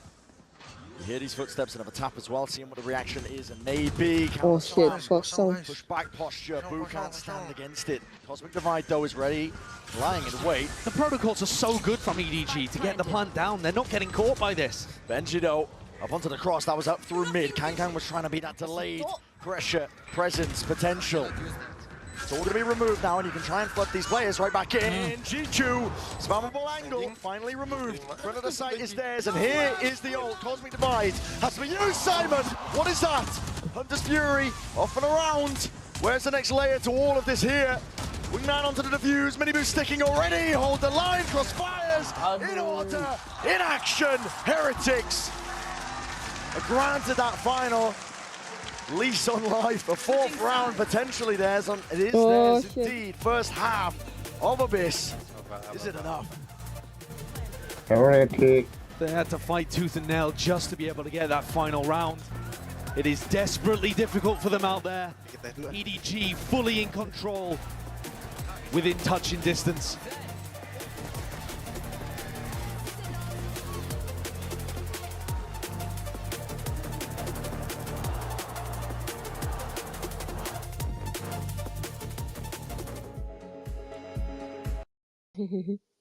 Copyright.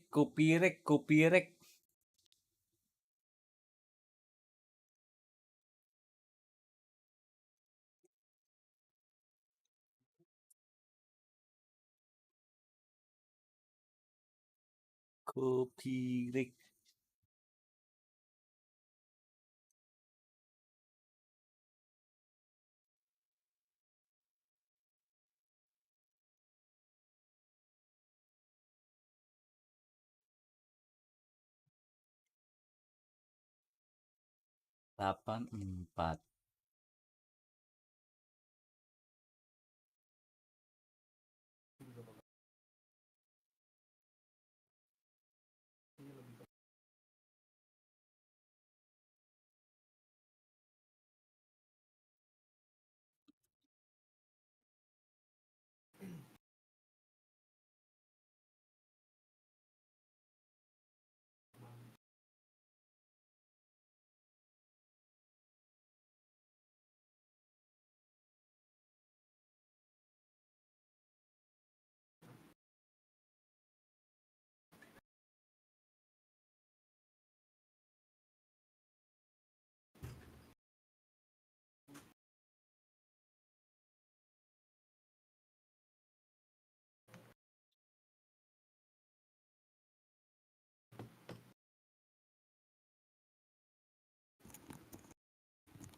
Retake simulator, respect that.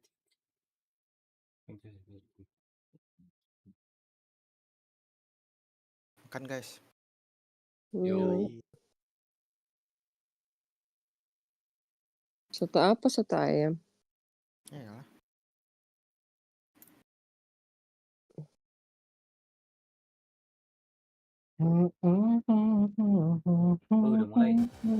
Pushing past their own limits. They weren't content with just sitting in that third place, second place. This is a team. Belum dende. Know that trophy is in striking distance. First trophy lift. HyperX menang dong yuk. Juara. Kankan taking that contact, taking point. Backs himself down now. Nerves need to be settled here. Risky venture from Kankan as well, taking that peak. I got the spike. EDG looking for information in A and B main, throwing that recon dart out.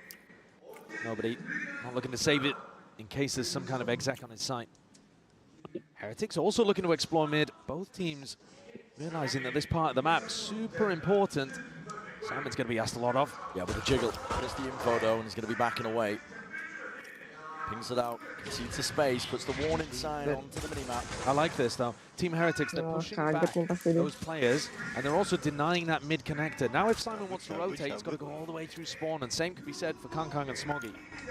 That puts nobody in tissue on an island, but nobody. What are you doing? Giving away your position here. Yeah, I mean, fire in the dark. He gets away with it. Sakit. Made here. Nobody mati. Aduh, ih. Mati duluan nih. Oh, goodness me! Nobody He's come up with the pistol round the might have seen. The team that he just took over IGLing for. Gak boleh spoiler. In the captain's seat. Adi jangan spoiler, Mas Adi. To assistant Ya udah, aku nonton di tempat kalian dah. And he's just made a hell of a play here in round Senji udah sakit-sakit aja. We saw Pacific lift the trophy. The hometown territory of EDG themselves. Ternyata ini yang Well on sakit. course to make history for themselves. Coming out of place amongst the elites. Cuman nggak gitu juga harusnya. Could get overwhelmed here. Definitely could. Plenty of bodies here. Ketahuan. Bullet spread. Full and prey to it still. Nobody seeking to redeem. Udah. Chance of that. Reinforcements arriving, but his head peeking out. Shock darts. Delay. Hopefully allowing Udah pasti mati Cicu itu cok kayak gitu bah. Mainnya. Pala tuh kelihatan tuh. Now the drone, broken, cleared, Kangkang's through, has that Marshall in play, Benji has to make one of himself. The peaks of perfection from EDG. And we are reaching the apex. Juara. EDG get up to double digits. 3 rounds away. Juara They were 3 rounds away on Bime from being able to win this tournament. But at that point, they were not in the driver's seat. They would have taken 3 cleanly to get to overtime and then to win. Heretics are 6 away from even tying the game up. Anjir, salah, Cok. The energy in the Inspire Arena is reaching a crescendo. Iya, susah Heretic. Udah lah. The crowd can feel it. Biasa kan jadi runner up. It's up to Heretics to put a stop to it. Masih bisa ini Heretic menang kalau mau disiplin aja. Nggak agresif. Well, investment with the buy, Heretics have the levels to play around with. Santai. Belum pada makan ini. Taking A main control, looking for information over towards B. Di smoke nggak tuh si anjing. On this map, Boo's lurks. Often super important, but he's a player that hasn't particularly been able to get online in this final map. On the defense side, brutalized, currently 3 and 13. As many assists as he has kills. Horrible way to end. But Heretics are going to hope that they can revive on attack. This a fake. Boo calls Rien's over. Looking to apply some pressure, keep these players rooted to the spot. Maybe weaken A just a little. Smoggy already thought it was a fake, actually. He started rotating away when it was only the drone. Yeah, I think he was dodging out the sideline as well when he was tagged by the drone. He didn't want to get spammed from that spot. Right but there. You're right, it could have been a bait and switch to fake out. I mean, look at the way that Simon's pathing too. They're reading into this. Oh, yeah. It's so similar to what nobody himself does to fake. 30 seconds The Util is primed and ready. Into the hands of these players on either side here. It's a pull to meet that one with the Dizzy. Pound for pound, bodies are going to drop and fall, but it's perfect once more. Nobody and Simon, they combine their might. They drop these Heretics players dead. Time against them once more. Boo needs to get this kill and will do just that. Defending, punched up, Rien's rounded about Aghann. Aduh mati tuh cok. Unbelievable. Weh. Kangkang goes and does it. Weh. Not only clutching the Waktu round, ada waktu anjir. Gila. Ada waktu kenapa di fight man? In a BO5 at a global event. He knows he's the protagonist. He knows that this is his story. Aduh langsung sakit bah kepalaku cok, teriak anjing. We are 2 rounds away from a brand new region. 2 years later, valorant. Look at you missed the memo. Shit. And to them lifting. Katanya sama Kangkang. Heretics are going to go for the Cosby Divide play, looking for the plant, looking to try to play the post. Fast and loose. But it's what they require in a moment like this. Up and over, No way, weaving in and out, needs to stay alive in this time, but already being swarmed. Dizzy up. Kasihan tarik ya, tarik dukung TH kan. At least with Chichu dropped the chance. Plan already down for Heretics. Oh shit. Aduh, Cicu. Aduh, Cicu kena ebol-ebol anjing. Sheriff in hand. He's done enough surely for them. No rifle picked up, but the damage done with those two players dropped. Buset. Waduh. EDG realizing. Let's give this one up. Chaos kali, Cok. Play for it at a future round. Thrifty ya. Every round is kayak going laut to feel fanatik like a ya, mountain to climb. Iya kan, totalnya lot fanatik kan. They need so many Anjir, of anjir. them. This one, hugely important, but they're not going to have an ultimate. Itu suara azan siapa, Cok? It's another Mastercard 50. We've seen so many of them. So many of them in this grand finals. But you can't rely on them. You cannot Mau masuk Islam Infinite? have that be the only kind of situation in which you're winning. Cast caution Mau nggak? to win. Go for it when you have rifles online as well. Round by round, but okay, focus. Kalau mau masuk Islam ku baptis nih. Focus is called for by Miniboo. Kita dibaptis anjir. God, this is a wild setup. Going for the flash. Iya. Can't counter Bang peek Den tuh mau masuk immediately. Islam. Things. Ya Bang Dena ya. Kenapa Oh, aku? they doing enough contact instead. Masuk Islam kan, Waiting, Bang Den? yeah, waiting to see if there's a dizzy. Saya mah gak mau kesamanya apa nih? Precisely the right timing. The paranoia probably to accompany Taste, this. Yes, it is. Seems its way through the Apa down low. bijimu? Responds and Heretics push back. Halo, apa TH comeback? Play of EDG. Wah, kan Wak. There as well, Kata rattling kawanku. out either information or commands. With Heretics winning that thrifty, pendulum does swing in terms of that momentum. The economy as well on the side now of Heretics. Have money to work with, but the issue is the buffer in terms of rounds. Jadi kawan tuh cemana, Dan? Udah kau tanya lagi, Dan? A big test here for Apa Chichu. tadi lagi di polsek ya? Oh, Di kantor polisi. lagi laporan berarti itu. Laporannya tuh dari kemarin. Oh, Kalau ada duitnya. ada lah itu duitnya anjir, bukan orang miskin dia. These plays as well, but barrels out. Instant trade is good for it. Star up and over. Chichu trying to start, Kadang-kadang trying to polisi stay kan kalau ada alive. duitnya nggak mau. Against that, it's an onslaught. And it's overwhelming. Wait, nobody. back in the fray and the fight, but dropped at a moment's notice like that. This is Heretics again with an open answer to this B site. Mati lah, Cuk. Cicu. Kasihan, Cuk, kena ebol terus anjir. Being able to deal with the way that Chishu wants to act on the site. He only had a sheriff in hand. Udah, saving lagi nih harusnya. Kalau di fight anjir kali sih. Go for plays like that where he tucks inside a smoke. To be honest, even on the pistol round most recently, it did actually pay off for him. He got out, got 3. This time 1 for 1, and that trading from Heretics that they rely on comes through. They actually need those weapons. Kills like that, really important. Look at Smoggy's credits. Got nothing to work with. He, at the very least, needed to save Aghann. Aghann backs off. Bit of wandering, bit of wading into the side towards the tail end. They do collect that kill, keep it as a consolation prize. The benefit of the Heretics here is they're keep generating these ults. The petrol motion machine, you can definitely keep it rolling. You can to some degree, yeah. They've got Hunter's Fury online for the next one. Nobody also has that to respond with. And the other big thing to keep in the back of your head here is that Chishu actually has a Cosmic Divide for retake. This could be the Cuman aku nggak ikhlas juga sih, Cok, kalau TH yang menang anjir. Kohar nanti. Who needs an opening ceremony? Iya. Cicunya yang kasihan dia boleh-bol terus di situ.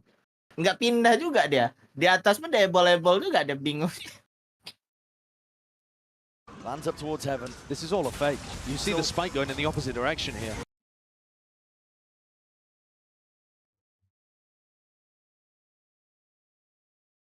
Nah, ini harusnya menang nih di sini. Udah setup juga nih. Kalau retake-nya berhasil ya. With this round. Hello, the spike's coming back over to this side of the map. Udah jadi masuk. What is going on here? Boo's changing his mind, perhaps. One of the weird things is that Heretics like to play offside post plants. They love them. You can't really do that this round. You're just going to end up locked away. That Cosmic Divide up in your face is going to be very difficult to play around. So on-site aggressive post plants have to be called here for Heretics. And it worries me that Boo is so far away. What a mistake. Stack of players now coming down. It's going to be Cloudbursts. Cannot defend. Kangkang away from that angle. Still Heaven untouched. And Cheech around the back as well. Good with the aim, but still damage not enough done. Hunter's Fury, if nobody is let loose, it's ripped out into place and the kill is collected but used in kind by Rians. It's not an ult that they're going to have here. And EDG, they can pass on this, they can claim that 12. They can back off sight. Jishu fell in the midst of all of this. No Cosmic Divide available. But still potentially overzealous. Pass their own trips into the backside controller. Paranoia sweeps his way through and cuts out those angles. Dart up and over. Swing from Benji. Boo provides the finishing cover. And the firing line is there. Simon can only do so much. In a position like this, it is to no avail once more. 7 rounds for Heretics. If you're going to make this happen, if you're going to try and deny history, angka kematian kah? Angka 11. it has to be on that basis, 1 round at a time. Step up nggak harusnya nih? A jump scare there for nobody. Step up kan harusnya? Expected everybody on Heretics, I'm sure, to be playing offside post plants. Benji and Boo spring out of smoke. Boo living up to his name. Good call, good call. EDG are taking attack time out here to talk about things. I was trying to drop you the bomb for so long and I kept dropping my gun. Well, I mean, I guess that'll happen when the nerves are coming out. 10,000 screaming fans surrounding you. And these players can't afford to think about how big the match is, but we get the pleasure of doing so. I did want to touch on Kangkang again, because you were talking about him as being the main character of this arc. When he first started playing Valorant, he was just a boy with a dream. He really was so young. And throughout his meteoric rise in China, to his explosive entry onto the global stage, Nggak tahu sih, nggak pernah makan kol aku. this year, I feel like he's been adapting, persevering. He's also grown Dia suka aku. Bukan nggak pernah makan kol, nggak suka kol aku. There's only one Kangkang. You see it in the fact that he set the record here in this match, performing in every single map. It's poetic, I think. This matchup here, Heretics. They got brothers in arm. Brothers in arm. Aiming for that trophy. Trying to take a stab at it. And Kangkang himself has been carrying the namesake of his brother this entire time. All for that trophy. Oh shit. Both of these teams are going to Mas Adi. Dash forwards. Oh ya, lupa aku. Sorry. Refleks itu aku mute aja deh kalau gitu. So many bodies. The Blade Storm is unleashed. Kangkang trying to make the most of this. Gua aja dari tadi ngomit. Follow the flank. Heretics. This one, but options available if they want to flip the map. Concealment. Ya, comeback anjir, males banget dah. Bullet will do him in. Kangkang. Mulai nih. Most and an open sideline head is found. Out for the side once more. Boo swings, perfect timing, but leaps into the fray and wasn't expecting that. Smokey, fully aware. Rians potentially accounted for. Maybe heard the footsteps. Maybe. I'm not too sure. Still gets the job done. Time is ticking. Wu to do it all. Thrash in hand. He can seek to deny. He can seek to delay. Up and over the TP. Has he got it done? That's so close. The circle's through. I don't think he's got it. It's milliseconds. Smokey. Oh, nice. Dapat nggak? Udah. 120 milliseconds away from taking EDG.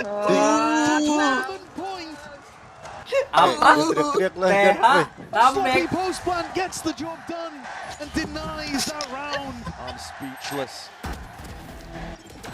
Wood's no stranger to coming down to the wire. Do you think he was confident about the internal clock there? Don't know. Anjir, tipis banget cuy itu. It's a nail biter. Reminiscent of that final round of Bind. 4 rounds in a row now for Heretics, and the Red Bull clutch. They can't even believe it. Let's go!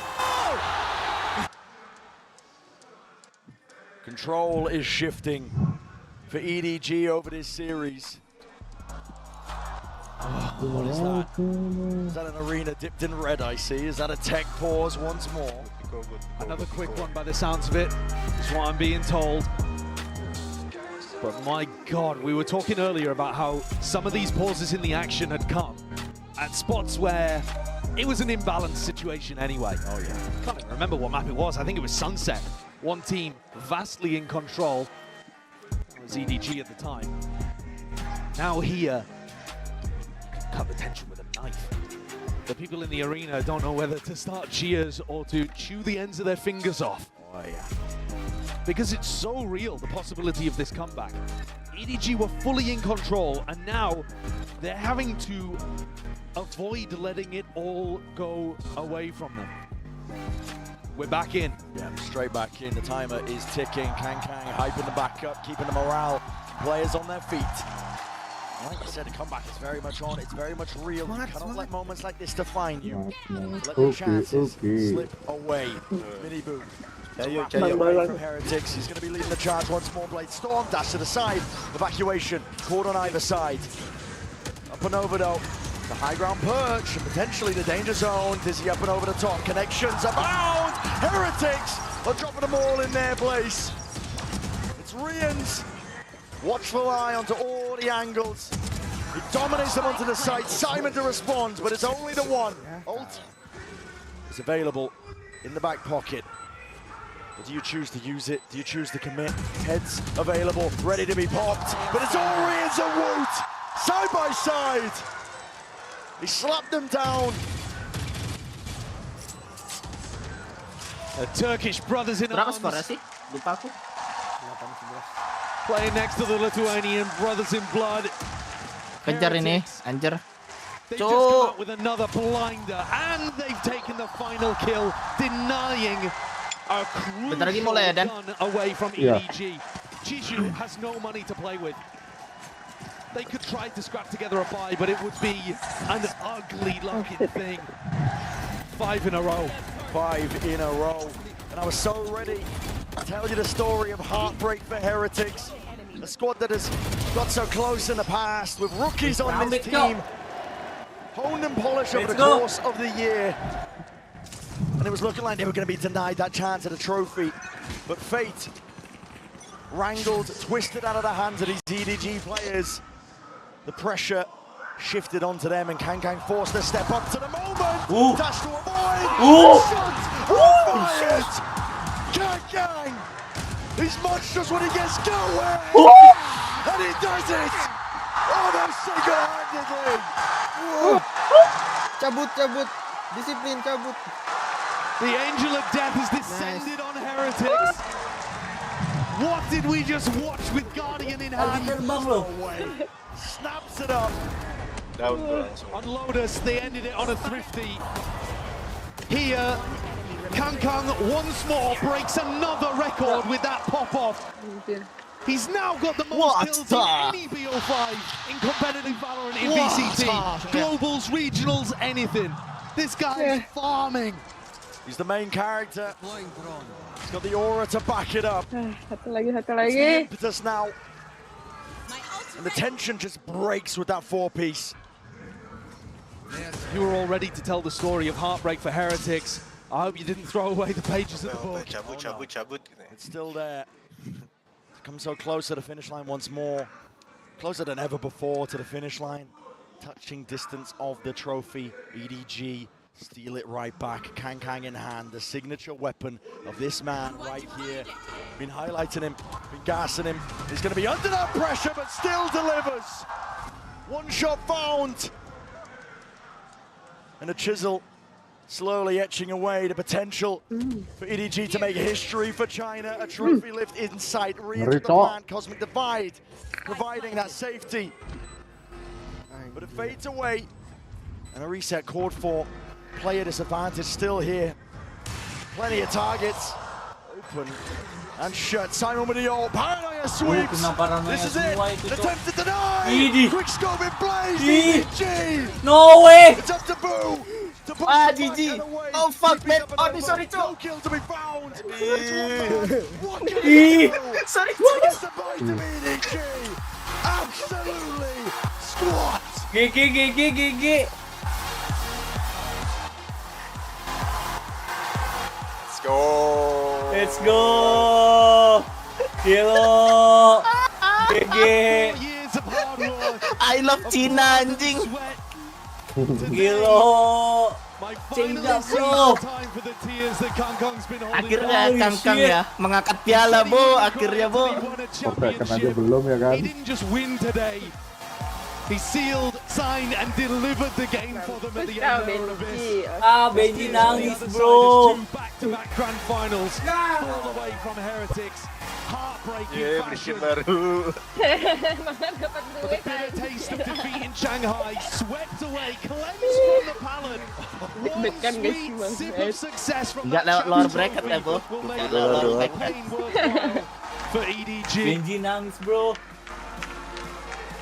Tale of heartbreak is open on the faces of the Heretics players. They walk away from another finals, realizing that they came so close to that glory. Literally that touching distance. Today, not to be their day. Instead, it's EDG, a trophy lying in wait. It's theirs. China has the hunger. Viewership records are nothing compared to the appetite for trophies, I can tell you that. And it can never be sated, that appetite. The high that they're feeling now, I'm sure is just going to drive EDG back to the climb, ever chasing. And this is a squad that knows what it is to chase. But what a year they've had. This team is mostly rookies to make 2 grand finals. Other teams would kill to be in spots that they have found themselves in this year. Bitter for them to swallow. They'll be thinking about this moment for quite some time. Respect shown between these two teams. Berapa menit lagi Dan? Gido are the stars of our show. Jam 8. Setengah 8. Setengah 8.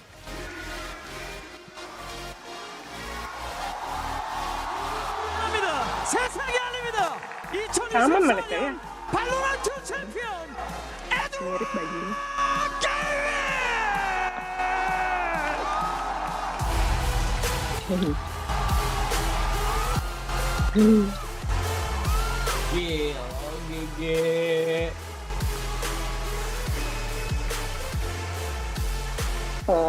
Reina era cok.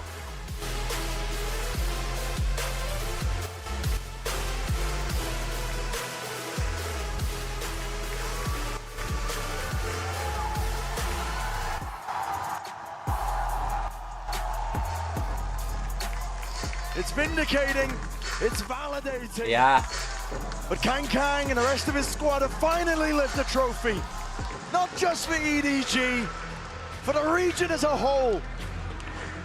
And as I said prior, 2 years late to the party of ECT. They were playing catch-up. People thought it might never arrive. And I'll tell you right now, EDG have arrived and they are here to stay. Gankog was talking about holding back tears at previous events, but there's no sign of that on his face today. Smoggy overwhelmed in the moment, as you'd expect. But this squad, they look like, for the most part, they are relishing the moment. Oh yeah, it's got to be cathartic.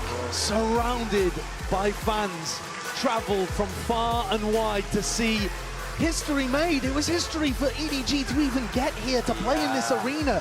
They've never made top 4 before. No. They'd certainly never lifted a trophy. Never lifted a trophy, not on the global stage. Like you said, they never made top 4 before. And they weren't content with stopping at that point. They broke past their limits all throughout this tournament. But the trophy was the sole goal, and they knew that they were capable of lifting it. An unbelievable game that we had. Ending here. Guys. Okay guys, thanks for watching. Thanks for today. Bye bye.